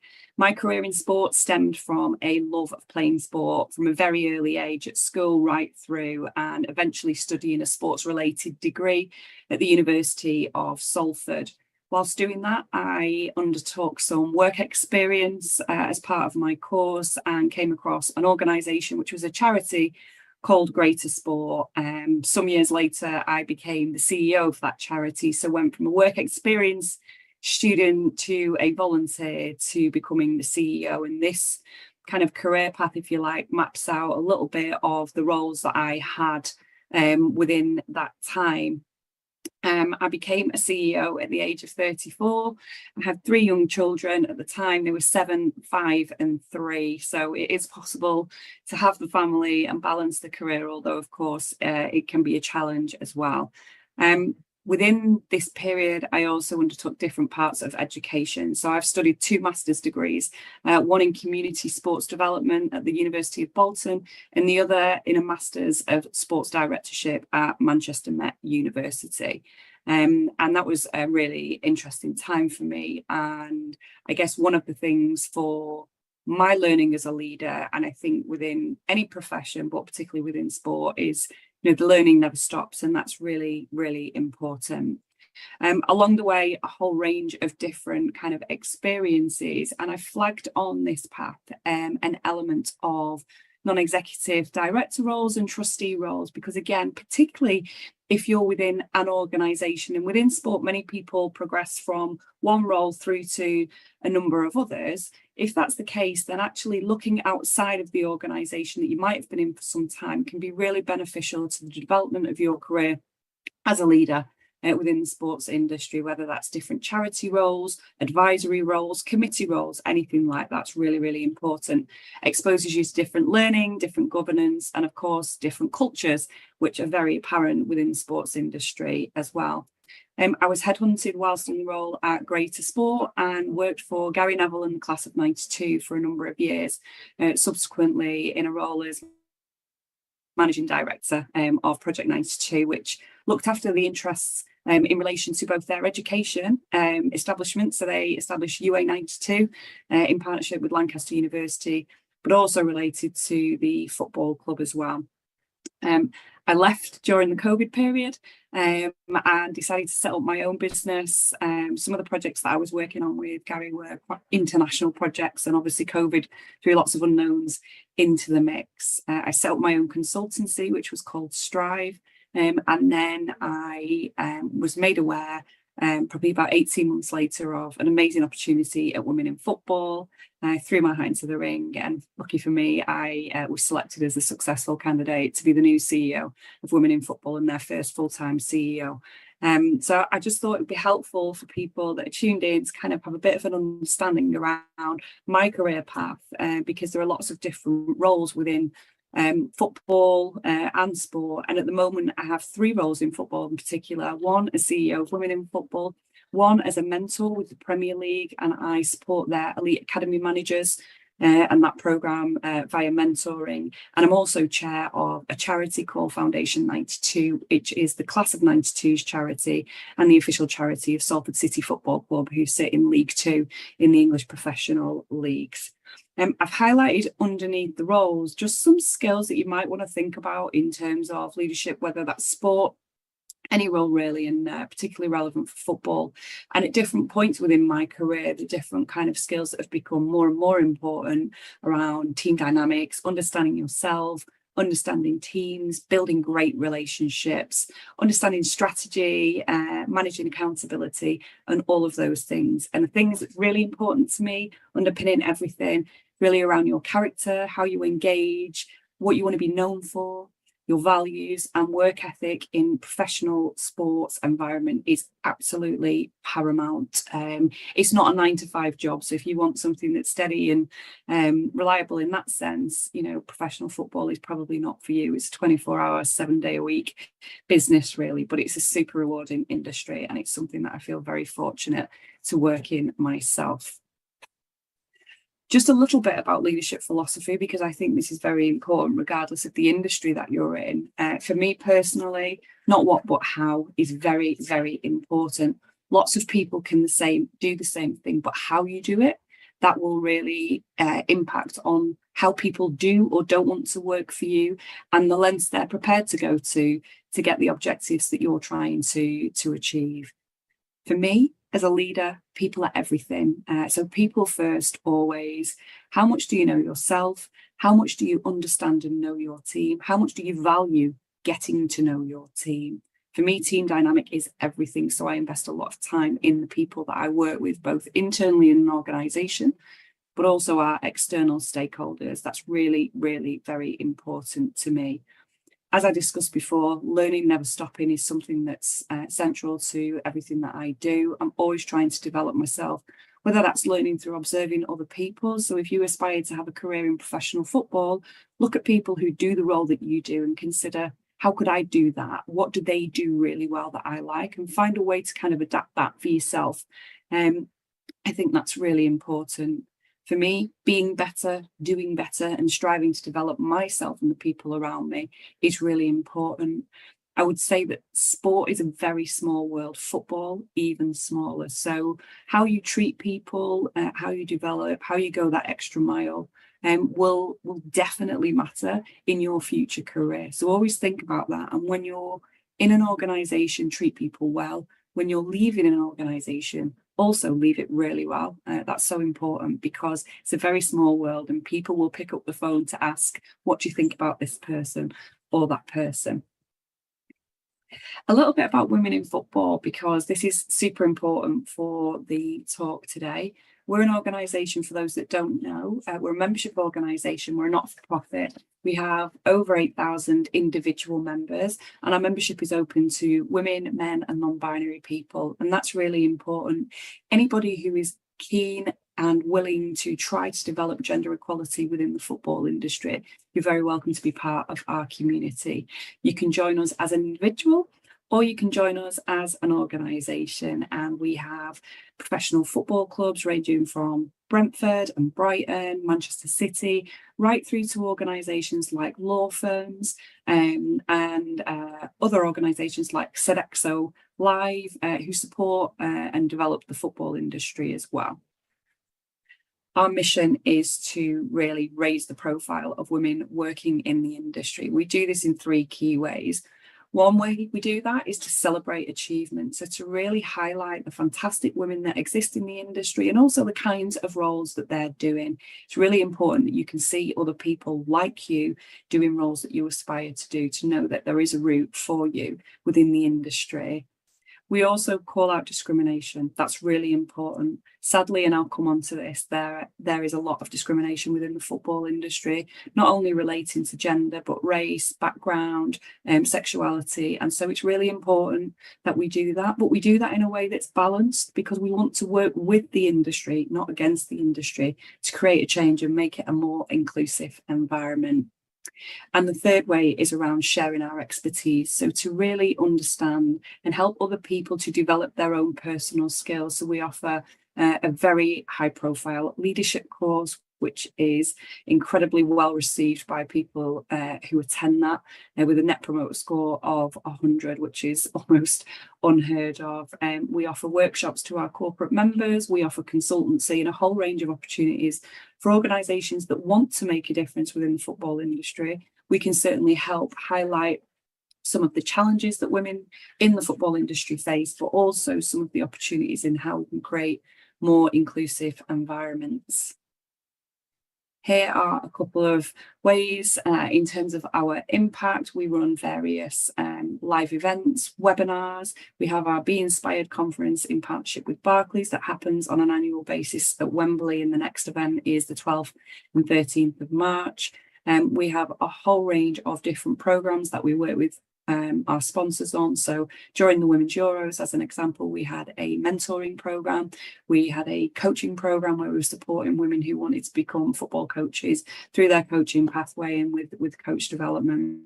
A whole range of organisations supporting women in football and the work that we do to help other women. So, for example, universities offering bursaries perhaps or scholarships to encourage more women to take part in their sports related or football related degrees, access to conferences and things like that. All really important and fairly straightforward things that people can do to help bring more women into the football industry. In terms of understanding what it feels like to be a female working in this industry, it's important to take a look at our latest survey results. We launched these back in the Women's World Cup, so around July time earlier this year. And this was the first time in 3 years that we've run the survey, and we have just under 10 years worth of data now. Some really interesting statistics I think you will find. So as women working in the football industry, our members said 82% of them experience discrimination in the workplace. And almost 1 in 2, so that's 47%, experience sexism in the workplace.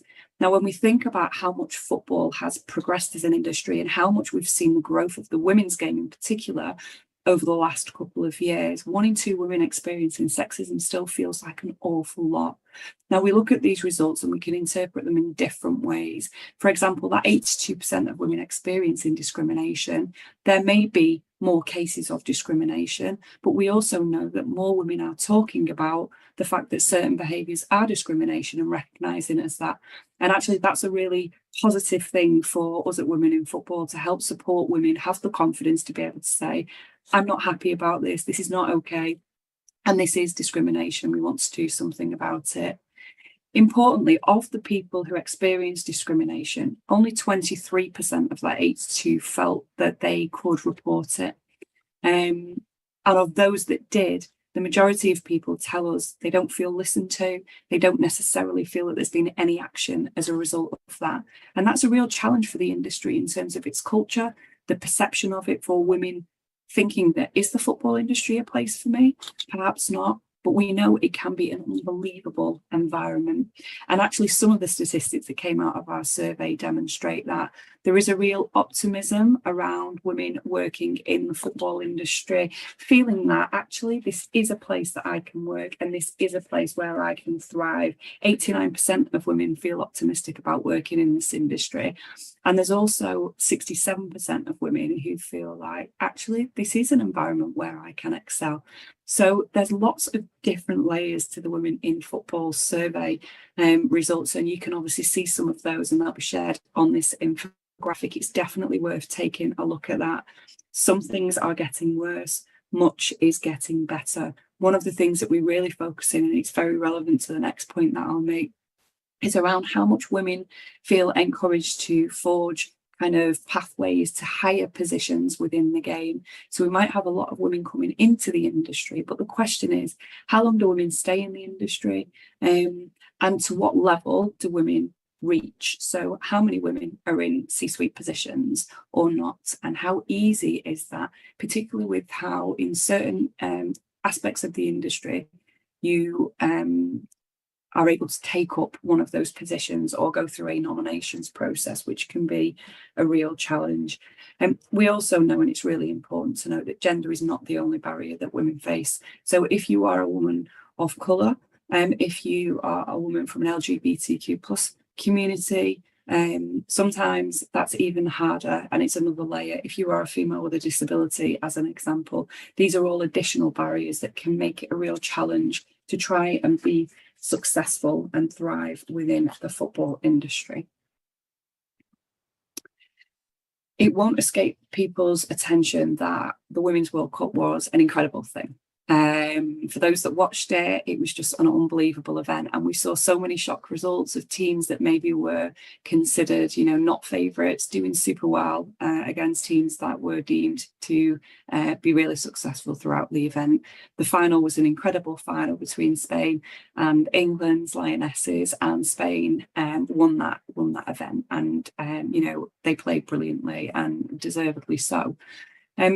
At the end of the event, when the medals were being presented, there was an incident involving the Spanish president, and that sparked outrage actually across the world in terms of men in positions of power and how it was perceived that liberties are taken sometimes in relation to that.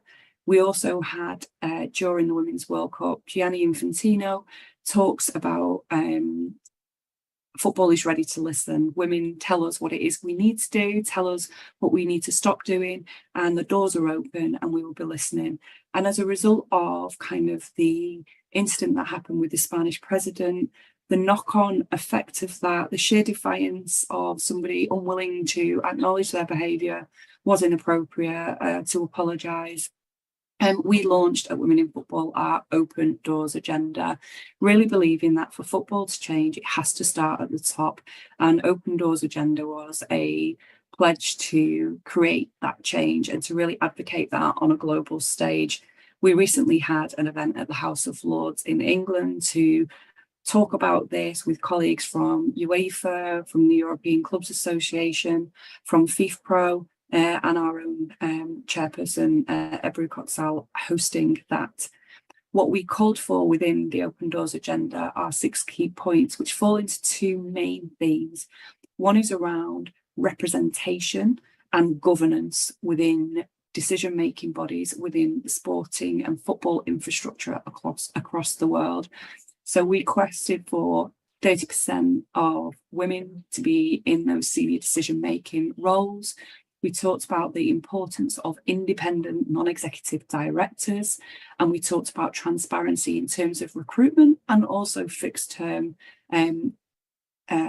lengths of service. And these things are just good principles of excellent governance, and sport and football shouldn't be kind of aside from that. It should embrace principles of good governance. That's how you get better decision making. That's how you avoid groupthink, which was certainly something that appeared to be the case within the incident within Spain that was broadcast all over the media for many, many weeks.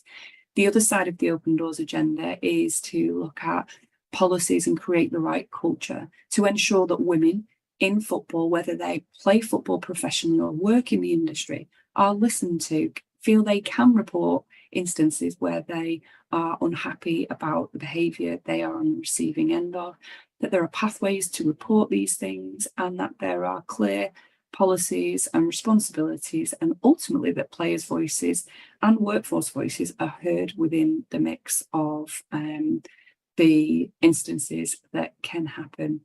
There are so many different opportunities to work within the football industry, whether that's on pitch, off pitch, in the boardroom, in commercial roles, HR, finance, governance, you know, physios, the list is endless, and it's certainly an industry that I am thoroughly enjoying being a leader in, but it's also a very challenging industry, which is why it's so important that women in football do exist and that people can join our quest to make the football industry more inclusive and to ensure that women, who are half of the population of this world, are actually given and afforded the same opportunities to not only enter the workforce in football, but to thrive in that workforce through inclusive cultures that exist. Thank you very much. Thank you, Mrs. Harrison. I work in a football club here in Greece for 5 years, so Right. I can't understand you. I know when you work in football, you have to work 24 hours a day, 7 days a week. But Yeah, it's tough. football is the king of sport, is something amazing. The feelings you have from football are amazing. I can replace that with nothing in this world. And I can understand the diversity. I can understand the sexism in football. I can understand many of that, unfortunately. Yeah. Because we are women. But we love football, and football needs women. Absolutely. So I have 2 questions for you. Okay. I want to highlight some noteworthy initiatives that women in football or other football clubs have undertaken to promote and support women in football, both on and off the field. Yeah, great. So I guess there's a couple of things. The main thing that we hear the most amazing impact from is the Women in Football Leadership course, which is in partnership with Barclays, who are our lead partner. The leadership course is at 2 levels. One is probably promoted more for people who are in the earlier stages of their career, or people who've never particularly done a lot around their own leadership. And the second part of that is probably for people who've got a little bit more managerial experience. They've got line management responsibility, they're leading teams.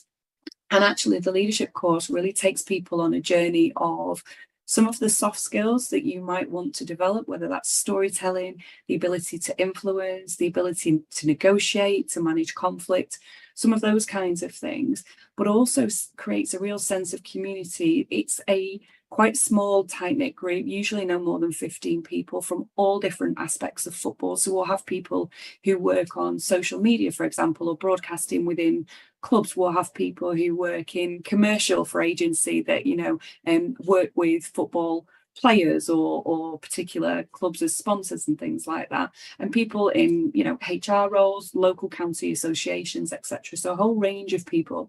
The leadership course is unbelievable, and the feedback that we have, and part of that is mentoring and coaching some of the people that attend the course. So if you do the whole 4 days, then on the back of that you receive some coaching sessions as well. So it really holds people to account that come, because they have all of this new learning and they're embracing that, and then equally they have formed very strong relationships with people they've only just met, really. So they've got that strong sense of community, and then they kind of want to leave and go, I can't just have this feeling here. I have to take that back to my own environment and make sure I can be part of the change. And that's where our corporate membership exists. So again, it's another program that we operate, but this is where clubs, organizations that support the football industry can get involved. So what we found was when people attended the leadership course, they were really motivated.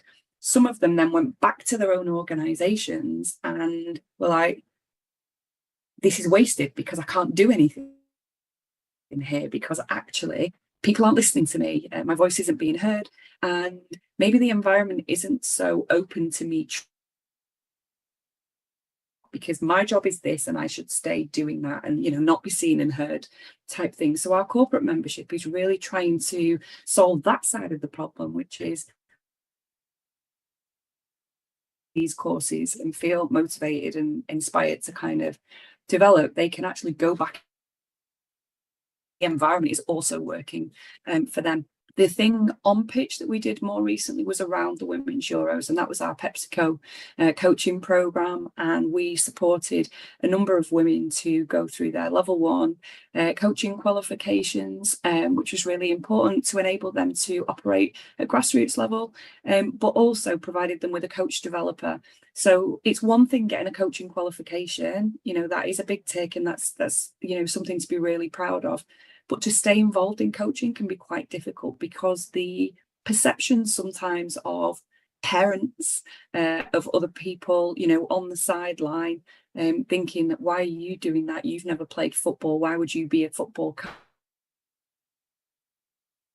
Honestly, the sports side of it is less important. It's about how you engage and how you ensure that they're having fun and focus on the fundamentals of movement, essentially. So we made sure that this program that we did with PepsiCo was not only giving them the FA qualifications, but it was also providing them with support along the way. So if they were struggling, they had somebody to sort of check back in with, and that would continue to motivate and support them so that they stay in the game. We don't want people just collecting coaching badges. We want people actively coaching them. For young girls and women who want to play football, it's really important that they see female coaches and female officials, because ultimately, you know, you not everybody wants to be coached by somebody of the opposite gender. So it's really important that you have that choice.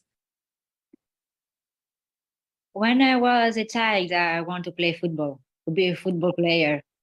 But I couldn't because I was a girl.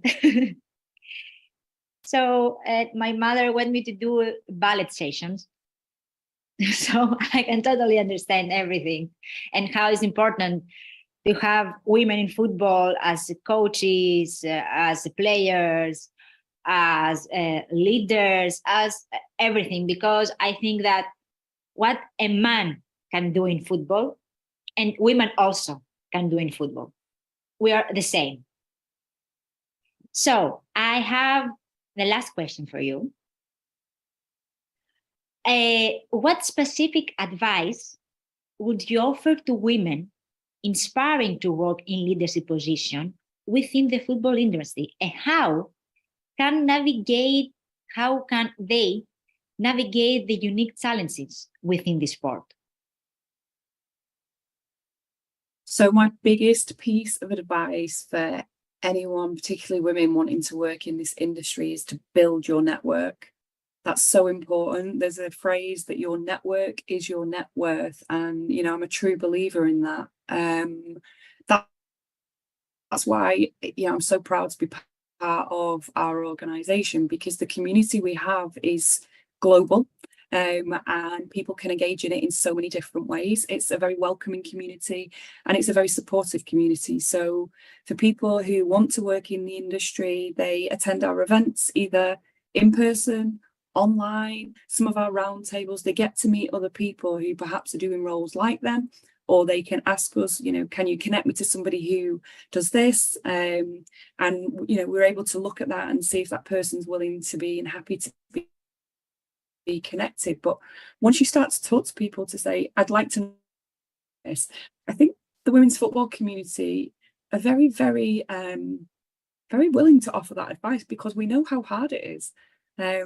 So I think, you know, LinkedIn is a great tool as well. If you see somebody doing a role that you're interested in, or you see someone post something you think that's quite interesting, like send them a message. Ask them, you know, would it be possible for me to have a conversation with you? You have to be patient. I think you've got to be prepared, you know.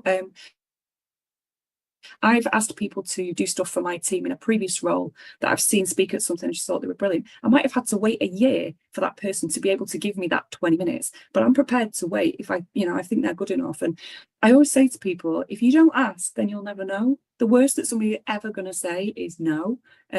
Or they might just say, well, I can't do that, but let me connect you to somebody who can. So always ask the question, build your network. That's so important. And have those aspirations. You know, leadership is an infinite thing. Just because you're a CEO, you know, when I started as CEO as Women in Football, I was the rookie. It was day one. You know, it doesn't matter how many years of experience you've got behind you. It's a new organisation, it's a new team, it's a new network, it's a new stakeholder map, it's all of that. So I think you know, my point earlier around my philosophy in terms of leadership, the learning never stops. It never does. Whether that's listening to a podcast, whether that's watching a TED talk, whether that's reading an article, whether it's going back to study, you know, whatever that is, invest in you, because I think that work ethic and that mentality of, you know, I can and I will, nobody's going to give that to you. And I think if you're a female wanting to work in the industry, unfortunately, even now, you have to work so much harder. because you almost have to prove. So many people say to members that I meet, you know, what, you work in football? Do you like football? Do you understand the rules of football? And, you know, you play football?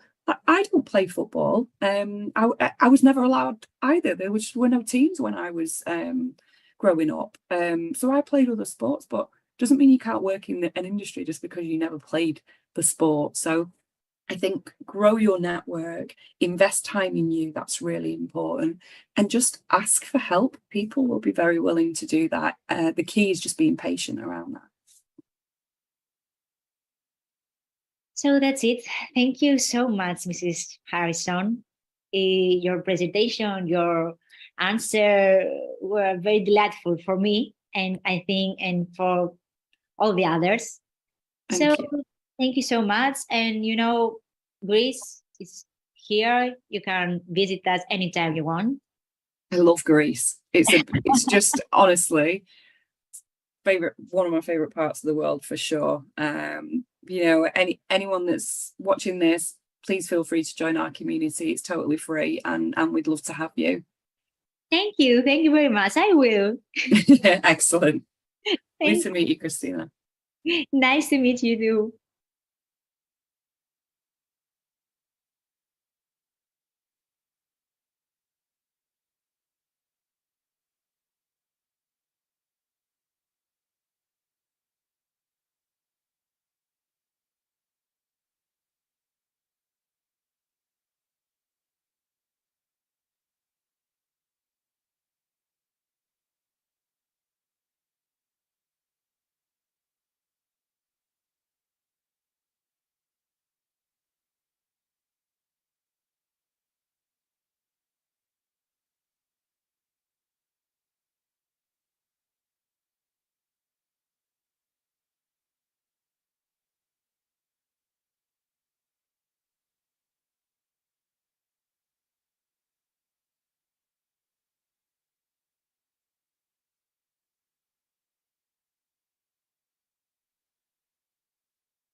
You want to just follow like the climber in front of you, or do you really want to create your own path?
Από το τίποτα ξεκινάει η ροή.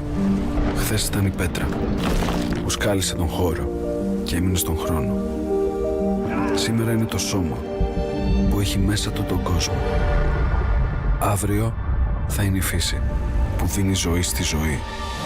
Ροή είναι η συνεχής γραμμή που ενώνει το παρελθόν, το παρόν και το μέλλον. Και είναι στο χέρι μας να τη διατηρήσουμε. Βίκος. Δύναμή μας, η ροή μας.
You want to just follow like the climber in front of you, or do you really want to create your own path?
Ladies and gentlemen, esteemed guests and fellow enthusiasts in the pursuit of excellence in sports management.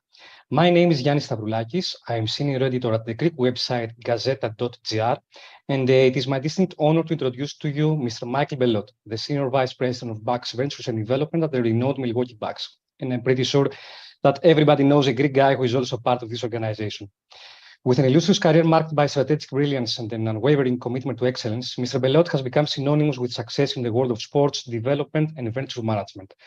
Today, he stands ready to unveil the secrets of success in the dynamic realms of sports and hospitality. Mr. Belot, the stage is yours. Great, thank you so very much. And yes, very excited to be here today. Today, I wanted to talk a little bit about just the Milwaukee Bucks organization and where we were and when the team was purchased by our ownership, and then also where we've been and where we're going to be going. One thing that's unbelievable with the Bucks is truly this past 10 plus years since our new ownership group came in, it's really been a transformation. And I think what everyone will see and learn is kind of just the big steps and the focus that it takes to turn around an organization, but it is possible.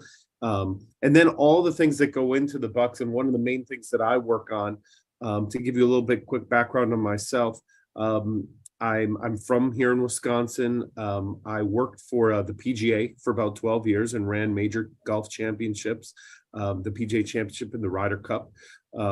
And then worked for a Kohler Company, if you're familiar with them, mainly known for plumbing around the world, but also have a hospitality group where I oversaw and ran most of the hospitality group with hotels, spas, retail, and such. And then I've been with the Bucks here for about 5.5 years, and my responsibilities with the Bucks include overseeing all of our Deer District, which is development in and around the arena, our retail. I work on food and beverage, our G League team, e-gaming, a variety of different things. So this first slide starts out with a video that I think really gives some great perspective as to all things Milwaukee Bucks, that we're more than just a basketball team, and we really need to take this moment in time that we have had and been so successful on the court to also translate off the court and also be sustainable after, regardless of team performance, because you want to be a successful organization in things that you can't control. I don't have any impact on the team performance, but it's certainly something that we leverage right now, but you need to be prepared that may not always be the case. So with this, I think this will give you a good understanding of the Milwaukee Bucks and everything that that goes into our organization. Mm-hmm.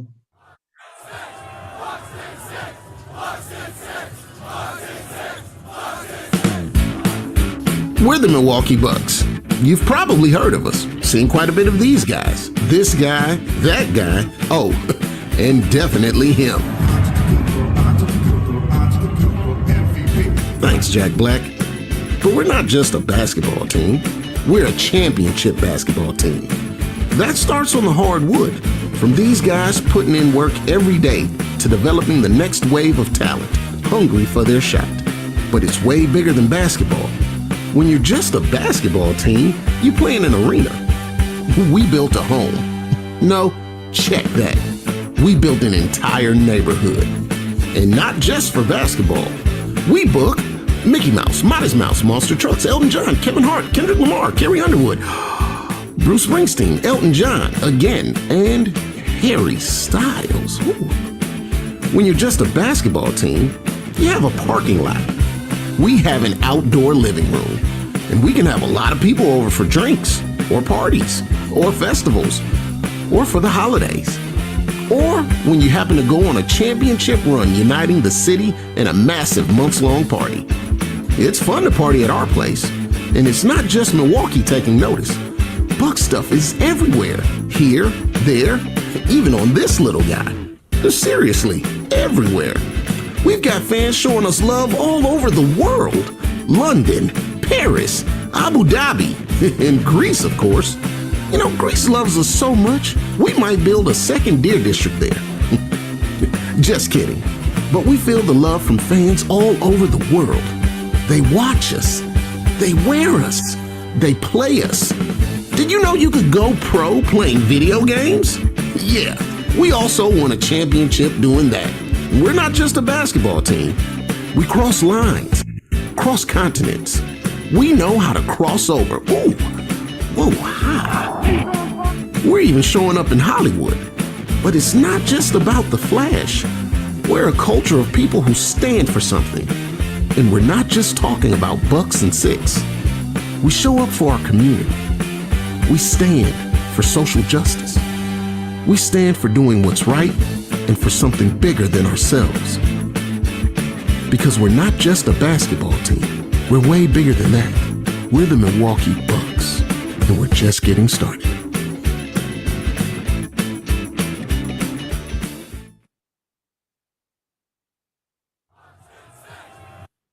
Okay, great. So I hope you all enjoyed that video, and I think first, what we start off with all of our Bucks meetings, inter-department, and when we bring in together the entire organization, is we always start in reviewing quickly our guiding principles. And while you can read them, I'll just touch base on a couple that are really important, that really set the tone for the organization. And again, when this new ownership group came up which I'll talk about in just a bit, in 2014, I think the biggest thing you need to do is set examples, set principles, set what are you going to stand for as an organization. And I think ours are pretty simple, but very important, and filter from all the way top, which is our president, Peter Fagan, to every single employee, so they understand what the expectations are and how they're going to be held accountable. So first, be present or don't show up. When you're in a meeting, that means you come prepared, you're ready to engage, you're ready to participate, you're ready to walk out of that meeting with maybe something else to do. And if you're not going to be in that mindset, it's actually better that you're not in the meeting, because we need engaged professionals that are ready to work on whatever that project or whatever that discussion may be, and be able to constantly look for improvement. We have very high standards, things that we set almost unattainable, but if you don't set or see the vision, it's something that you're never going to really be able to obtain. We measure everything. We're very, very an inclusive organization. So meaning there are no trade secrets here. Everybody can use everyone, and we don't try to work in silos. Everyone can ask for help, look for engagement from others on things that may be outside of their normal day-to-day, but let everybody know what's going on. That's the best way you foster really an engaging culture, and also encourage people to care about areas outside of just maybe what they work on day to day. Other things I think, coming out of the pandemic, it's absolutely something we focus on, is being face to face, having, not always doing, Zoom calls and things like, well, it wouldn't be possible here for me to be in person necessarily. Something that we really focus on is always working together, working in person, because we think that's when really the results and actions happen, as opposed to being able to take maybe quote unquote the easy way out and communicate via video. Be kind to one another. Don't be a jerk. Be very be kind if it's something that isn't inside you to be a good person. You're not going to last very long here. And then last, you work your butt off here. You work very, very hard. We work unusual hours. We work weekends. We work nights. But at the same time, we get to have a job that a lot of people really envy. People want to be in the professional sports industry. People would give almost anything to be able to have the jobs that a lot of us have. And you need to realize that while that doesn't mean that it's not work. That doesn't mean it's not a job. You also have to realize that we get to do a pretty fun job, and we get to work with a lot of great people and get to see and do a lot of great things. So with that said, the team was purchased in 2014 by a group of owners, Wes Edens, Mark Lazary, and Jamie Dinan out of New York, mainly in the financial industry, hedge funds, and our basketball operations. What was the state of the team on the court? We were last in the NBA. We had the worst record. We had a terrible practice facility, an old gym that had a leaky roof, really no organized performance staff to get those players really to optimal condition. And then on the business side, so you have the basketball side on the court. On the business side, we were very disparate, meaning we were spread all out. Therefore, you didn't see people every single day. There wasn't just this this thought of working towards one goal. And we had the worst attendance in the NBA, so ticket sales were terrible. We had the second oldest arena. And then what was the awareness of the team overall? It was exceedingly low. Merchandise sales of 140,000. I think that was our online, number. Now we do, almost $3 million a year in merchandise sales online. So just a dramatic improvement there. Social media followers, you'd less than 1 million. So the team was really at an all-time low. Wasn't even really relevant in the NBA. Certainly not very relevant in Milwaukee. And then, our ownership came in and focused on these main pillars on how we could improve it. And one was the physical plant, get better business offices, get a practice facility, local engagement. So when you talk about that, we were not really very relevant. One of the best ways, and a very smart move by our ownership, was to bring in local investors. So while they got maybe 1% of the team, now you have people that are from Milwaukee, as opposed to our ownership group that was from New York, that are engaged in the product, that are very influential, that are very connected, and they're walking around singing the praises of the Milwaukee Bucks. And that was just a very, very smart move, because while our ownership in New York didn't have that equity here in the city, they were able to get that by engaging these local owners, and people were dying for Bucks basketball to be successful, to be part of it. From an organizational structure, really making sure that the basketball and business operations teams work together, that they were synergized. While we're still not in the same office as far as business and basketball, our entire business operations is together, our entire basketball operations together. But I think just the general communication from a day-to-day basis between us and them, specifically Peter, our president, Kelly, our head of HR, everyone's really working towards the same goal and over communicating. And then we rebranded the organization, new logo, new identity, be able to get people enthused that there was something exciting on the horizon, and not that we weren't going to be the same old Milwaukee Bucks and kind of just middling within the NBA. So what actually happened? So those were goals, but this is what actually happened. So at the arena, we built a new arena, $524 million investment, about half and half public and private. And now we have a state-of-the-art Fiserv Forum, which is just unbelievable. One of the best arenas in the entire league, that opened in the fall of 2018. A practice facility. We have a new practice facility, 80,000 square feet, about $30 million investment, and partnered with Froedtert and the Medical College of Wisconsin, which is our medical partner, our healthcare partner, that also has a hospital attached to our practice facility. So the players used to go to a place where the roof would leak. They'd have to settle the bucket to catch the water. It was far away from Fiserv Forum in Milwaukee in the Deer District, and now it's right across the street, and one of the best in the entire league. And our business office, I'm sitting in our business office, right now, this is just a couple blocks away from Fiserv Forum. Again, we're all together. It's about 20,000 square feet. And, it just fosters that sort of working towards one goal, engagement on day-to-day, really being focused on the task at hand.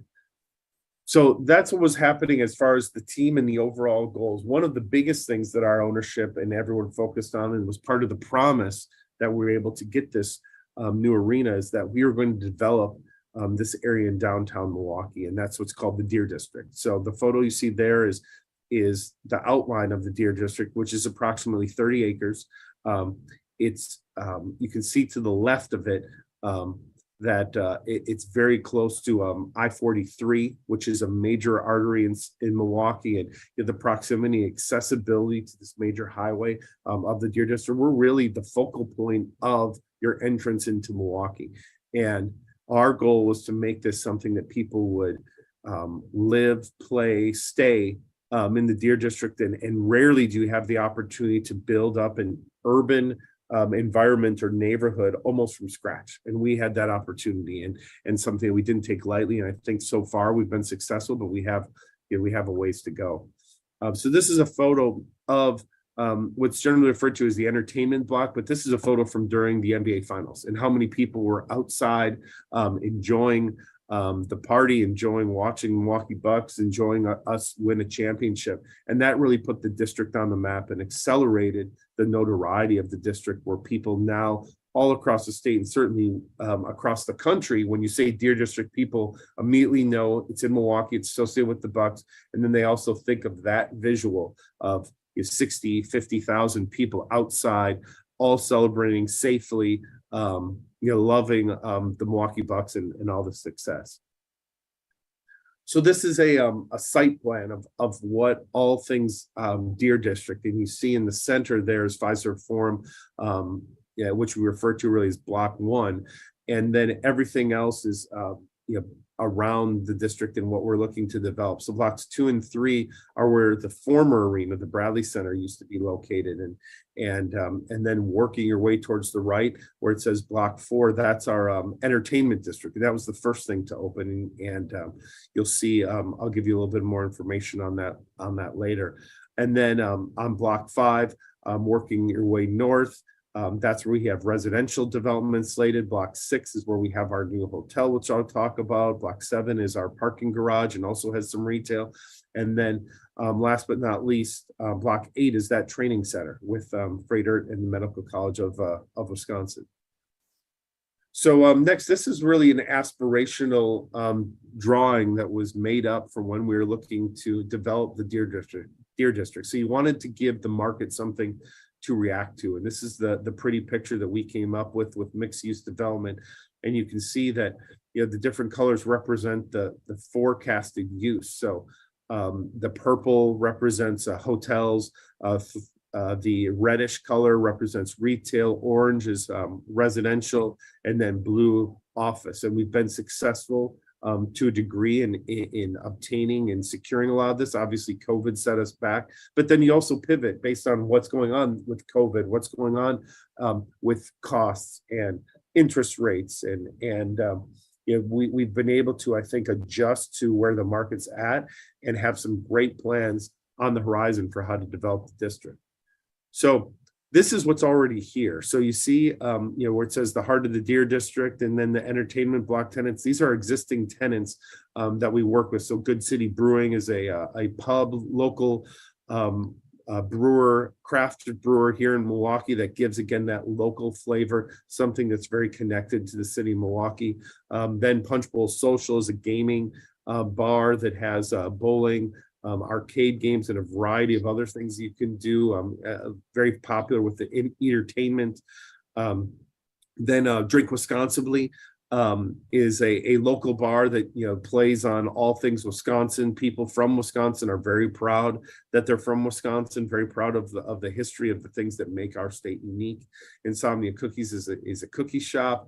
The Beer Garden is an outdoor spot with a giant screen that people can enjoy beer and drinks in the summer. Fat Tuesdays is a frozen drink spot that's exceedingly popular. The Mecca is a sports bar that has a 42-foot screen. All things sports is the best sports bar in the state of Wisconsin, if you ask me. Then the Trade Hotel is a new hotel that opened up in May with 207 rooms and really, I think, the crown jewel of lodging in Milwaukee.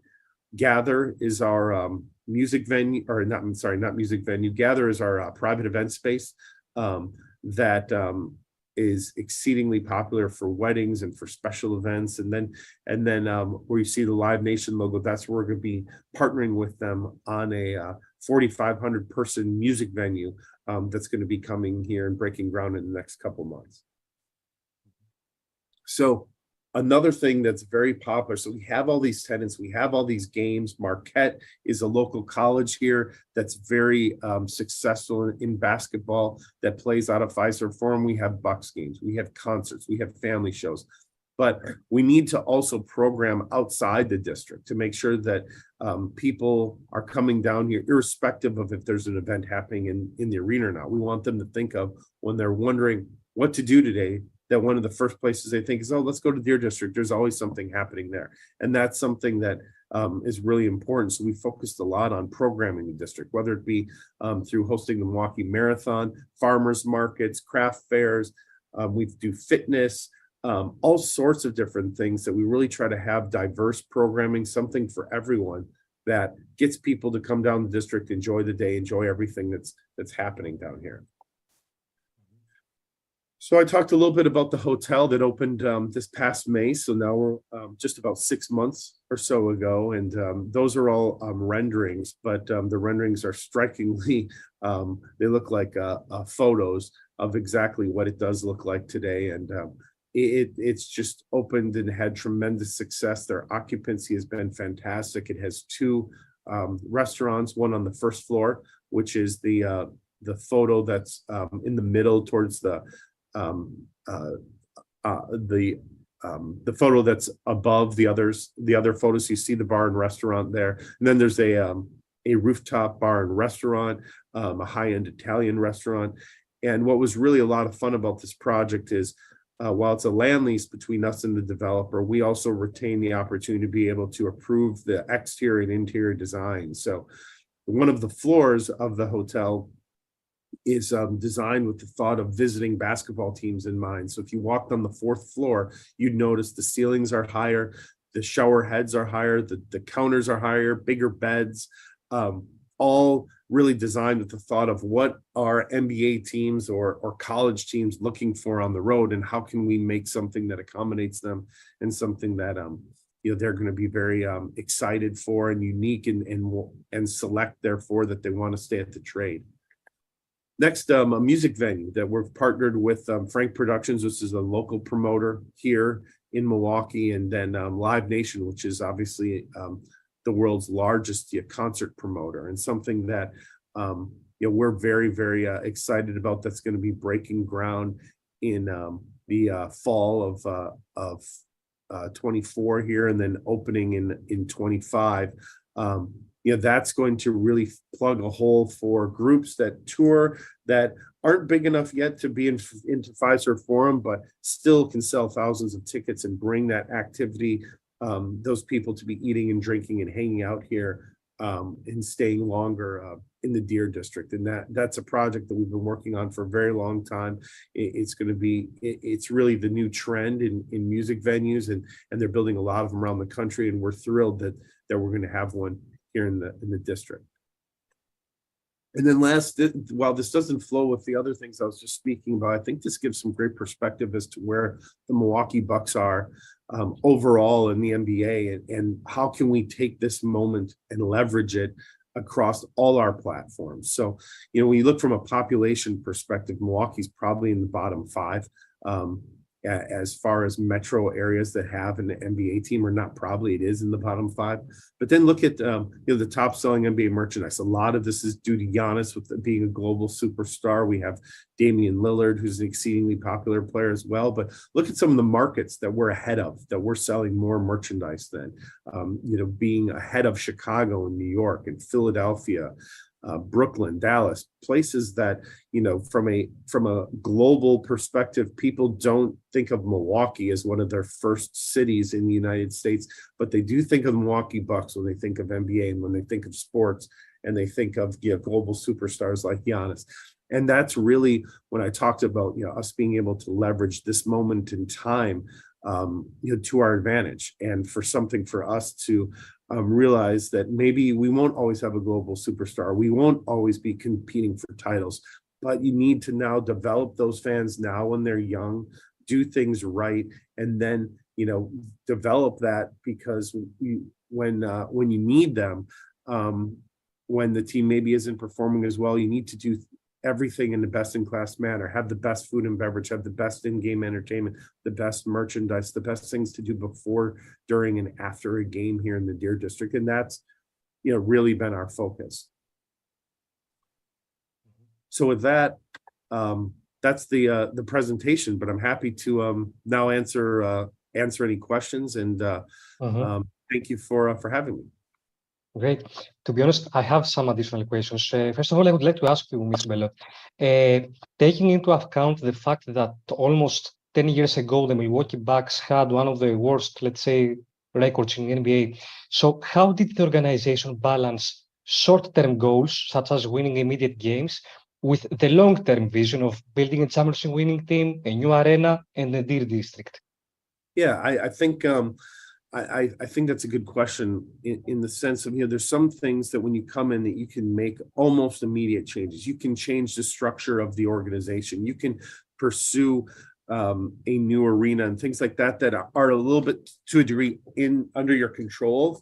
I think there were some things that lined up very well that when the new owners came in, we had Giannis, but we didn't know that he had the potential or the capability to be the player that he is, or maybe we had an inkling or a hope, but he wasn't at that level in 2014. He was very early in his career. So I think you focus on things that you can control, and then you put the foundation in place to be able to build towards those longer term goals. So they knew when they came in here in 2014 that a championship wasn't possible in the first 2-3 years.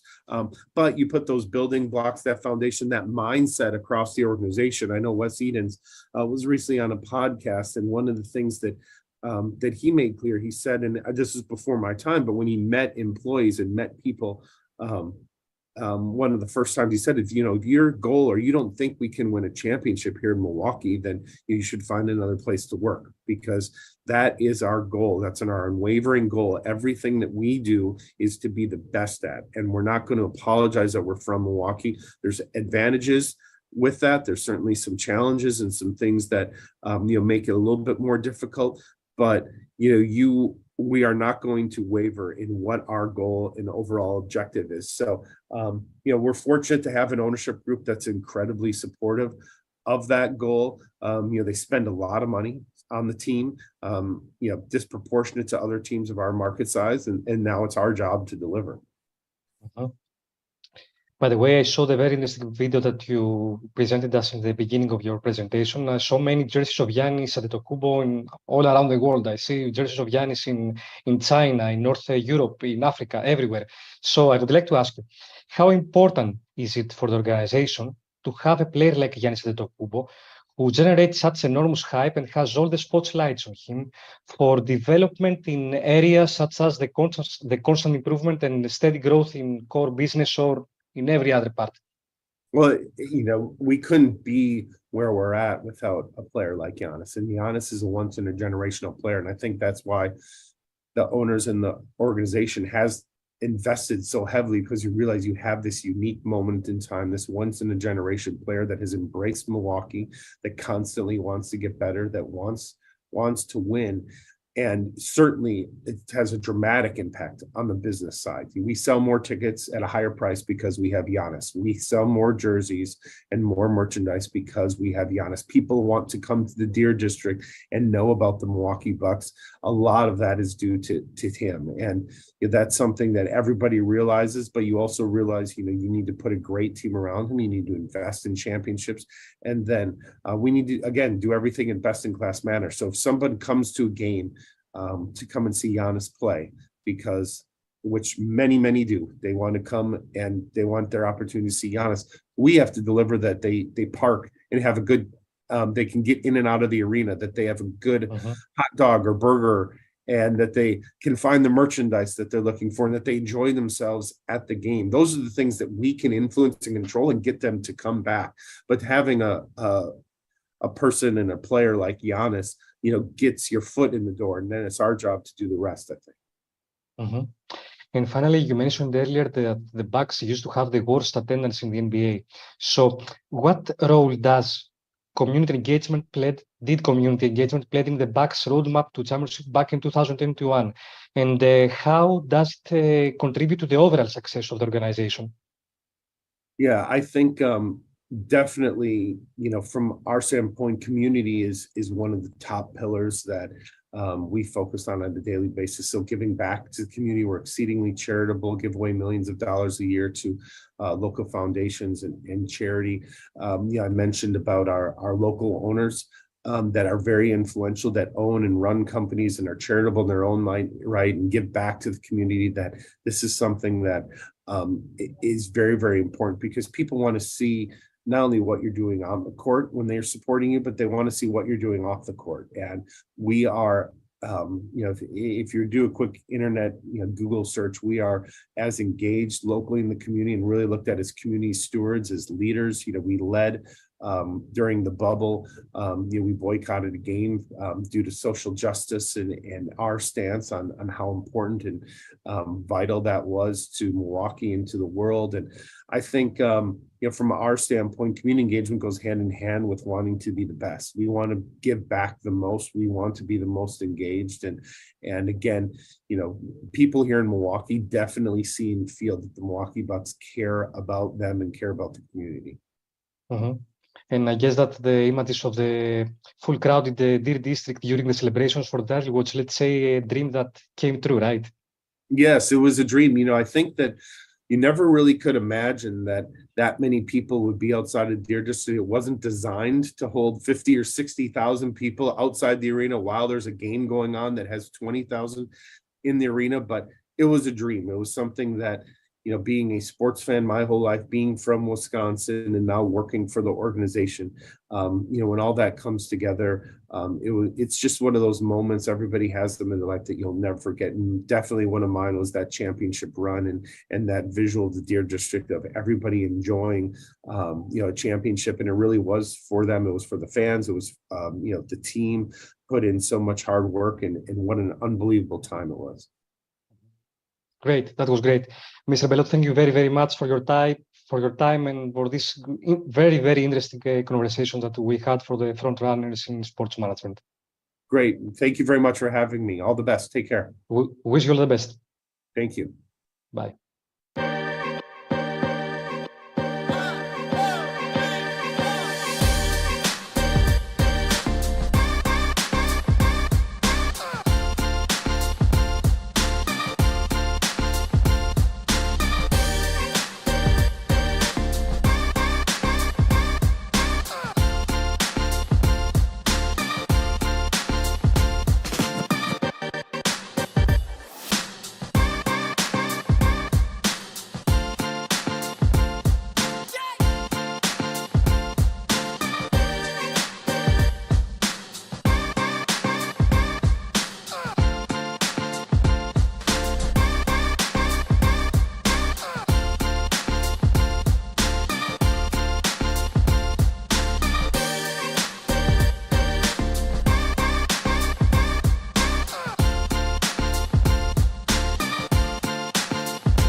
Από το τίποτα ξεκινάει η ροή. Χθες ήταν η πέτρα που σκάλισε τον χώρο και έμεινε στον χρόνο. Σήμερα είναι το σώμα που έχει μέσα του τον κόσμο. Αύριο θα είναι η φύση που δίνει ζωή στη ζωή. Ροή είναι η συνεχής γραμμή που ενώνει το παρελθόν, το παρόν και το μέλλον. Και είναι στο χέρι μας να τη διατηρήσουμε. Βίκος, δύναμή μας, η ροή μας.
You want to just follow like the climber in front of you, or do you really want to create your own path?